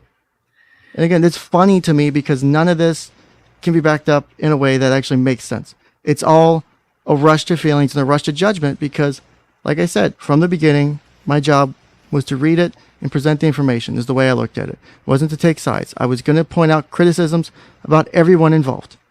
I had plenty of criticisms logged or logged and like little notes of criticisms of with the way it's handled, with the way the filings were, with the way the dad did things, the way mom did things. All of it was like I was keeping track of. The way I had issues with it, the way the fucking people on the internet dealt with it. Because people on mom's side on the internet dealt with it wrong. People on dad's side dealt with it wrong. Not that mom or dad are responsible for that, but either way, it still gets factored in because it somehow got involved in the case. So, I think I just remembered why I didn't really want to get involved in. It's just such a wormhole you could go down, and there's not a whole lot of actual facts out there. There's a lot of interpretations and judgments, and I got really super overwhelmed by this particular one. Plus, it had to do with the child, and just the whole thing makes it just really makes me kind of nauseous when I think about it.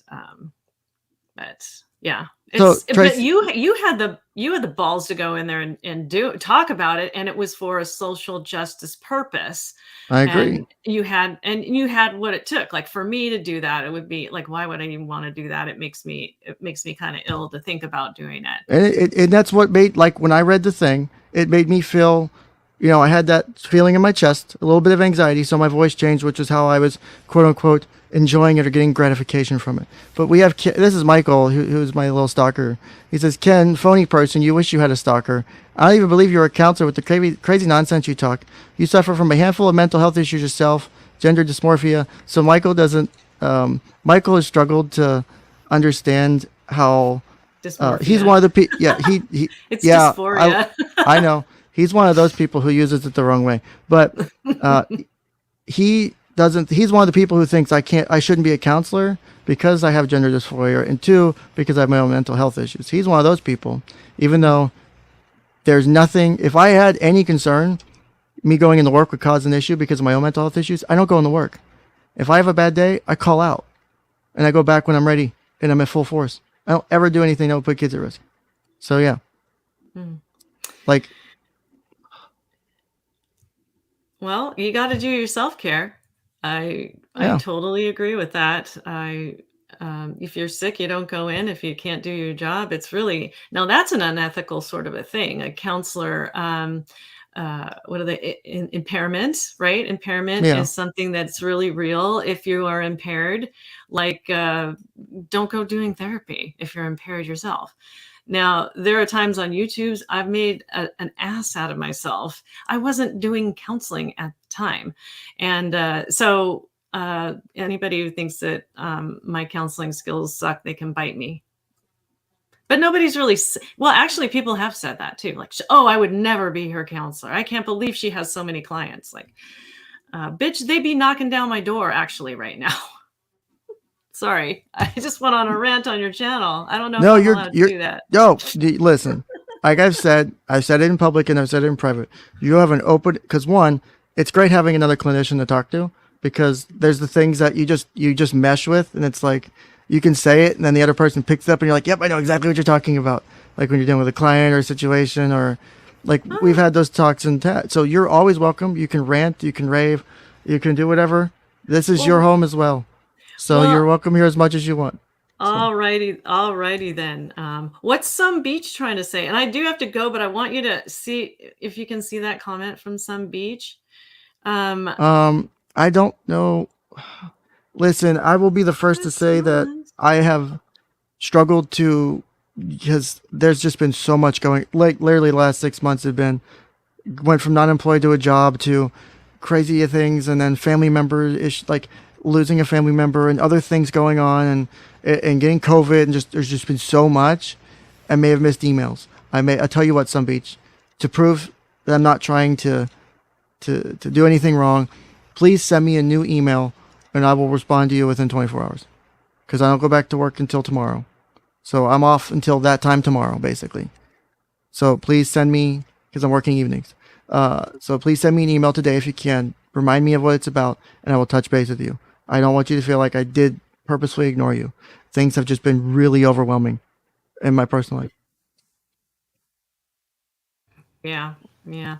Yeah, I would hate for you to lose somebody just for that because there's been a lot going on and a lot of changes. And then the thing with your cat, your poor Yeah, cat and it his was much better van. now. And it sounds like a country song sometimes your I life know, does, right? Ken. We should write a country. I'm actually a musician and a songwriter. So I could actually put some pieces together of your life and just sort of make a country song out of it. I don't really like country music, but it could, have that country sort of feel because it's kind of like I lost my job, my cat got sick, my van broke down. I got people telling me I'm a lousy counselor. Oh, I mean, I got people telling me I'm not a counselor, so that's always fun. Okay, yeah, yeah, Like yeah. I would okay, because Rakita, I've talked to Rakita when my very first show I did with Rakita. He had really no idea who I was. I popped up and we talked and we discussed the thing we were talking about. And after the show was over, because people were like, he basically said he's like, if you're not a real counselor, you did a damn good job of convincing me you were. So I would think, at this point, if you can't figure out that I'm a counselor, that I don't have the training to some degree, like that I do the work, then I don't. You're just missing everything. If you're missing that, you're missing a lot of other stuff too. Like there's just so much. You only know this a good bit if you can speak on it and you do it daily. I think you understand that as well. Like you can't speak to a lot of this unless you do the work every day, and you understand and you see the client interactions and you work with them and you know what it's like. There's a lot of stuff that you really can't fake with that. Is the way I see it. Like I can tell you work with clients. I'm sure you can tell I work with clients. That I'm not just some guy who's looked up stuff on Google and Wikipedia and says I'm a therapist. Like there's a certain degree of interaction you get. Like when I presented to you my case study the other day in a private conversation, my presentation of what I think would be a best treatment plan. Did that look like someone who's faking it or does the work? Like Hey, I'm all thinking about songs right now. My head is in another planet. I'm thinking about Ken's theme song here. oh, that's fine. So, Oh my well, goodness. I'm sure I'll get it. I'm sure I'll get a custom song at some point. I Oh just don't my want to. I'm gosh. cheap, so I haven't paid for one. Yeah. Well, there's all kinds of stuff. Do you realize they have so much audio on Canva? They have audio on Canva, dude. I use Canva Pro, Canva's right? I love Canva Pro. It's worth the money. And then Yeah. there's also other places to find. If you look up certain things on, there's a lot of really cool YouTube channels that do copyright free music. I'll have to send you some. There's a few websites that like Pexels does really cool royalty free photos and videos. That's how I did like for the tea advertisement I do during the intro for Dragon's Treasure. All of that was stock video I just found and just or pictures and stuff I found and just put on there as because it's royalty free. I don't have to pay for it. So So I could have sworn you had somebody, one of your mods, I thought it was Twisted Puppet, on camera on one of your live streams one time. Do you remember that? uh, Maybe I Twisted was gonna wasn't on type it out, camera. but I thought okay, I thought it was Twisted. There was somebody that was on camera and they were hilarious, and it was a female. And Um, I don't you don't remember it either. I just a female. remember I could be a whoever. couple people, but I don't want to say names. Okay. Anyway, I could I'm imagine sorry who it about that, was. Twisted. I thought I had seen you on camera. I don't think So, I've ever seen Twisted on camera. but Twisted. I've got to go back and see some of her rants. Some people have seen me on camera. I think maybe I'm thinking because now I've been calling Twisted a female and maybe not a female. Twisted is I'm all definitely a twisted. woman. Okay, Twisted that's is what I definitely a thought. woman. Okay. Okay, good. I can guarantee that one. Okay. Say, Twisted is a woman. Okay. All right. Yeah, I could have sworn I saw Ken her is on camera, adorable. but she was not. I am not. How am I? I don't know how I'm adorable, but okay. If that's if that's what it is. He's That's what it adorable, is. but he's not a counselor. I'm adorable, but I'm Not not a counselor. not a Even counselor. though I'm not a counselor, but you can literally look it up if you know what you're doing. Like it's not fucking hard. Like I'm not a counselor. You could like I was employed at a counseling agency. It was something counseling incorporated. Like how the fuck am I not? My job title was counselor. How the fuck am I not like? That is the thing that like that person that's like, come on, dude. I'm really trying to pull for you. I'm trying to be nice, but come on, you're not giving me much to work with. Say, Yeah. oh god, that's funny. Wow. Well, it looks like it's kind of calmed down. It's It probably a has good time calmed for me down. to drop Yes, off. The chaos has because stopped and it is I now gotta. calm. Yeah, because I gotta. Yeah, we've calmed the chaos a bit, and I gotta figure out this alternator shit because I gotta figure out if I'm doing it today or not. Because What are you gonna do? Oh, the alternator for yeah, because your van. I'm either Yeah. trying to decide to order one and save like $50 or just get one in store Yeah. and just do it today because I'm off. So because I can pick it up in store, it's just whether or not I should do it today or not, Yeah. and save the $50 or not. Yeah, and well, even though the money won't get to you until next month, after I pop off, I'll pop back onto YouTube for just a little bit and donate to the alternator fund as well. But See, it's even been love. Buffalo Bill said really worked as a counselor, and I still do. I still do work as a counselor. So, but Okay, yeah, okay. Even Buffalo but Bill is saying that. Yeah. yeah, that's the funny part is even Buffalo Bill can say it. So hmm even though Buffalo Bill has disagreements about how I handled things, even Buffalo Bill recognizes I did work as a counselor. So I thought Buffalo Bill was being pretty respectful, like, bringing up some yeah, I stuff, agree.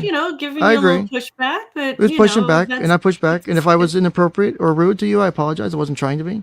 well, Uh, they thought that what you did with this whole Sophie thing was inappropriate, and that's their right to Make be me feel able that way. to do that, to feel that way. Yeah. As far as ethics and law and everything, Ah, I don't know. I'm struggling to find, especially because none of them were your client. There nope. was that whole like cease and desist thing. And if you would have, and maybe some people would have chosen not just to kind of stop talking about it after that, or if they would have continued to talk about it, it's a judgment call, right? I mean, it's some people would do one thing and other people would be doing another. But what you did was, I don't believe against the law. I'm not as familiar with law as I am with I've checked with ethics. more than one lawyer on that So because I did talk to two lawyers about whether or not ignoring the cease and desist was legal. I was told there was no force of law with that cease and desist. So I did nothing wrong Yeah. legally as that goes. So Yeah, and it's your choice. I mean, there's free speech, right? And you are a person in your personal life. So what you decide to do in your personal life is different from you being in that counselor role, I think is probably the takeaway there. So, because if this was yeah. my client, there would never be a YouTube video, obviously. I Yeah, would never do a exactly. YouTube video about my, unless they wanted one and I could justify the hell out of it. And I would need them to justify the hell out of it, have approval through all the chains, and it would be really damn hard to do. And that would be almost impossible, nor would I really feel comfortable doing it. Yeah, I'm trying to think about how that would work. You would have to It would get have them to to be, sign a release of information for the whole world it would or it for have YouTube. just sign a general release of information for the purposes of content creation. And then I would want to justify it in a treatment plan as to why it would be beneficial to do whatever the YouTube video is and how it Yeah. impacts them positively. And Mhm. then I could see the potential for some weird counseling situation to do that. But 99.9% of the time, if they're my client, I don't talk about it. Like they're not doing a YouTube video where I talk about specifics and read court documents. So Right. yeah, Yeah. that's just how it works. So can I talk generally about clients and like how I worked with them a little bit? Yeah, it's teaching. You just don't Yeah. talk about specifics. So, Absolutely. Yeah. Yeah. And I've learned a lot in going in there into people's chats and streams where they're talking about true crime and there's kids involved and people get really passionate about kids and protecting their rights and everything like that.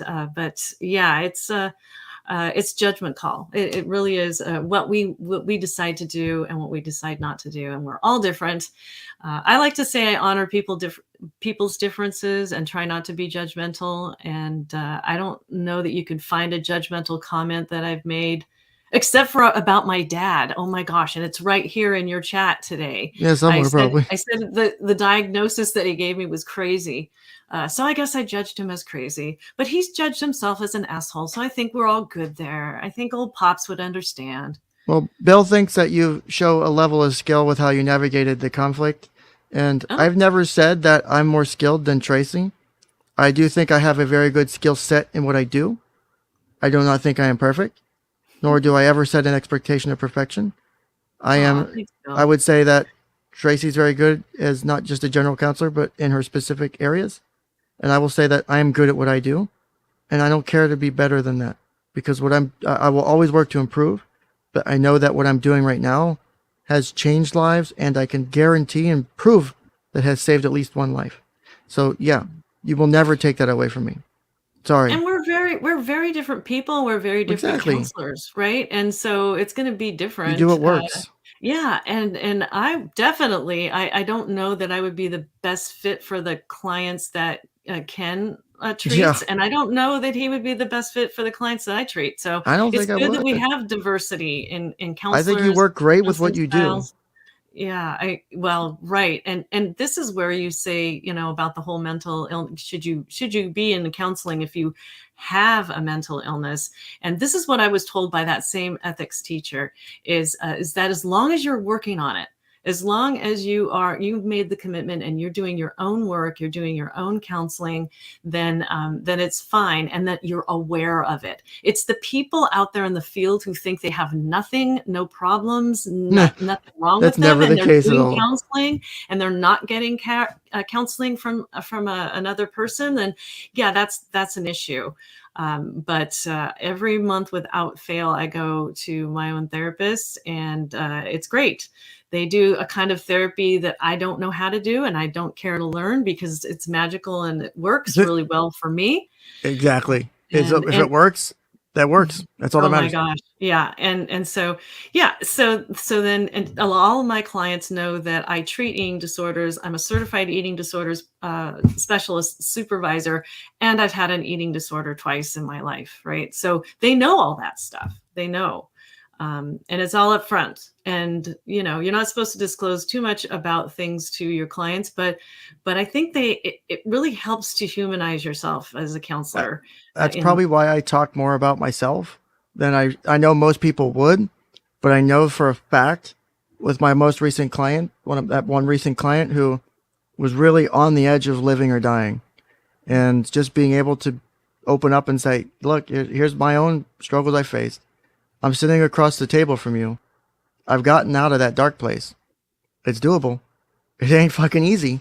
And I said, this will be the hardest days, weeks, and months of your life coming up to figure this out. But I don't ever ask any of my clients to do anything I don't think they're capable of doing. Just like with the situation I put them in. I never would ask them to do that if I didn't think they could succeed, because it would not be fair to them. And that would be unethical to me. I would not have put them in that situation if I didn't feel they could make the right choice. It took a minute. They made the right choice. It scared me, but I'm glad it turned out okay. And I think it was what they needed. And so I'm happy for that. I'm happy the work I do. I love the work I do.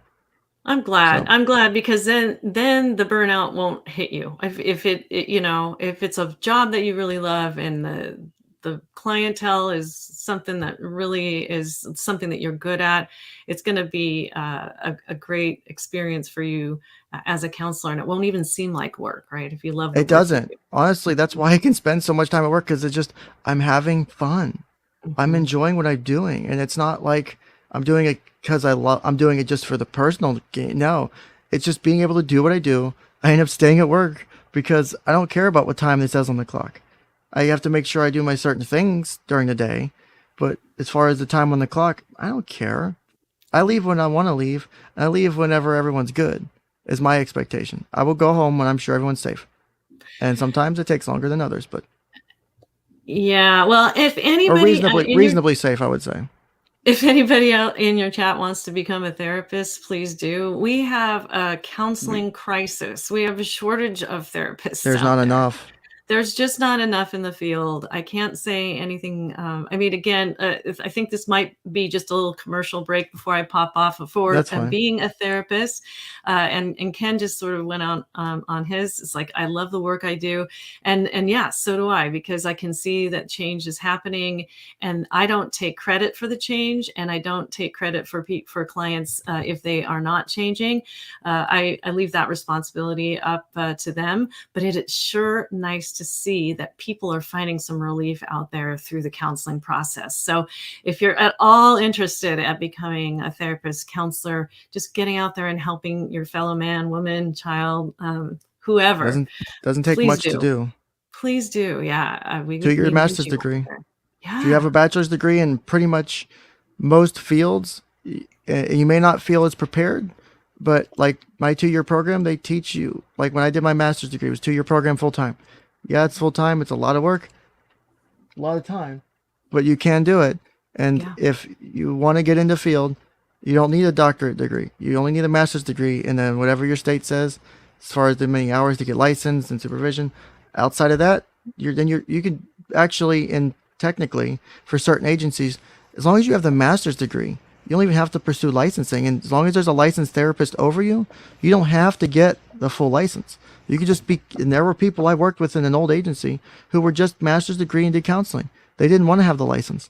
They just had the supervisor sign off on things. So In our state, you can actually become a counselor, or not a counselor, but more a case manager position, or there's these levels of counseling you can't do, but you can do it with a bachelor degree in our state. You can do case management work. You can work at community mental health. So what you're doing is you're providing resources for people who don't have time. They're just so scattered in their brains, and their life is in shambles. They need a case manager to sort of pick up the pieces, make the phone calls, put a treatment plan together, yeah, that and happens. we can do that in Washington State at the bachelor's level. So you only need a 4-year degree for that. It That's pretty has to nice. probably be in psychology, but yeah.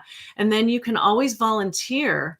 Now I don't know what it looks like for anybody out in the states that you're in, or even if you're in the United States or whatever. But we have what's called a crisis center here.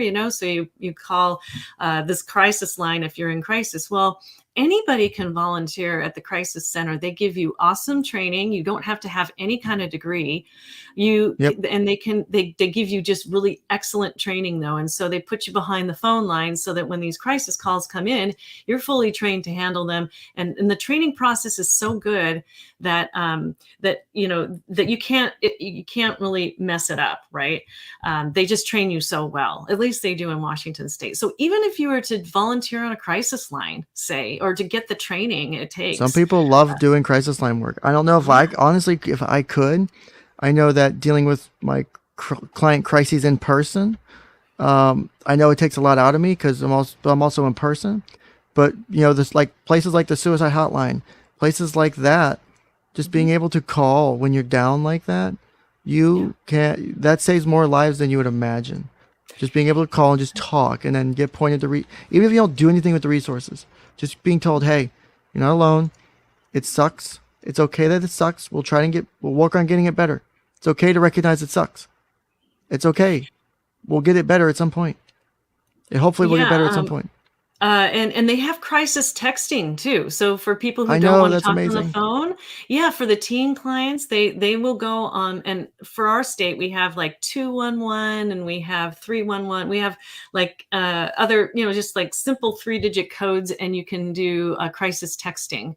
And so, yeah, you could be on the other end of a phone if you like texting. I actually suck at texting, so I would not be great at that. But yeah, so get out there and do something positive for your fellow man, woman, child out there. It certainly does make a difference. So I'm going to go ahead and hop off again. You're Happy good. anniversary.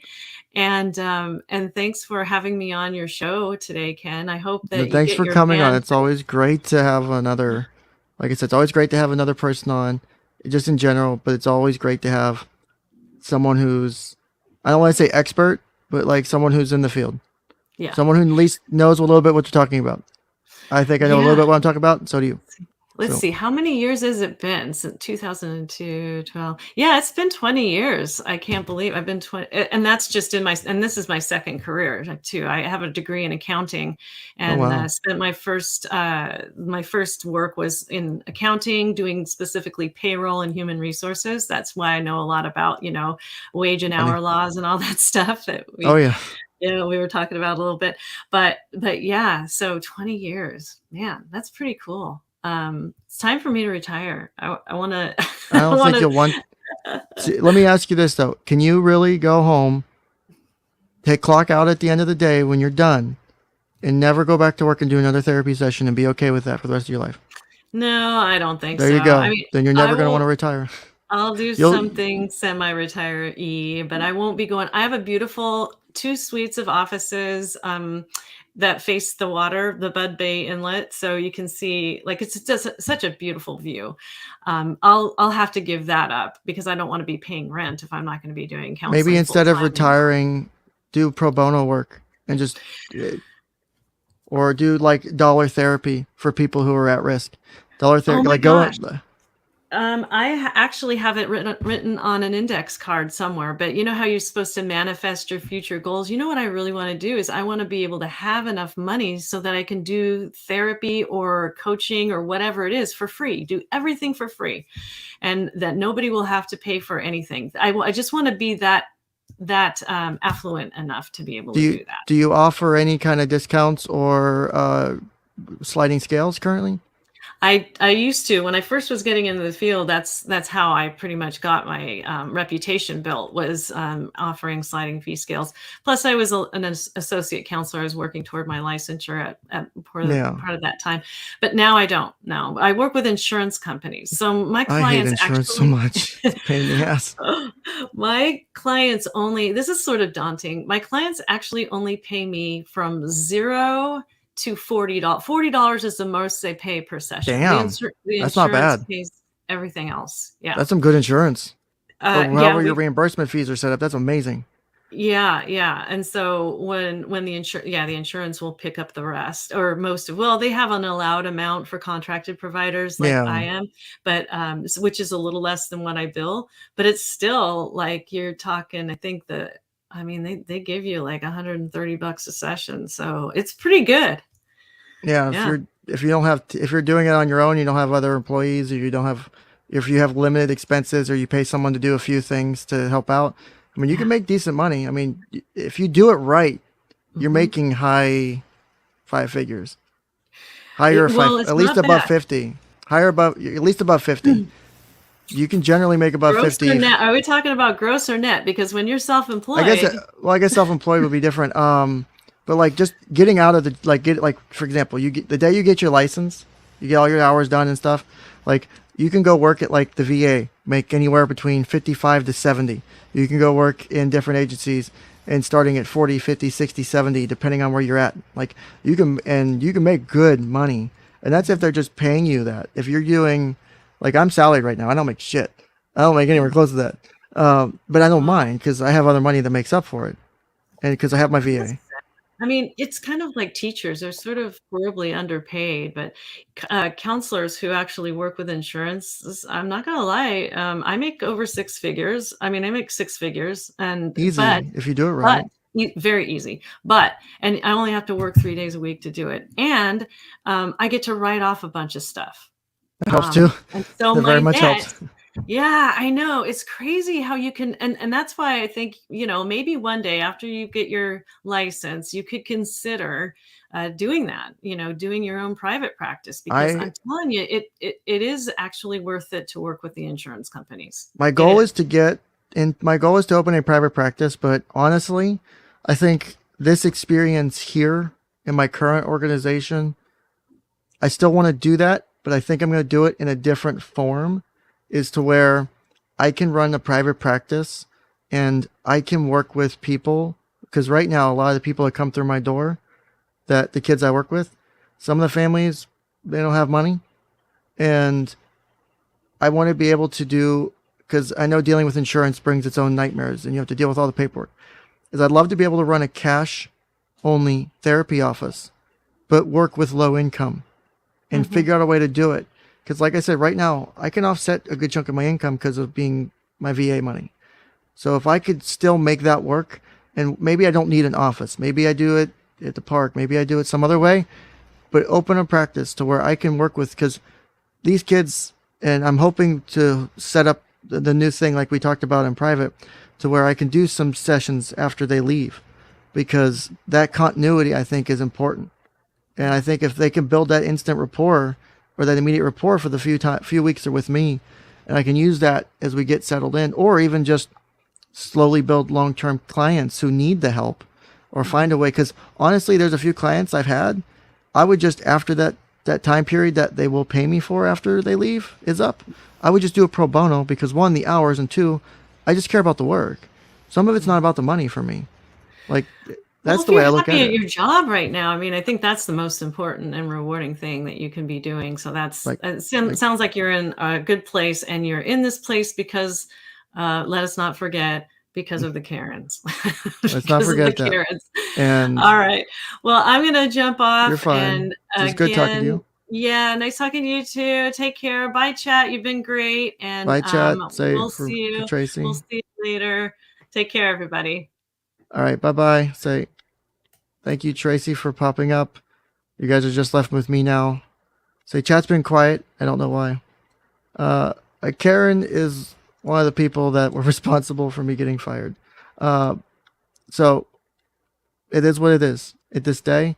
But like I said earlier during my little speech, I'm okay with what happened, because there is a life that is now still living and that wants to live, because somehow this worked in just the right way to put me in place to make sure it happened. I don't know if that was the plan. I don't know if that was the case.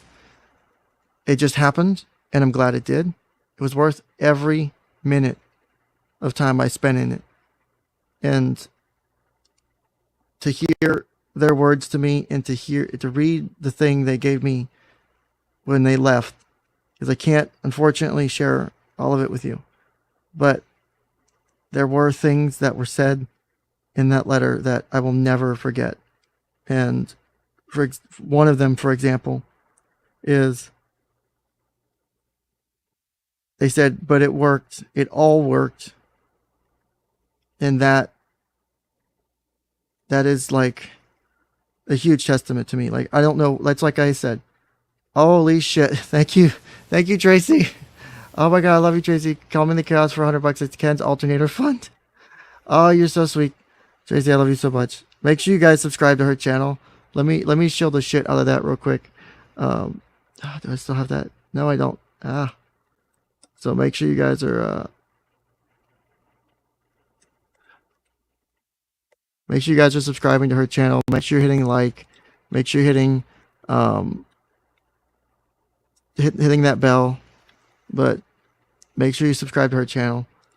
But when the client told me that, and this client has somehow struggled for a long time to get help, and like I said, it's like a dozen other people couldn't do whatever it was to get her to care about her life. And that, to me, I'm proud that I have the job I have now. I don't care about the drama. Like, for all this Sophie drama, whatever the fuck it is, none of that matters because I did my job. I'm in a job now where the money ain't great, but I don't care about the money. I care that there's someone alive now because something worked. I care that people got justice for things that happened to them that shouldn't have. And they felt comfortable to share it with me. I feel glad that people want to work with me. And people love doing therapy with me. And they love the counseling I provide. And there's nothing in the world that feels better than that. Because that takes a level of trust, especially for kids. It takes a huge level of trust to share and open up with someone you just met. To feel comfortable talking about whatever horrible shit's going on. And I'll put every opportunity I can on the table for them. And sometimes they take them, sometimes they don't. This time, it was tough. And it was great work. I'm glad I did the work. I'm glad they did the work. And something I had them work on was trying to say something along the lines of, you know, I'm proud I worked on myself, basically. And they struggled to say it out loud. And I kind of got why, and I knew why. And I had to, and normally this person will talk to me all the time. But to get them to say those words kind of was difficult. But when I got them to say it slowly, and they really said them out loud. And the most fucking beautiful part of it was when they left, they didn't struggle to say it anymore because they meant it. That they were proud they worked on themselves, basically. And that is a testament to something. So whatever the fuck the YouTube dramas is at any given day of the week, I know when I get up in the morning and I put my shoes on and I leave,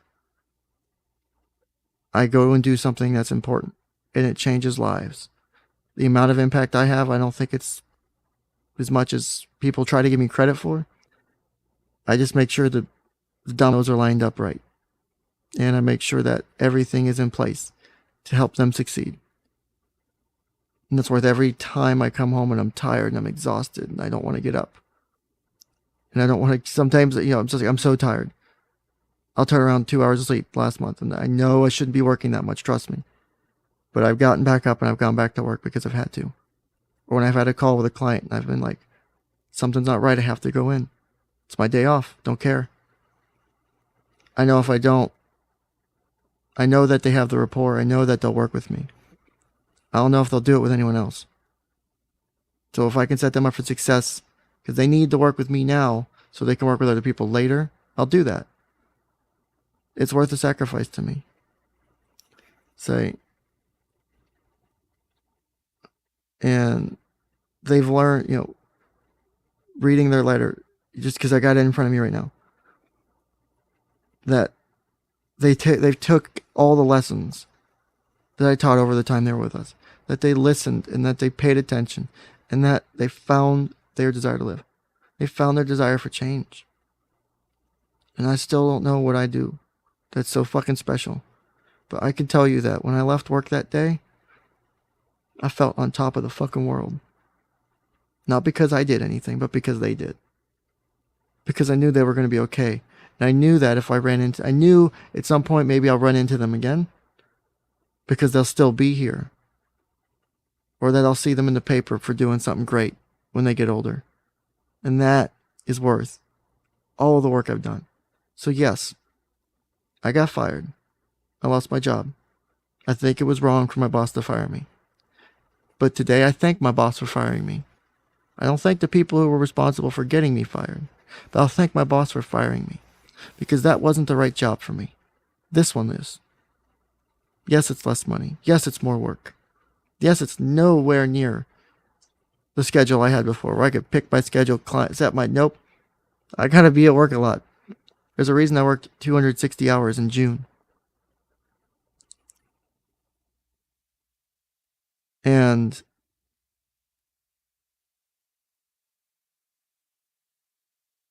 I can't be happier in what I do than I am right now. I don't think I can. Whatever I'm doing right now, I know I'm doing something right. And I will not give that up, nor will I let anyone take it away from me. Because this is amazing work. It's tough work. It's not, I've got plenty of time, I've got months to figure shit out. No. I get weeks if I'm lucky. It's tough work to try and do all this shit on a condensed schedule.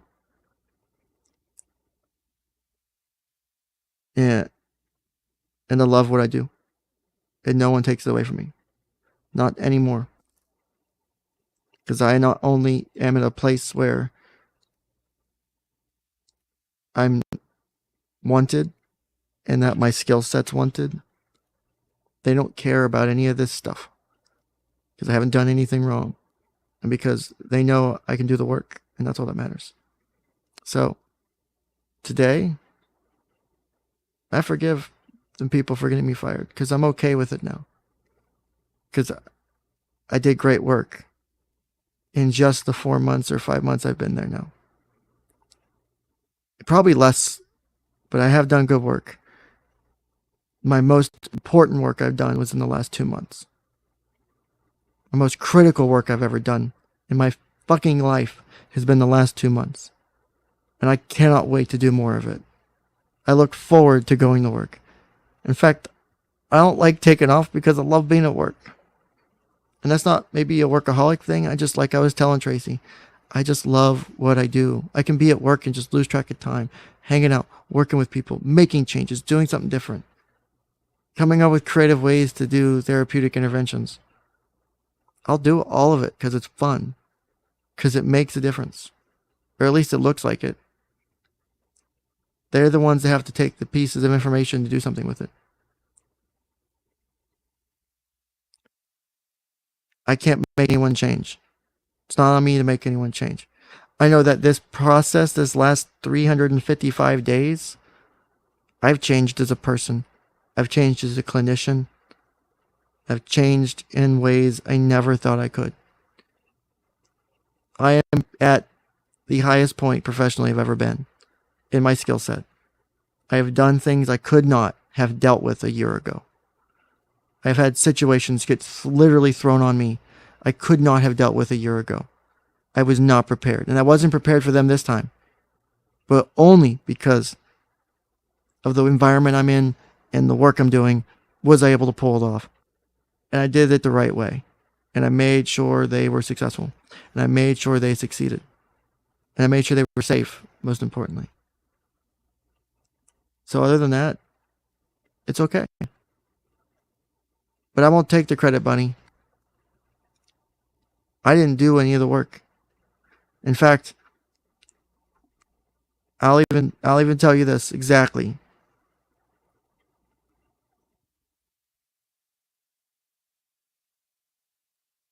I don't want people to thank me. I want them to thank themselves. I don't do anything at the end of the day, in my opinion. Because the things I do are tiny compared to what they have to do.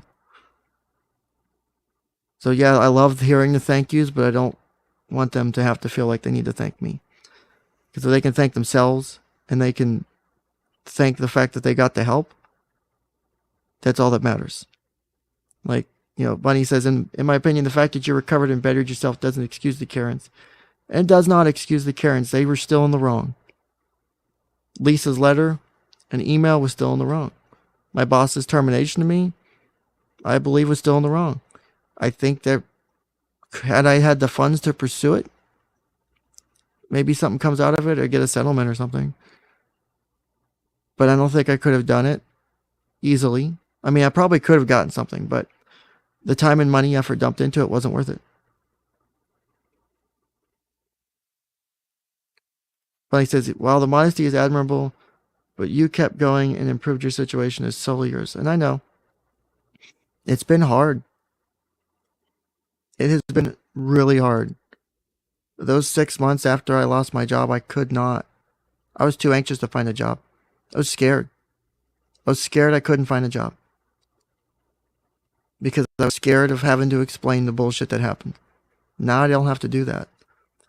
When I did my interview for the job I'm at, I cried in my interview. Because I had to explain what happened. Because I knew if I didn't, there's the potential someone does a bullshit phone call when they find out I'm working again and someone makes me lose my job. And truthfully, I could not have handled that at the time. That would have been devastating to have that happen. So I don't have to worry about that anymore. Because that's not something that's going to happen. Because that phone call can come in today and it don't make a damn thing. It don't mean a damn thing. They go, okay. Have a nice day. If they need to deal with it the proper way, they'll deal with it the proper way. By the way, oh, you were saying, by the way, your stream elements is having issues. What the hell? That shouldn't be happening. Are you trying to go directly to it, or are you trying to... I wonder if I need to refresh my deposit thing. Oh, that's weird.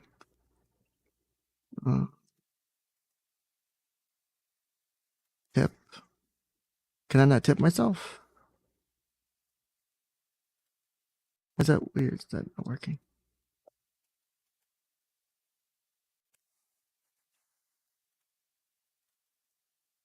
Must be logged in. Testing. Allow. Huh.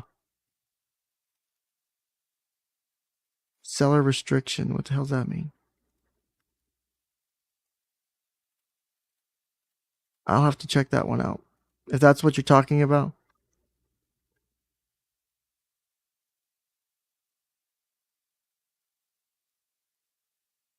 So I'll figure out the tipping issue. I'm not sure what that is. But thank you for pointing that out. I will bookmark that. Actually, I'm gonna pin that so I can look at that later. I don't know why that's happening, but tried sending it first said so I had to super chat. Okay. That's on me. I'll figure that out. Bunny says, well, situations change. Hopefully that is true. Employers good with it, but until it comes up, you can't be sure. Well, let me just say this as one of the people who I did my interview with is pretty much at the top. And they pretty much told me that. And I've had to talk to them recently about other issues. And I know for a fact they like the work I've been doing. They would like for me to take me less time on certain cases, but other than that, they like the work I'm doing and they like the direction I'm heading. I don't think they want me out of the organization anytime soon. So, unless I should absolutely do something unethical or illegal, I hope I don't go anywhere. Because I look forward to doing what I do. So, that's pretty much where this sums up at. There's a great amount of people, and mostly kids, because it's who I work with, that end up working and coming through where I'm at. And they need the help. And a lot of them will take it. Surprisingly, they'll work with me. I still have had situations where kids will just open up to me right out the gate. Okay, so maybe I am getting tips. Let me see. What the shit? Maybe it's why does this shit do this to me all the time? Log out, log in, YouTube. Gotta log in at the right profile because I have two different shit. Oh my god, this is overwhelming. Got it. Revenue. Dashboard. Yep. Okay. Evil Bunny tipped $20. Yeah. Okay. I don't see a message, but Evil Bunny tipped $20. So I'm not sure what happened. That's weird. So, but either way, it worked. So I'll figure that out. Not sure what happened there. Thank you, Evil Bunny, for the other $20. Evil Bunny Stream Elements tipped me $20. Thank you. I really gotta fucking figure out if I can even use Stream Elements, integrate it with somehow with StreamYard, because I like StreamYard for the guest ability, but I liked having the custom background and chat and stuff on the screen a little bit. So we'll see. I have been so busy, I really can't work on any of it. And I've also been at work so much and talking so much, I've lost my voice on a few occasions. So I don't think anyone legitimately, and that's why I say legitimately, is there are people who will come in here and criticize me. We saw them earlier. Some of them, they have really no justification. It's really shitty justification. Doesn't really make sense to me on what they're trying to argue or do. It's silly. I think they're not thinking about it from the right perspective. There's a lot of emotion tied up into what they're thinking. Because like I said, for example, the argument that I was purposely picking that document out of 1,200 different documents to read. Okay. That's your thought, but my intention was to go from the beginning, and that was one of the beginning documents. So, actually, let me do this. While we've got like 20-some people here, I'm going to do a poll real quick. Should I? Hold on.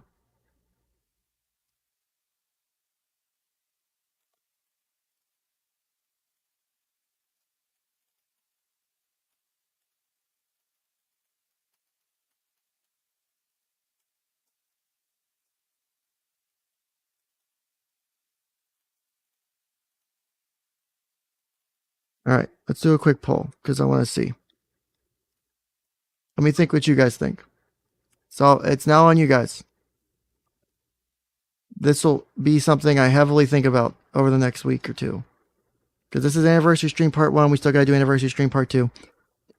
Let me see what you guys think. Should I finish what I started? It will obviously cause a bit of controversy to do. Do you think it's worth doing? Should we start from the beginning? Read all the because I've got more documents than I did before. Should we start from the beginning? Go chronologically? Figure things out? Because like Tracy and I were talking, there was a social and is a social justice piece of this that never got done.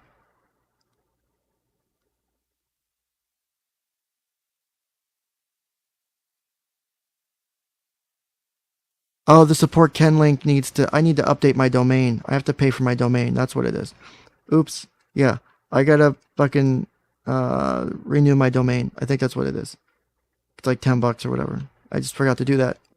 You know what? I hate social justice, but in this case, I think there is a social justice initiative that needs done. And the fact that you have cases like this that go through the court system all the time and they never, ever get dealt with properly. Oh, I understand where you're coming from. I just think it's a complicated thing. It's not as cut and dry. But, all right, right now we're at 10 votes. I'm going to give it another minute or so for people to finish voting. Because we got 21 watching, so I'll wait till we get over half. But right now it's a resounding amount of people who want to see it done. You guys know if we do it, what it's going to do, right? We're digging up old stuff. Obviously, the case is back to where it is. It's been done, rights are terminated. Like, we know the outcome at this point. So, it's not like we don't know what the outcome is going to be. But now we can also have we can look back at what the outcome is and see whether or not it was worth doing. So that's also something that's interesting, I think. So we'll see what happens. I don't know if it'll work, but I think it'll be interesting if we end up going that way. Because where the fuck is my channel at here? Okay.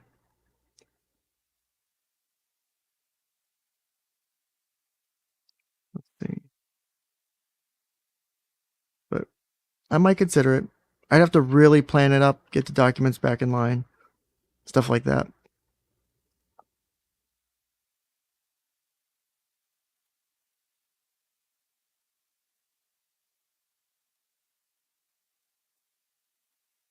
Other than that, let's see. All right, we've got 14 votes out of 20. I'm going to go ahead and kill it. So at the end of the poll, with 14 votes, we have, let's see here. Looks like, and you guys need to quit eating so many crayons. So the question was, should I attempt to finish what I started with the SL case or start from the beginning again? 78% said yes, 14% said no, 7% said not sure. So we got like 2 no's, 1 not sure, and then the rest were yes. So that's an interesting answer, and I will think about it. There are certain things that I can discuss, but I can't show regarding documents because of my sources. I have to verify with my sources if I can drop them at this point because everything's where it's at. But if I can, I will drop shit. I will just put it up. I'll put it out there in like 5 different places so it can't be taken down. I will redact any medical information or anything regarding SANE exams for obvious reasons because I have unredacteds. I think. Or I have some redacteds. The ones I got. Yep. I mean, I can put them in the drop. Say, I will put as much in the drop as I can. I gotta talk to sources because some of the information is not mine to share. Some of my sources I have to get approval from. So, good idea. I'll figure that part out first and then see if it's worth doing. I don't know if anyone's going to want to watch this old bullshit come back up. But again, the purpose of that stream and those streams was to read it, see if there was any issues ongoing. We watched the videos. We saw the child's reaction. My opinion, the child has signs of trauma. But even though someone in here is arguing that there was no formal diagnosis of parental alienation, because 1, it's technically not in the DSM. 2, yes, there were signs of it, but there's also some signs that can overlap with trauma. Just like you can have some things with ADHD overlap with other things. Just like you can have depression overlap with other things.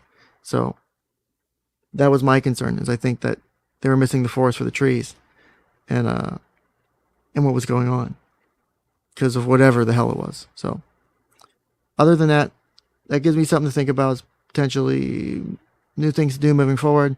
It's been almost 5 hours. I am getting tired. I'm still going to have to go dick with my car or van or whatever. So, let's see here. Let me just make sure I didn't miss any comments, stream, donations, or any of the fun stuff. The DSM itself is a fun conversation at some point. I just don't have the time to really do a true deep dive in that because there is concerns with the DSM. I'll give you that. But I think it has the overall net positive. I don't think it's like this horrible thing everyone thinks it is. So, like I said, I think it can be beneficial. So, other than that, I'm still waiting for my video to be reviewed for monetization because it was flagged immediately. There's no comments, no suggestions, no ideas. Any last final words? This is part 1 of the anniversary stream. Next week will be part 2. This one was to kind of do a piece of it, talk about my self-realization, forgive the people who got me fired. Not thank them, but forgive them, because I don't hold any animus towards them anymore. Because if not for that, I don't get the ability to do what I did and help someone save their own life. And to me, that's worth every bit of pain I went through the last year. Because that person at that age does not deserve to die. It's not their fault things happen. It's not their fault they're suffering. I'm just glad I was in the right place at the right time to do something. So for me, this is all worth it. I'll make that jump. It's a big leap. I'll make it. I'll do that. But it's not the only thing I'm making a leap for. So, but to me, that was worth it. And I won't be bad. I won't be mad about it. And I won't be, I can't be mad at anyone about that. Doesn't mean it doesn't still irritate me that it happened. But it's happened, it's done. And I got put into a place to do some really, really good shit. I could never have done this before. I don't know if I needed this professionally or what, but I'm here now. And this is the next step in my professional progression. And I look forward to doing more with the people I work with. And I also look forward to doing more with you guys. I promise I haven't forgotten y'all. Like I said, I did like 260 some hours in June. That's like 100 hours more than your normal work month. It was like working 65-hour weeks, basically. There were like 17-hour days more than once. It was a lot. So it's been tough. And some of it was necessary. A lot of it was necessary, in my opinion. I know there's controversy about that, but I'm glad I did it because I can come home and smile versus be sad about someone dying or someone taking their own life. And I will never be upset about that. That this got to me here because it doesn't happen any other way, in my opinion. If everything plays out exactly the same, I don't think the help has gotten here, and I don't think we make it through. So that's my job. That's my goal. So thank you everyone for watching. Thank you everyone for supporting. Thank you big donators. I appreciate it. Thank you small donators. I appreciate it. All bad card streams soon. We might do that very soon. I could really use that as a de-stressor before we do like a self-diagnosis stream. But I had to get this off my chest because it was a lot to weigh. It's been a lot weighing on me. And literally going to work, the concern of a life being at play. Not just like regular, but like knowing it's at play. That's a lot of burden to take and carry with you day after day. But I knew I could do it, and I did it. Hey, Dollhouseville, what's up, buddy? Be cool, but just saying. Yeah, that's the plan. Say, I will not regret putting in every hour I put in the last month. The only thing is I regret not being able to see you guys and talk to you guys and do my streams because I just had no energy, and I was working on Sundays and Mondays and stuff. Like, I did not have the time, and when I was off, I was recovering because it was that bad. EMDR stream went. I don't have the training in EMDR yet. I want to, but I'm hoping at some point. So I will try and do some more streams. I'm trying to set more aside.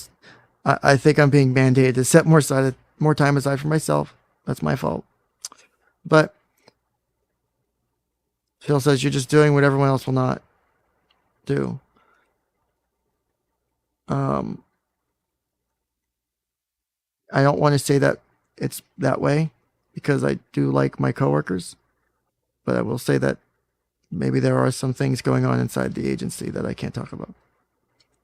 But I cannot go to work and not put in my 100%. That's just not how I work. I cannot do it. If I go into work, I will put in my 100%. Because if I do anything less than my 100%, when I go into work, will be the last day I work there. Will be the last day I'm a therapist. Because if I go in and I don't put all my entire all in every single day, then that's not fair to the people who trust me and confide in me and work with me. So yeah, I will bust ass. But that's what I have to do. And I like it. And it's made differences. Again, the amount of responsibility I have, not sure. But I can see the results, and the results are what I worry about. The results are what matters. Just be the guy that everyone needs you to be. My clients know I'm the person they can trust, and that they can come talk to, and that they're absolutely advocating for them. And I do that every day. And that's why they want to work with me. That's why some of them prefer to work with me. Because some of them don't always like working with the other counselor or two. And that's not on them. I don't know if it's me. I'm not trying to undermine anyone. I just know that they love working with me. And I think it's because I try to do what I do and because I care. outside of that, fuck it. As you can see, I'm chill normally here. I'm chill. I'm pretty much just as chill with my clients. More age appropriate, obviously. But this is why you're the guy that people want. I think. I hope so. I don't. Again, it's not me trying to be special.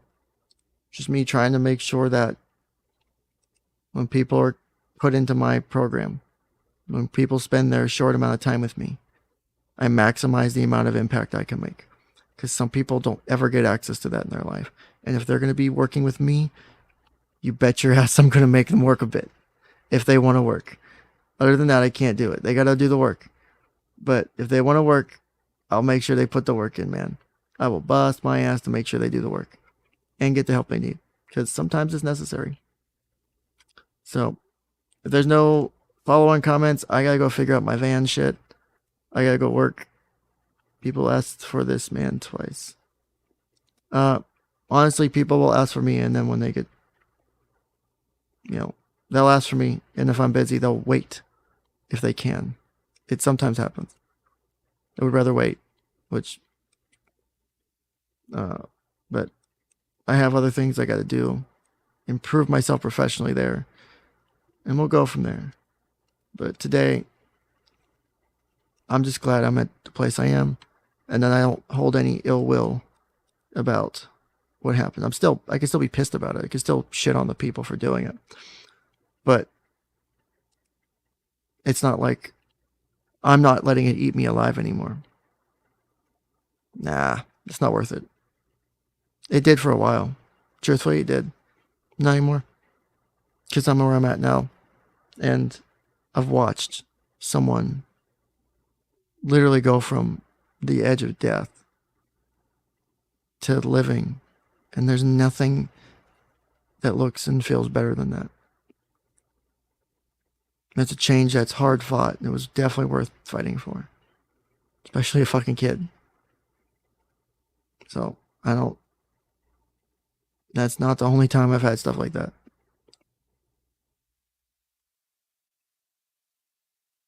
So have those awful girls tried your shit since last time? Not that I'll comment on publicly. I'll DM you. I'll DM you, Phil. I'll tell you some more later. Or DM me when I get off. We'll talk. I think I've got things in place to deal with that. So either way, I don't think it's a concern as much anymore. But take care, everybody. Some Beach, I know you said that you've been trying to get in touch with me. If you're still listening, please reach out. Send me an email. I will get back to you by the end of tomorrow, or end of today, or tomorrow at the latest. And again, I apologize for that. Always feel free to reach out to me. I'll do my best to spend my time and message you. If I don't get back to you, it's nothing personal. Sometimes I am that busy. I will work with you when I have the time. I'll talk to you guys when I have the time. If you're in an emergency situation, call 911, call emergency services, call a hotline. They're there for that. Don't use me as an emergency. Use me as someone you can talk to talk shit with and just get things off your chest. I'm not your don't rely on me on emergencies. I don't want to find anyone died because they thought I was the emergency pick. No one's going to fault you if you need to go to the hospital or need to get a couple days inpatient. I did. I'm okay. I got okay because of it. Make sure you take care of yourself first. Your safety comes first. You can get better. It takes time. It's hard. There is light that will shine through the darkness. Don't ever forget that. But you got to put something in. You got to put the effort in. So, on that note, we'll baby shark it out of here, and everyone take care. And I will see y'all hopefully Sunday. Next Sunday, if not sooner. We'll see. But take care, everyone. Have a nice day. Peace.